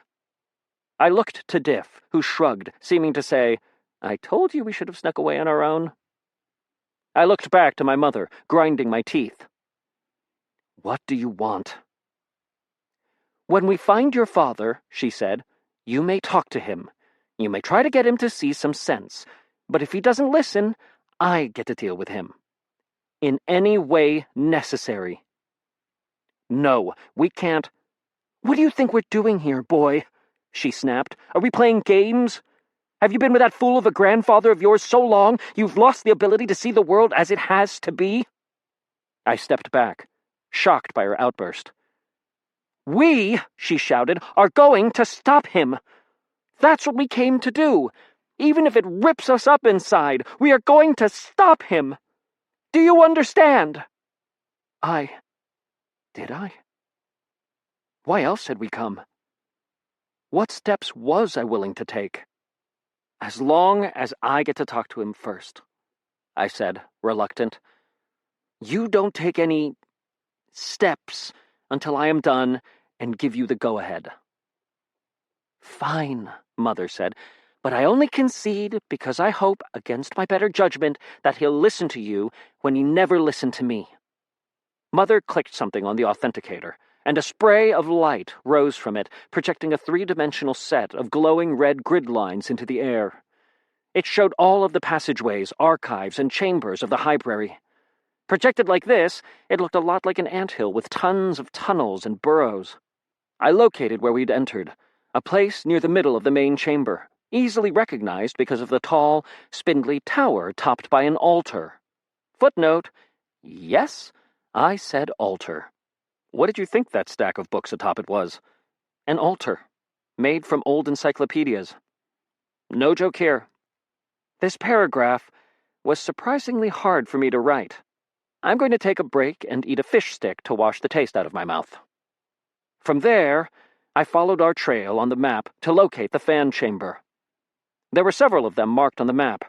Were all the fans blowing this hard? Even standing a distance away from it, the air current was noticeably strong. This place was enormous. I squinted, reading notation after notation in the air. How long would we be safe just standing here? What if... There, Diff said, pointing at a notation. Forgotten language texts. Mauve-level authenticator required. And what do we have? I asked. Gamboge, Mother said. Which is... high enough to get us in, she said. I nodded in relief, memorizing the path between our location and the archive. We'd have to return to the main chamber, then head down a different set of tunnels. It was practically on top of another wind tunnel. "Let's go," Mother said, moving to turn off the authenticator. I stopped her, raising my hand, tracing the path again. I'd noticed something else on that map. It was practically on the way. Suddenly, the authenticator flashed brilliantly, the projected image growing much brighter. I backed away. Had I done that to it somehow? But I wasn't even touching it. Mother flipped it off, looking annoyed. "It's hot to the touch," she complained, stuffing it back in her pocket. "What did you do?" "Nothing," I said. But there wasn't time to protest my innocence. I had a plan. Much like the old plan, but with a quick diversion. I took off running. Shasta grumbled and fell in behind me, Diff at the back. We emerged into the main cavern with its sweeping rock bridges and hundreds of archive huts. A gaping hole in the ceiling spilled light down in a golden column near the center. The sound of gunfire popped in the distance. Himalaya's team was still fighting, thankfully. We turned right. The librarians in the main cavern were all abuzz, scurrying about, shouting. Something had sent them into a panic, it seemed.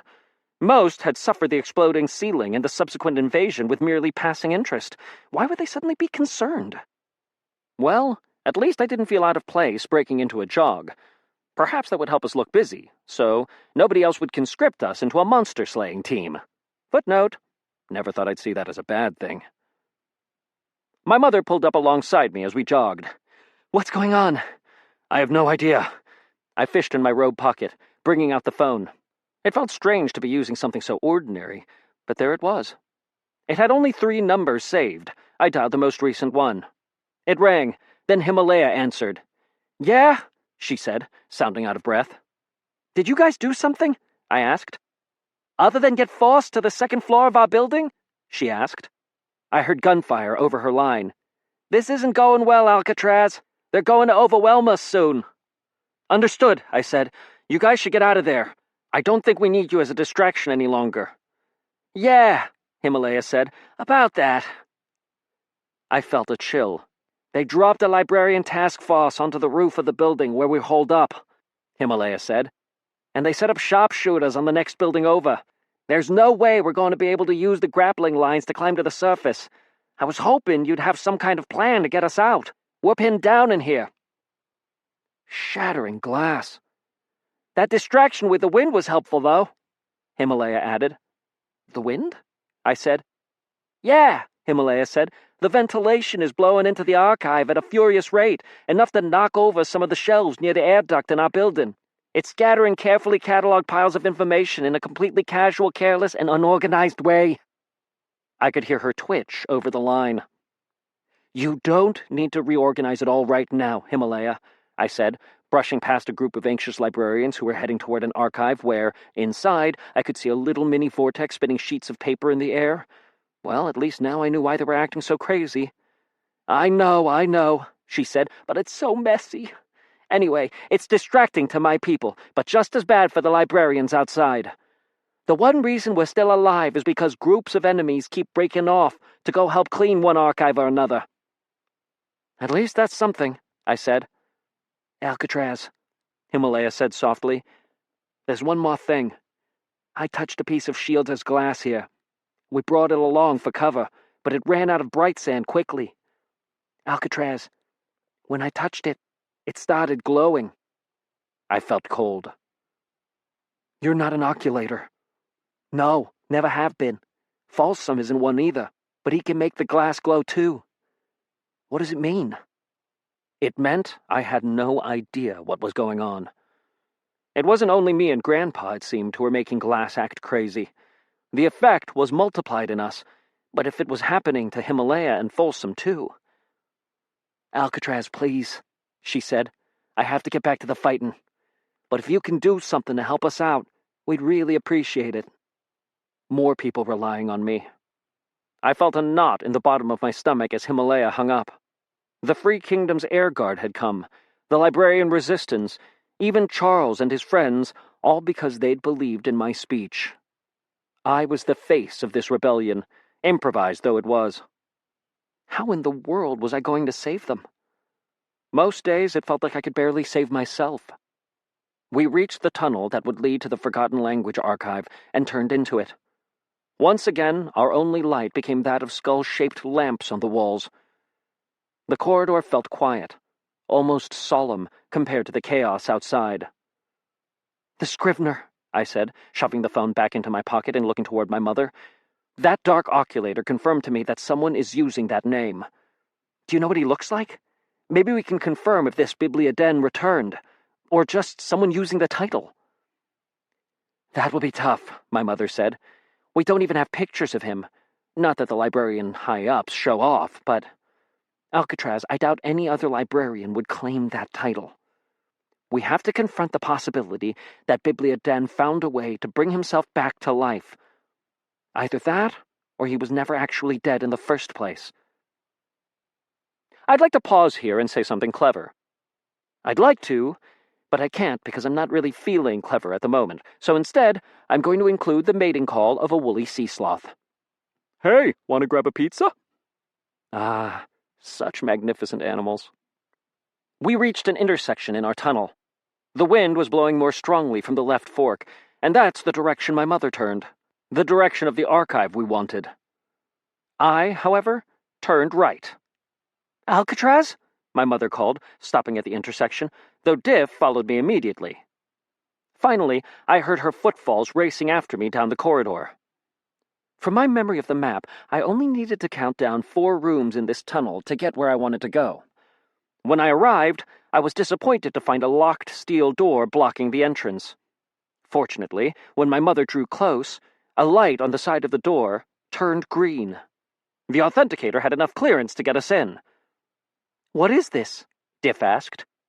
"Chemicals lab and medical storage," my mother asked, reading the words, etched into the stone in a cryptic language I couldn't decipher, above the entrance. "Why have you come here?" I placed my hand on the door. "Because," I said, "I have a friend in a librarian-induced coma, and this is precisely the sort of place they'd keep the cure." Chapter 17. I can't drive a car. But if I could drive a car, and if this book were a car, my foot would be on the gas pedal and we'd be going about 200 miles an hour right now. I've thought quite a bit about these last chapters of my autobiography. You are now approaching the end of the 5th book, the last book. You've dedicated hours upon hours of your life studying my exploits. It's all been pointing at this. I want you to understand the gravity of this moment. I need you to realize exactly how solemn all this is. And so, I'm going to do something I've never done before. Something incredible. Something dangerous. And something completely unexpected. I'm going to let you skip ahead. Yes, I know. In every book so far, I've forbidden you from looking ahead. I've mocked and derided those who do so. I told you to never, never, never look ahead in a book. And now I'm letting you. That's how important this ending is. That's how dangerous all this is. We have to do it in a controlled way, though. At the end of this introduction, I am giving you formal permission to look ahead to Chapter 20 and read the first 2 paragraphs on page 273.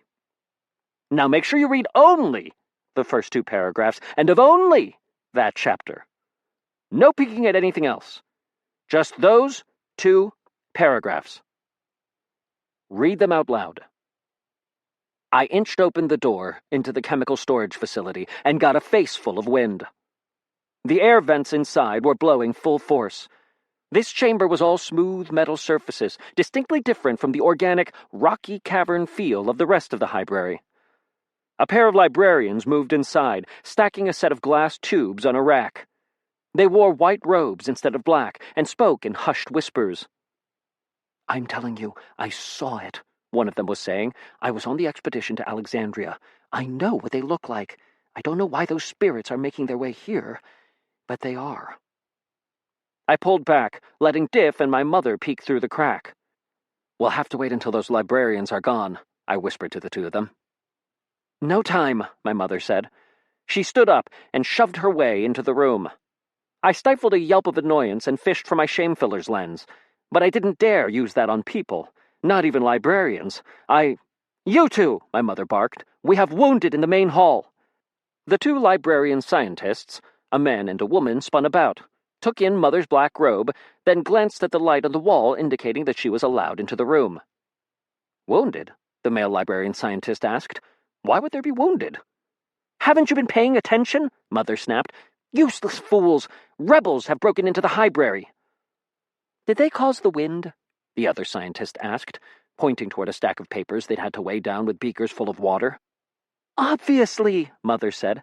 They also brought some of our own weapons, stolen from the battlefield in Mokia, and are using them to knock our troops unconscious. I need the cure. Stat. Stat? The woman asked. It's Latin, my mother said. It means I'll rip out your tongues if you don't obey right now. They obeyed, rushing to a cabinet and unlocking it.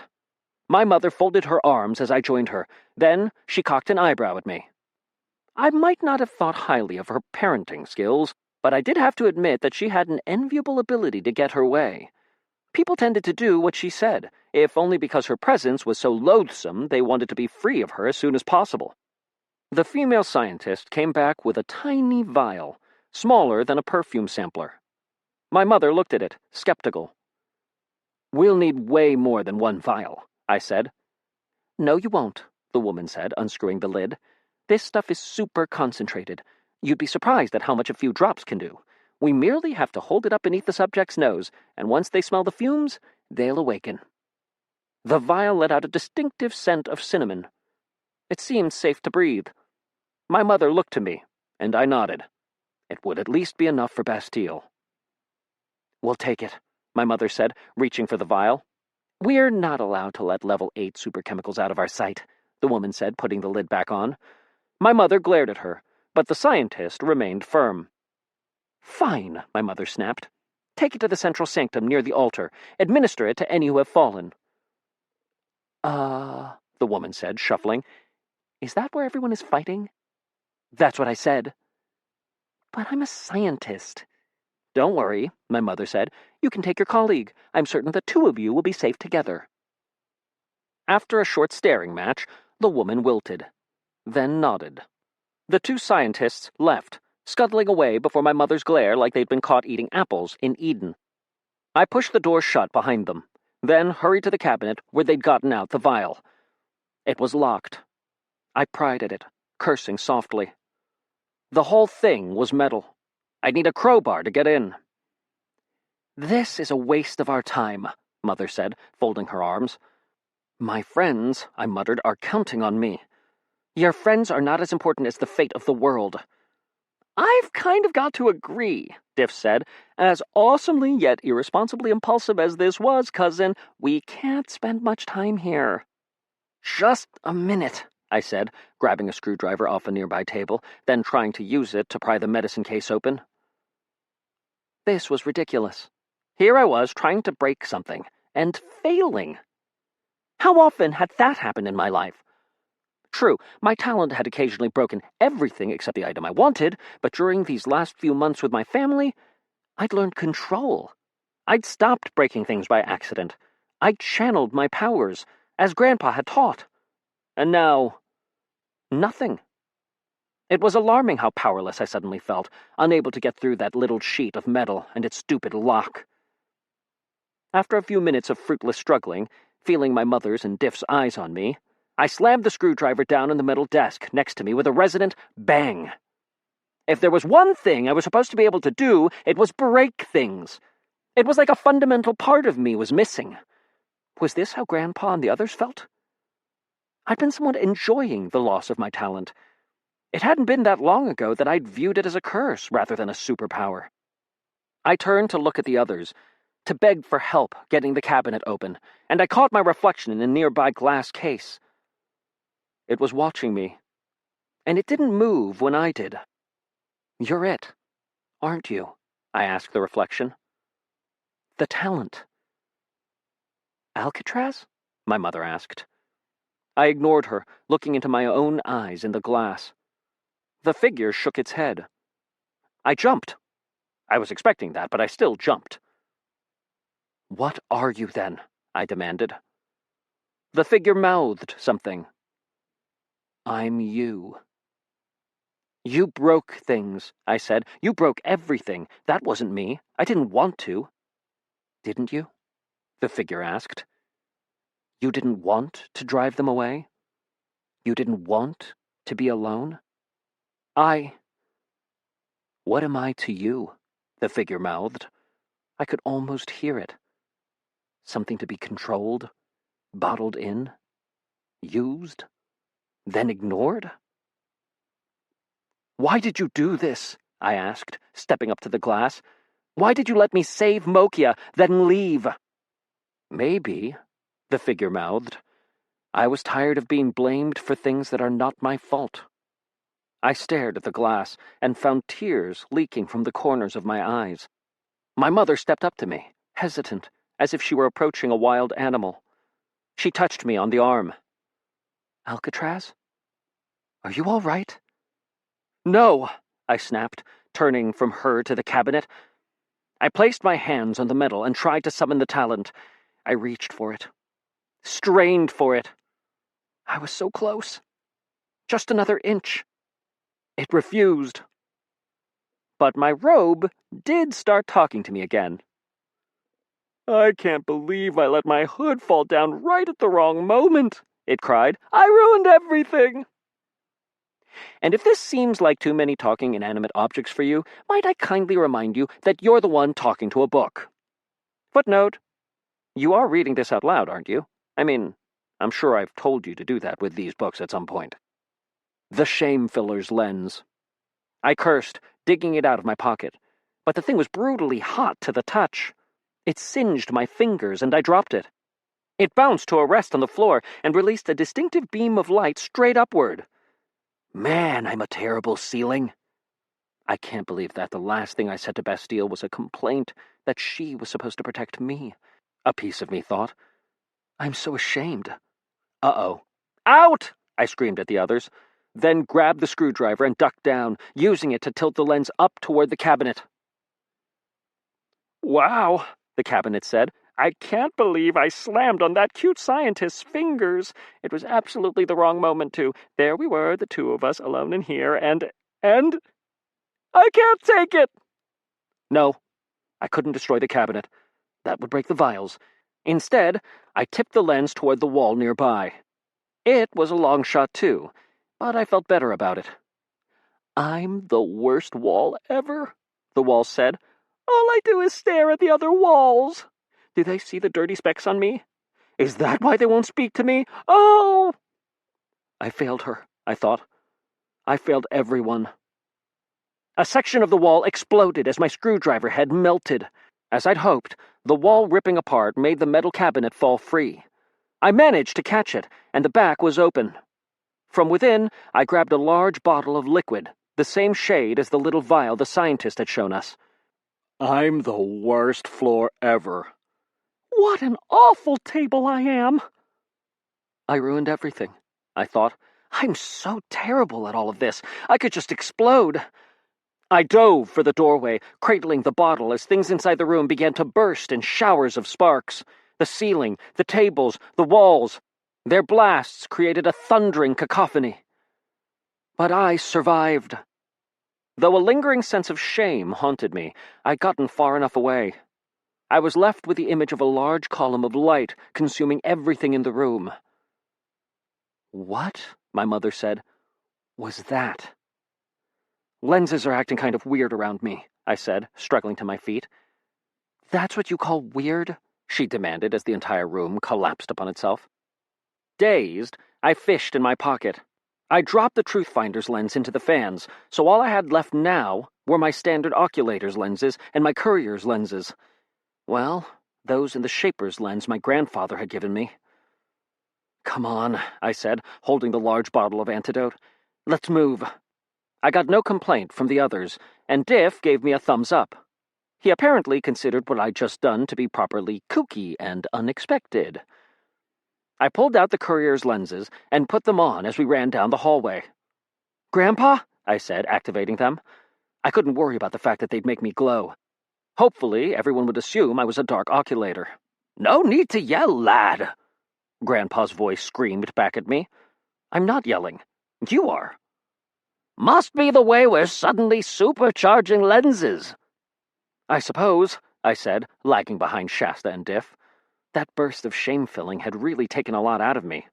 We found where they're keeping the forgotten language texts, and are on our way there right now. Rousing rollings! I'm on my way too. You found an authenticator?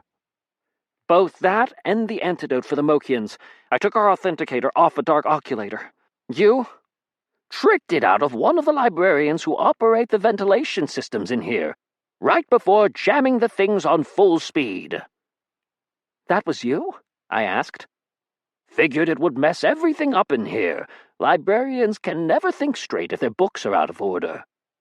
I decided not to mention how the fans had nearly messed me up as well.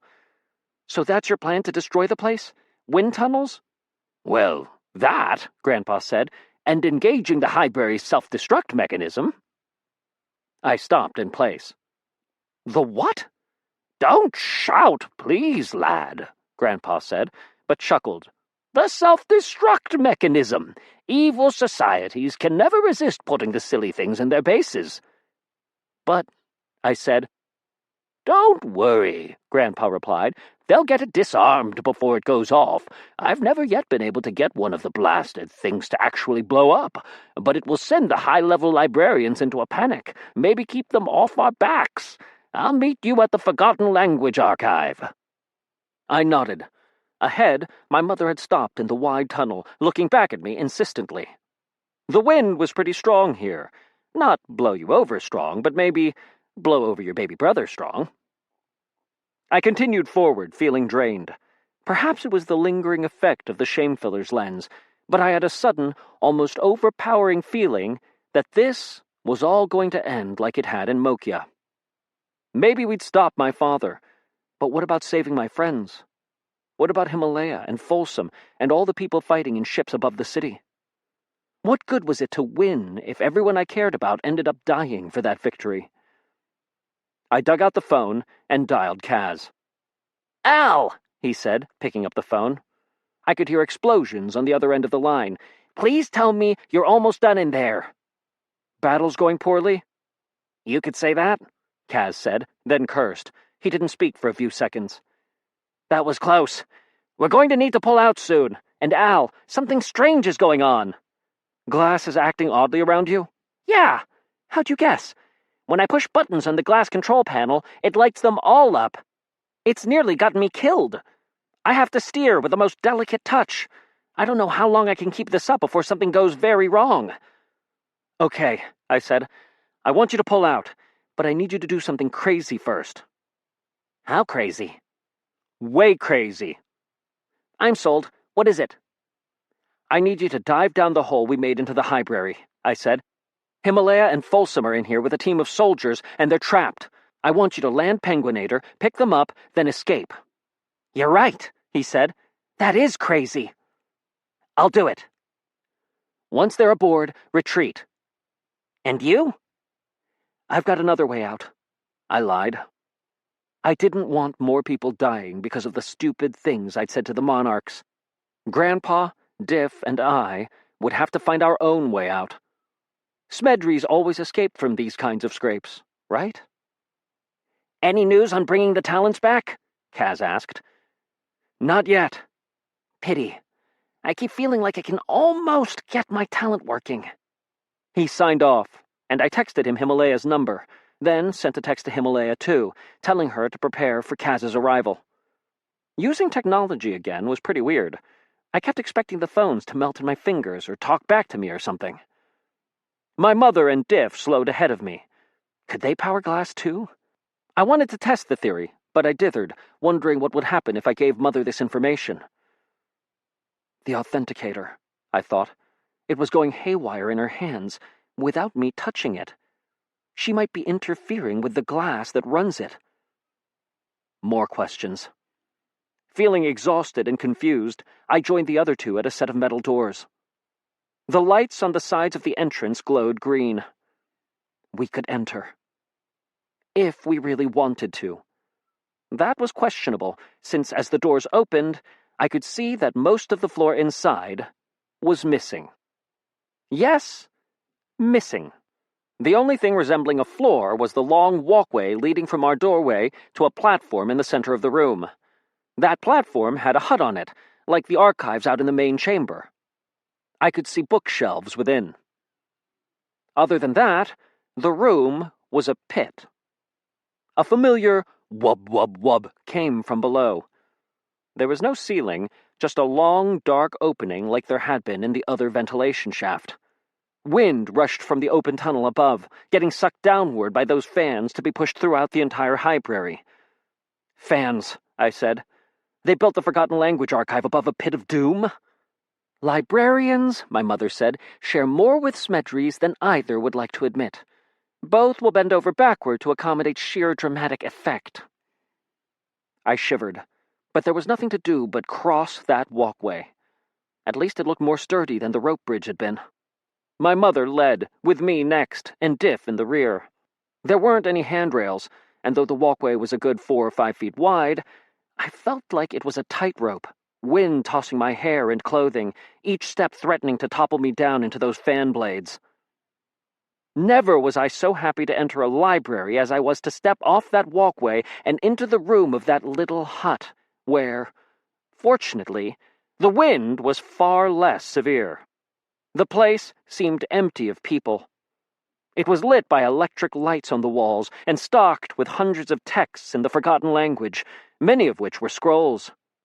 Empty, Diff said, hands on his hips. Weren't we supposed to find your father here? Oh, he's here, I said. Where? My mother asked. He has disguiser's lenses on. Haven't you been paying attention? My mother demanded. The library has precautions in place against things like that. Anyone using lenses to imitate someone else will glow. Oh, I know, I said. Attica is counting on that, as it helps the disguise. Isn't that right, Father? Something moved beside a bookcase, coming out from a hiding place. A ghostly figure, glowing, spectral clothing hanging in tatters. It was wearing a monocle. One of the undead curators, the librarians who haunted Alexandria. Or someone dressed like one. How did you guess? The ghost said, using my father's voice.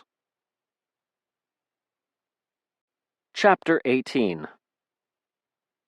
The librarians are afraid of a ghost, I said to him, specifically one of the Alexandrian types. And who better to imitate one of them than the man who joined their ranks, then escaped? Besides, if librarian defenses are going to make you glow, why not incorporate that into your disguise? I shrugged. Made sense to me. Well done, my father said, the ghostly image vanishing, replaced by his normal form. Atticus Smedry was a tall, handsome man with too much smile to him. He wore a pair of lenses and had on a stylish Free Kingdoms outfit that, in my opinion, looked a lot like pajamas. When my father and I had been together in Nalhalla, he'd been quick to endear himself to everyone he considered important. I hadn't been included. Perhaps that's the fable of these books. You, reader, may have a beef, footnote, cake, with your parents, but chances are they're not anywhere near as bad as mine. At least your mother doesn't belong to an evil cult that has conquered half the world, and at least your father isn't inadvertently trying to destroy the other half. It is a good disguise, Attica, my mother said. Librarians who saw it would wonder, why is one of the curators of Alexandria floating around our halls instead of wondering if you're a spy? They spent their time trying to solve the wrong puzzle. By standing out, your true motives became invisible. It's brilliant as usual. Thank you, my father said. Mother reached into the pocket of her jacket and took out a handgun. Mother, I cried out, the rules! Your promise! Promises mean nothing, she said, when the fate of a planet is on the line. This is an old argument, Shasta, my father said, raising his hands to the sides. One I'm bored of hearing. It won't destroy the world. It will simply destroy the librarians. Smedry Talents, she said, in the hands of everyone? Equality, my father said. Fame for you. Don't be petty, my father snapped. This will break Bibliaden's control. The librarians want to pretend the world is normal and straightforward. They want to ignore the free kingdoms? Well, let them ignore this. A talent for every person. Insanity. Inevitability, he said. You can't stop it. Not even if you kill me. Someone will crack this eventually. It might as well be me. It always comes back to your ego, she said, raising the gun. I felt a spike of alarm. Everything always comes down to that. My father met her eyes. He's returned, you know.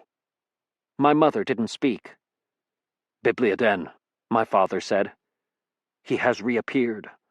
I suspect he knew his plots needed centuries to grow, and so he found a way to put himself to sleep and wait, giving his kingdom time to expand. Now the victory is within his grasp. The end of the free kingdoms. He has returned to deliver the killing blow. Well, I'll give the people a weapon to fight against him. Let's see how the librarians do when every person they try to dominate has the breaking talent. You're mad, my mother whispered. Though she held the gun steady, I could see a tear on her cheek. Mother, I repeated. Mother! She glanced at me. You promised, I said. I talked to him first. He won't change, Alcatraz. He never changes. But do you really want to pull that trigger without knowing? I asked. Without giving him one more chance? My mother hesitated, then sighed and lowered her gun. A beam of light shot from my father's right eye and smashed into her, tossing her backward. She hit the floor, unconscious, and the gun skidded from her fingers toward the doorway. Mother! I screamed, rushing to her side. Oh, don't worry, my father said, chuckling. It's only a concussor's lens. She'll wake up with a headache in a few hours, knowing I bested her yet again. She's used to that by now, I do suspect. I turned my mother onto her back. Indeed, she was breathing, but the side of her face was bright red, as if she'd been hit really hard. My father said. The lens is acting up again. I didn't realize I'd put so much power through it. Well, good job getting her to put down the gun, my boy. That was some solid teamwork there. Now I was my boy? Diff, I said, go out in front of the hut here and watch for Grandfather. He said he was coming. Give me warning if librarians come instead. Sure thing, Diff said, slipping out of the hut's front. My father continued chuckling to himself as he removed a stack of hidden notebooks from behind a bookshelf. Shasta really should have guessed that I was wearing 2 different lenses, he said. Disguiser's lens in one eye, concussor's in the other. One of the oldest tricks in the book, even if it is challenging to wear 2 different lenses at once. I reluctantly left Shasta on the ground. She was a bad mother, but not a bad person. At least she was trying to do what was right. I didn't have the same confidence about my father. Here, my boy, let me show you what I've discovered. Attica sat down at a table, swapping his lenses for a different pair. I recognized these new ones. Translator's lenses. Those were the first type of lenses I'd ever owned, at least, if you counted the bag of sand that arrived for me on my birthday.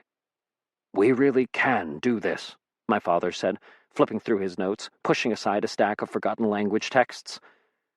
To my unaided eyes, they just looked like scribbles on a page, and not even in a "this is a language I don't know" way. It resembled the squiggles and loops a toddler might draw. Father, I'm not convinced we want to give everyone talents, I said, looking over his shoulder at his notes. What if Mother's right? What if this will cause a disaster? Nonsense, Father said. Son, you have to understand, your mother is a librarian. In her heart, she's terrified of change, not to mention frightened of the idea of common people being outside her control. I mean, look what she did to you during your youth. And you were any better? I thought. At least she'd kept an eye on me. Who knows where Attic had been for most of that time? What I've discovered here is revolutionary, my father said. It changes everything. What do you mean? I needed to get him talking, to stall long enough for Grandfather to arrive. I felt completely incapable when dealing with my father, but Grandpa, he'd know what to do. "It's all here," my father said, spreading out his hands. "The history of the Incarna, how they went about bringing Smedry talents into the world."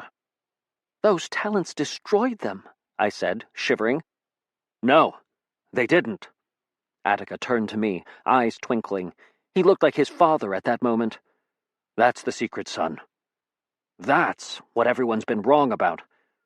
The talents weren't responsible for the destruction of Incarna." "Alcatraz the First thought they were," I said. "He left a warning about the breaking talent. He called it, what? The Bane of Incarna." "Alcatraz the First was a fool," my father said with a dismissive wave of his hand. "He hated the talent, said it had betrayed him.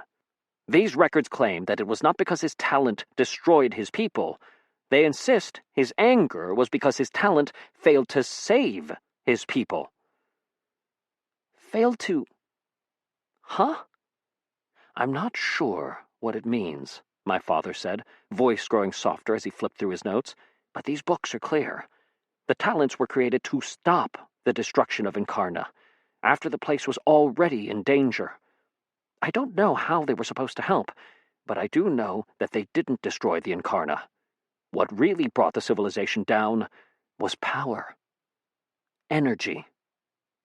He opened to a page and tapped it with the back of his fingers before continuing. "Energy drives the world, son. Oil, coal, bright sand. The Incarna invented all kinds of glass, but their means of powering these discoveries was limited. Bright sand was so hard for them to mine. Oculators were extremely rare and could only use specific, specialized types of lenses. They wanted something else, something more, and they found it. A source of power so vast it could charge all the glass they wanted it to." "What was it?" I asked, growing genuinely interested. "Something dangerous," my father whispered. "I don't know yet what it was, but they were determined to use it.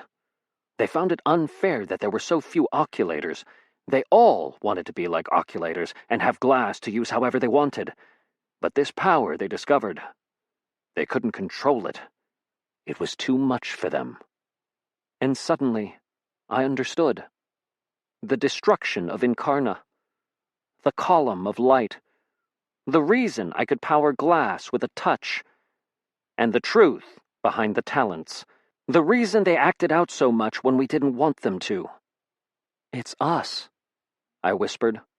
"We're the power source." "What's that?" my father said. "They did something to our family line," I said. The pillar of light in my vision. It was like the column of destruction from a firebringer's lens.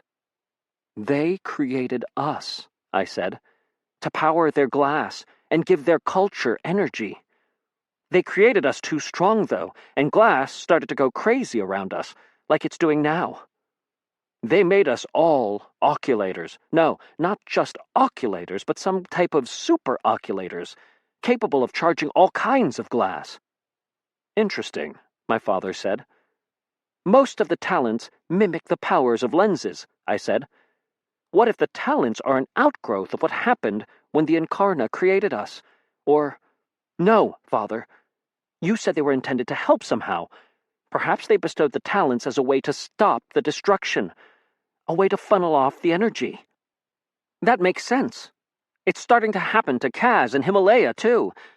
It's stronger in Grandpa, me, and you because we're also oculators, naturally born ones, magnifying the power the Incarna gave us. Alcatraz the First was one, too. And now that the talents are gone, the power source has nowhere to go. It's building up and releasing when we touch glass, any of us. But how did they give us the talents in the first place?" "Interesting," my father said. I looked at him. He wasn't even paying attention to me. He was reading another page, nodding absently, but didn't seem to have heard what I told him. "Father, how did the Incarna give us the talents?" "The talents," I said. "How did the Incarna bring them to us?" "Oh, well, it has to do with something they called the Dark Powers. I think I can replicate what they did, though I'll need to go to the World Spire. It's connected to every living being, you see, and so if I perform the ceremony correctly, I can use that connection to send the talents to the world. Perfect, I'd say. So elegant. The dark powers? That term doesn't bother you? Should it? He asked absently. I stepped back, ignoring me as always. I sighed, moving to go wait for Grandfather, but then I stopped. There was something I needed to know. I fished in my pocket and brought out my Shaper's lens. It was warm to the touch. I was powering it without wanting to. We were the energy source the Incarna had created, somehow. Always before, the talents had been there to take our excess energy and do something with it, like a drainage pipe used to shunt away excess rainfall. I held up the lens, looking at my father. Grandpa had warned me about this, had said it could give me too much information. Unfair information. I used it anyway, and I started to glow. Through it, I saw what my father wanted most in life. I saw him standing atop a pillar, surrounded by a sea of people looking at him with adoring eyes. Some shouted to him with excitement, others tossed gifts. He was idolized, loved by all. That was exactly what I'd expected. But in the vision, I stood at his right, and Shasta stood at his left. Sure, it was an idealized version of each of us. I was more like a kid from an old 50s television show with overalls and freckles. Mom wore a cheery dress and was smiling sweetly. But we were there. I pulled the lens away. Somehow, it would have all been easier if his vision of a perfect world hadn't included us. He did want a family. He wanted me. At least kind of. Here, Alcatraz. Come look at this, my father said. You've got to read what Plato said about his visit to the Incarna. It's remarkable. I remained in place. Suddenly, I wished I'd never been given this Shaper's lens. What good was it doing me? I shoved it into my pocket. Father, I said, we don't know what effect the talents will have on ordinary people. What's that? Listen to me for once, I said, taking him by the arm. Our family line is the power source. We are what the Incarna created. The talents work because we power them. So what will it do to common people to gain them? We are the power source. My father's eyes opened wide. Why, yes. Of course! We can't proceed, I said, until we know what the talents will do to ordinary people. We have to learn from what our ancestors did. We can study, but we can't just barrel into this without thinking like a Smedry? My father's face fell. He yanked his arm out of my grip. You sound like her. Well, you'll both see sense once I'm done. You'll admit that this was an incredible discovery. There really was no changing him, was there? Son? A voice asked. Finally. I turned with relief as Grandpa Smedry and Drowlin entered, Diff walking beside them. So, Cousin Diff said, is this everyone we're waiting for? Should be, I said. Excellent, Diff replied. Then, using my mother's gun, he shot Grandpa Smedry in the head. Chapter 19. I can't.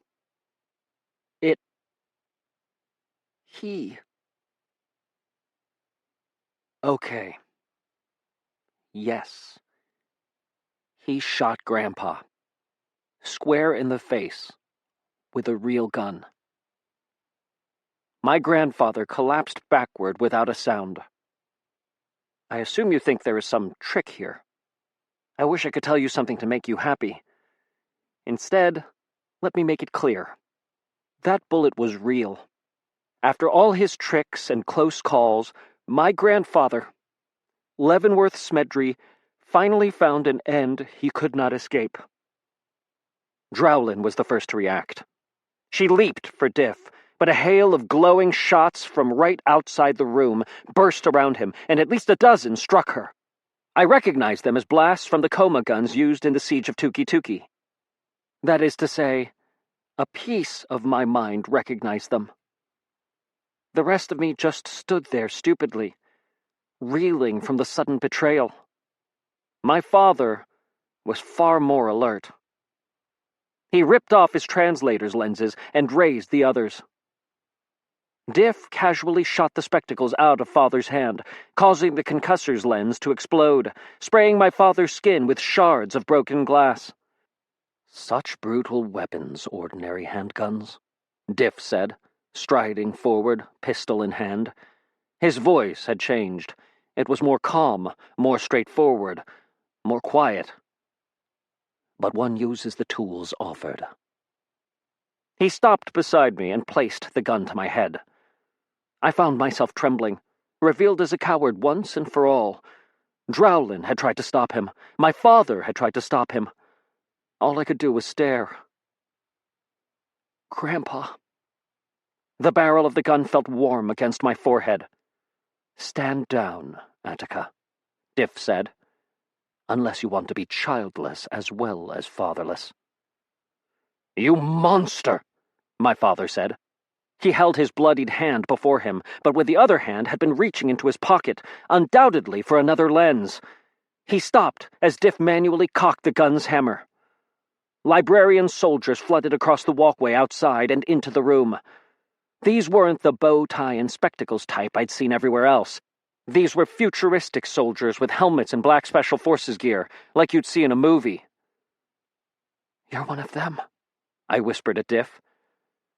"I've learned a few things over the years fighting the Smedry clan," Diff said, stepping away from me as several soldiers grabbed my father by the arms and frisked him, taking his lenses.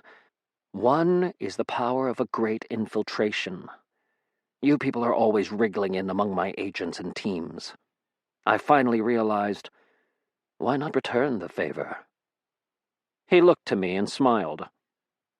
And in his eyes I saw a vastness, knowledge, danger, and depth beyond anything that had been there before.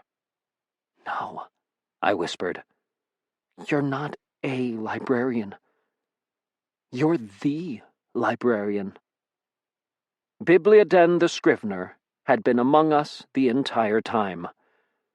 One of the soldiers walked up to him and saluted. "Area secure, my lord." He proffered a bag full of lenses taken from my father. "So you are him, I assume," Attica said with a sneer, "or you claim to be him, and these others believe you." "I fought your great-whatever grandfather," Bibliaden said, tucking away the pouch of lenses. "He was almost as much a pain as you are. I knew you were in here somewhere, Attica. But where? And how? I was going to let my people find you, as I was too busy with my work at the Worldspire. But then this chance fell right in my lap. I couldn't resist." He looked to my father. "I find it amazing that you have grown worse while I was away, you Smedrys. Like breeding rats." "Your pretend talent," I said, realizing it. "You chose it specifically because you knew nobody would be able to prove you didn't have one. And on the bridge, after we met the dinosaurs, the Dark Oculator fled not because she recognized me, but because she recognized you. I told her I worked for you, and she hadn't believed me, so when you appeared, she was terrified that she had offended you." Diff smiled. "You broke my Truthfinder's lens," I whispered. "But how? How did you convince us?" "I only had to convince your grandfather," Diff said. "Years ago, you see. Kill a Smedry boy, and his parents living in the Hushlands, years later convince old Leavenworth I was the child who had survived in the wilds of the Hushlands on my own.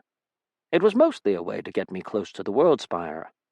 Who would turn away a known Smedry? And now, well, who could have guessed the fruit my work would bear?" He strolled to my father's desk and held out his palm, and one of the soldiers scrambled to pick up the notebooks and hand them to him. "Thank you," Diff said, "for gathering the sands of Rashid for me. The codes of the Incarna, such a frustrating puzzle. I appreciate the work you have done here, little rats. Very, very helpful." Bibliaden raised Father's first notebook and riffled through it at high speed. A quick zip. "Ah, I see. He offered to join us," I thought, remembering Grandpa explaining that Diff had contacted him. He kept trying to separate me from my mother. He's been playing us this entire mission. Diff zipped through a second book just as rapidly, then moved on to the next one. Yes. He can't possibly be reading them so quickly. Can he? Zip, another book done. I needed to do something. They hadn't searched me, though several soldiers stood with guns trained on me. What did I have? My Shaper's lens? Could I use that? I often found that the odd information-based lenses my grandfather gave me were surprisingly useful in times of tension. Grandpa. Don't think about that, I told myself forcefully. He might still be alive. People who got shot in the head survived sometimes, didn't they? Squeezing my eyes shut as Bibliaden continued his super-speed read of my father's notes, I reached into my pocket and pulled out the Shaper's lens. Shattering glass! It was almost too hot to touch. I carefully brought it up, then engaged it, looking through it at Bibliaden the Scrivener, to see his deepest desires. I saw this. Darkness. A deep, compelling darkness, like an ocean at midnight, or the vast emptiness of space if all the stars had gone out. There was something alien, empty, and terrible about it that I cannot describe and won't try. I gasped and dropped the lens. Yes, Bibliaden said, setting aside the final notebook. I was hoping you'd try that. He smiled. That smile seemed to be lacking even the faintest shred of humanity. I stumbled back, but ran into a soldier who pressed his weapon between my shoulder blades. Thank you, Bibliaden said, for explaining that the talents were broken. He nodded to the soldier behind me, and that man dug in my pocket. He took out the courier's lenses and flung them aside, then pulled out the mobile phone and tossed it to Bibliaden. The Scrivener dialed. Hello, Cousin Kaz? It's Diff here. His voice had changed back to how it was before, all perky and energetic. I felt sick. I had taken him for a Smedry who was trying too hard, but now I saw what was really going on. This was how Bibliaden viewed us, and his exaggerated caricature was his way of trying to imitate us. I could barely hear Kaz's voice on the other end of the line. Diff? He asked. What's going on? I have Himalaya's team. We're done in here, Bibliaden exclaimed. It was awesome! Alcatraz used a light bulb and 2 pieces of yak hair to solve the puzzle. Sounds like him, Kaz said. You have my brother? Sure do, and a whole pile of forgotten language texts. Would you be willing to wait for us before taking off? It's going to be hard. But that's the Smedry way, Bibliaden exclaimed. All right, we'll do it. An explosion sounded over the line. Shattering glass! Penguinator just took a hit. Diff, get here soon. Kaz? Bibliaden asked. You okay? Blasted thing can't take off now, Kaz's voice said over the line. We're taking refuge in the archive room again. Bring Pop here, quick. We'll need another plan. Sure, I can do that, Bibliaden said, then smiled, hanging up.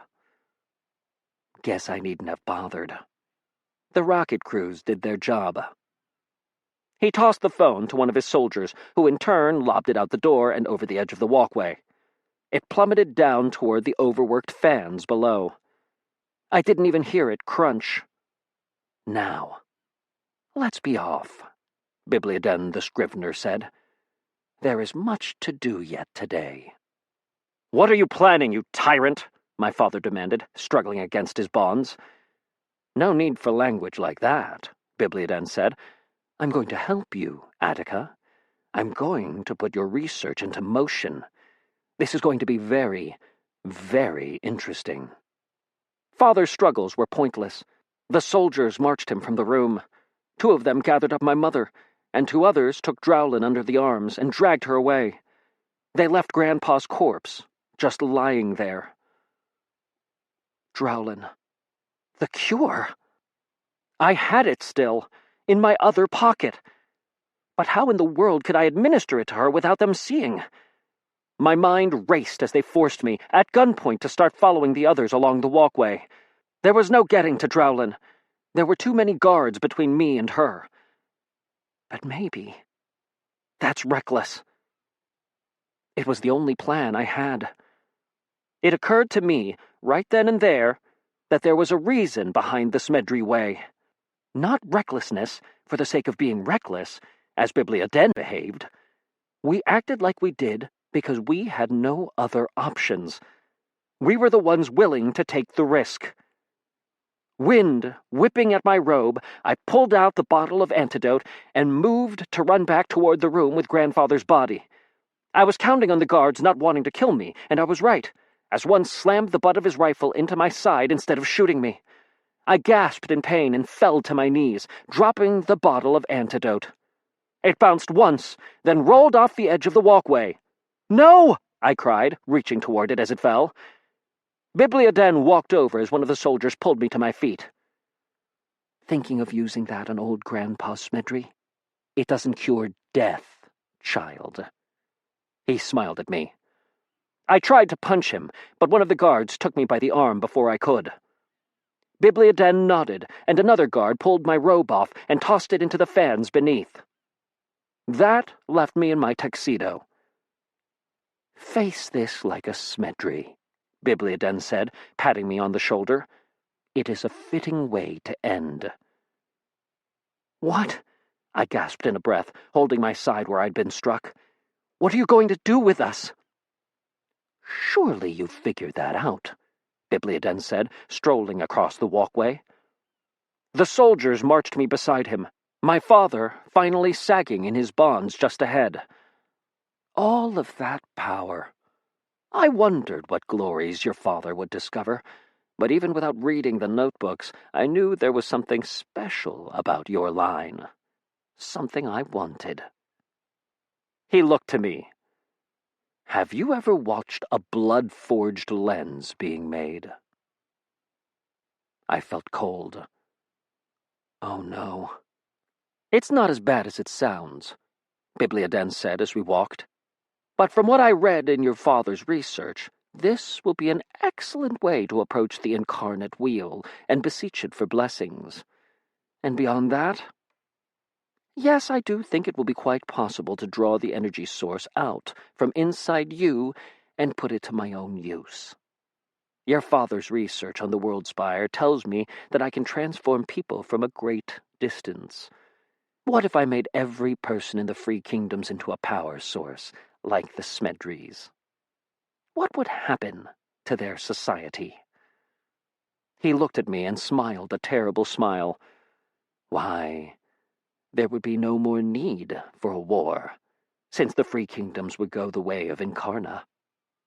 They'd simply stop existing." That was the meaning of the darkness. An end to everything Bibliaden saw as strange, bizarre, or uncontrollable. I shouted, thrashing, trying to escape as the soldiers hauled me back down the corridor. We emerged into the central cavern. In the near distance, bathed in light from the open ceiling above, I saw the altar atop its stone peak. Chapter 20. So there it is. That's how I finally ended up tied to an altar made from outdated encyclopedias.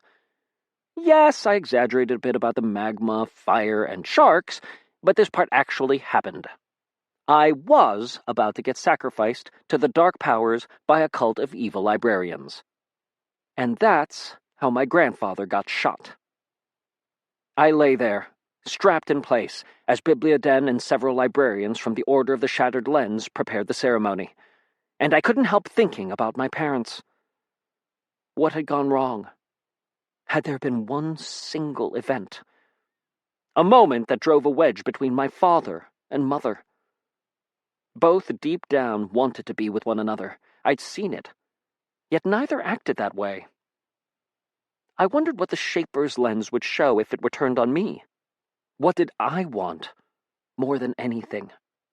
I turned my head, the only part of my body that I could move. The spire with the altar was big enough for a few dozen people at the top, but I was close enough to the edge to look down the 50 feet or so and spot the place where, surrounded by soldiers, Kaz and Himalaya made their last stand. Penguinator lay in wreckage nearby, a gaping hole in its side.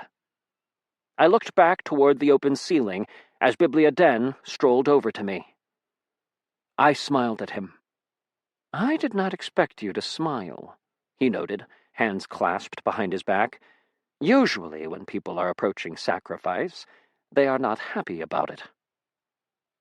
"I'm going to beat you," I whispered. "Smedry bravado," Bibliaden said. "I've been in worse situations than this," I said. "I always make it through unscathed. It will work out. You'll see." "In those other situations, you weren't facing me," Bibliaden said, then leaned down. "Do you realize what your family is, child? You are the symbol of everything loathsome in the world. Pretending to be one of you was the most difficult thing I've ever done. Worse than killing my brother. Worse than sinking a continent full of loyal followers because of the corruption that had spread among them. Worse than anything." He grabbed me by the chin, forcing me to look into his eyes as he leaned down. "I am going to relish the chance to remove everything special, interesting, or distinctive about you people.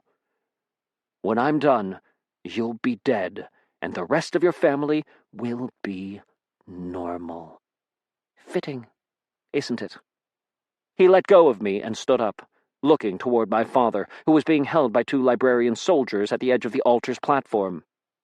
"This ceremony," Bibliaden proclaimed, "is more powerful if performed on a willing victim. So I'm going to give you 2 a chance. Once I'm done, on my word of honor, I will set one of you free. I'd rather you live and know what was done to you anyway." What was that scent in the air? "So which will it be?" Bibliaden asked. "Which of you lives and which dies? I'll let the 2 of you choose." "Sir," said one of the soldiers, "do you smell that? Smells like cinnamon." Bibliaden paused. Down below, the door to Penguinator shook with a resounding bang. Then it exploded open. A small figure with silver hair stood in the doorway, a 13-year-old girl clutching a long, crystalline sword. She looked very, very angry. "You dropped the antidote into the ventilation system on purpose," Bibliaden said with a groan. "I should have seen that. Well, what does it matter? She's only one person. You," I said, "have never dealt with Bastille in a bad mood." The soldiers started firing. I almost felt sorry for them. Bibliaden watched for a moment, but unfortunately the angle wasn't right for me to see more of what was happening below. His eyes widened, and then he stepped back. "All right," he announced, looking to the others. "Time to speed this up. Roger, knock down the steps leading here. Everyone else, start firing in that direction. Smedrys, make your decision now." "Well," I said, grinning and trying to stall, "I just need a moment to think." Bibliaden pulled out my mother's handgun and pressed it to my temple. "Choose." I stammered, trying to delay, but as I did, I started to worry. Bastille had a lot of distance to cover. Even if she did get here, how was she going to fight her way up to us? She was incredible, but she wasn't omnipotent. "I'll count to 3, Bibliaden said. 1. Stall. I had to stall. No, listen, I know where you can find much more power. 2. There had to be a way out of this. I felt a panic, a sudden overwhelming panic. Don't do this. I know something you don't. I have secrets. 3. Take me, my father cried out, right as I said something. Take him. Deep down, in that moment of crisis, I didn't want to die. I can tell myself it was because I thought it would waste more of their time to take me off the altar and put him there instead. But in the end, I just didn't want to die. Chapter 21. They found me huddled up in a ball on the platform, a bloodied altar of books behind me. I'll avoid describing what they did to my father, but his corpse was on that altar. Alcatraz? Bastille's voice. I stared silently, trying to banish from my mind what I'd just seen. Oh, Glass, no! Kaz's voice. Attica! A shape moved past me toward the altar. I wasn't looking. I'd seen far too much already. Kaz, we have to go. Drowlin? Of course. They'd left her at the base of the pillar, unconscious, but she'd have woken up too. The antidote. Alcatraz. Bastille sounded exhausted. Who was up here with you? A ship flew down and carried them off. Why did they leave you? Can you hear me? No. I didn't want to hear. Pick him up, Bastille, Drowlin said, her voice hard. With Leavenworth and Attica dead, Alcatraz is now the last member of the direct Smedry line. We must get him to safety. They're scattering quickly, Kaz said, his voice tense with grief. I think the Librarian leaders must not have turned off the detonation that pops it up. Why would they abandon so much? The library itself. And my brother. What is going on here? Too many people saw strange things here, I wanted to whisper. So Bibliaden is going to sacrifice them. I couldn't say it, not with the sound of my father's screams in my ears. I squeezed my eyes shut and let them carry me away. Authors afterward. Yes, that's it. I tried to prepare you. I told you this was the ending and that you weren't going to like it. The self-destruct device went off about an hour after we escaped. The library was destroyed, though it was passed off as an earthquake as most of the destruction was underground. It did cause chaos in Washington, D.C., which was already suffering from the battle that had taken place in the skies. But the librarians rebuilt it, covered it up with some renovation project or another. They carefully went about interviewing people and finding out if they'd seen my speech. Then the librarians wiped their memories of the event. It took forever, but they managed it. Everything went back to normal. I failed. I can sense that you want more. I can sense that you're expecting this story to continue. It won't. I'm done. I'm no hero, and the truth is now out. That's why I wrote these books. In that moment when I could have sacrificed myself, I told them to take my father instead. My father, the man who could have stopped Bibliaden, the man who understood more than anyone else about lenses, the incarna, and the nature of our enemies. I let him die because I was too much of a coward to take his place. With this, I end my autobiography. I won't thank you for reading it. This was something you needed to read, just like it was something I needed to say. It is finally over. I'm sorry. The end. About the author. Brandon Sanderson is the fake author of these books. The name Alcatraz publishes them under to keep the librarians from realizing that the books are real. Alcatraz has it on good authority that while there was once an actual Brandon Sanderson, he was executed for taking too much time to write the 5th book of a series, and then doing something horrible at the ending. These days, the title Brandon Sanderson is wielded by a group of shadowy book-writing ninjas with the goal of owning all of the world's mac and cheese. About the illustrator. In addition to her work as an illustrator, Haley Lazo has recently committed herself to such philanthropic movements as No Shark Left Behind and the Kitten Rehabilitation Initiative. Surprisingly, she hasn't lost any fingers yet and insists that she could still manage to draw even if one or two were to go missing. Her art can be found at art-zealot.deviantart.com.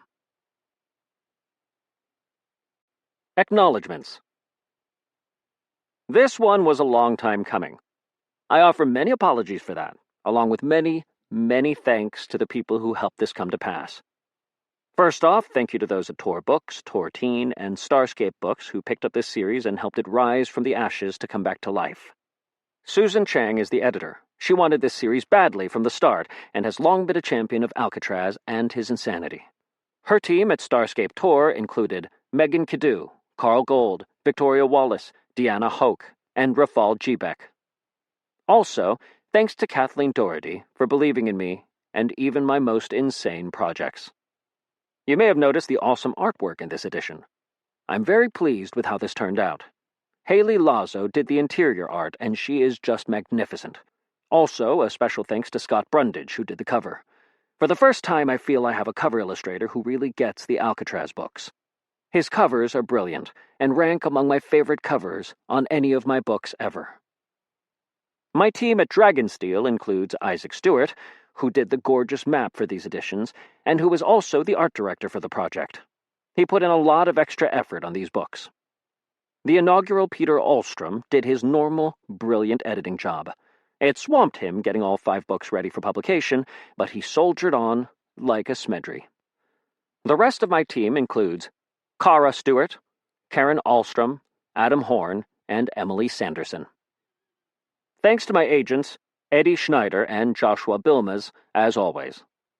Beta readers include Peter Ahlstrom, Aaron Rothman, Darcy Cole, Randy McKay, Francis Moritz, Cassandra Moritz, Gideon Roberts, Anda Jones, Caleb Jones, Hilka Damian, Christina Kugler, Brenna Kugler, Jonas Kugler, Christine Wilkinson, Lindy Wilkinson, Emily Wilkinson, Haley Wilkinson, Audrey Horn, Ariana Horn, Jacqueline Weist, Jacob Weist, Ashley Weist, Andy Weist, Steve Weist, Brianna Farr, Libby Glancy, Margaret Glancy, Jackson Kremser, Josh Walker, Michelle Walker, Mike Schaefer, Trevor Florence, Calvin Florence, Tomas Kondik, Annabelle Cantor, Casey Garner, Isaac Garner, Karen Ahlstrom, and Isaac Stewart.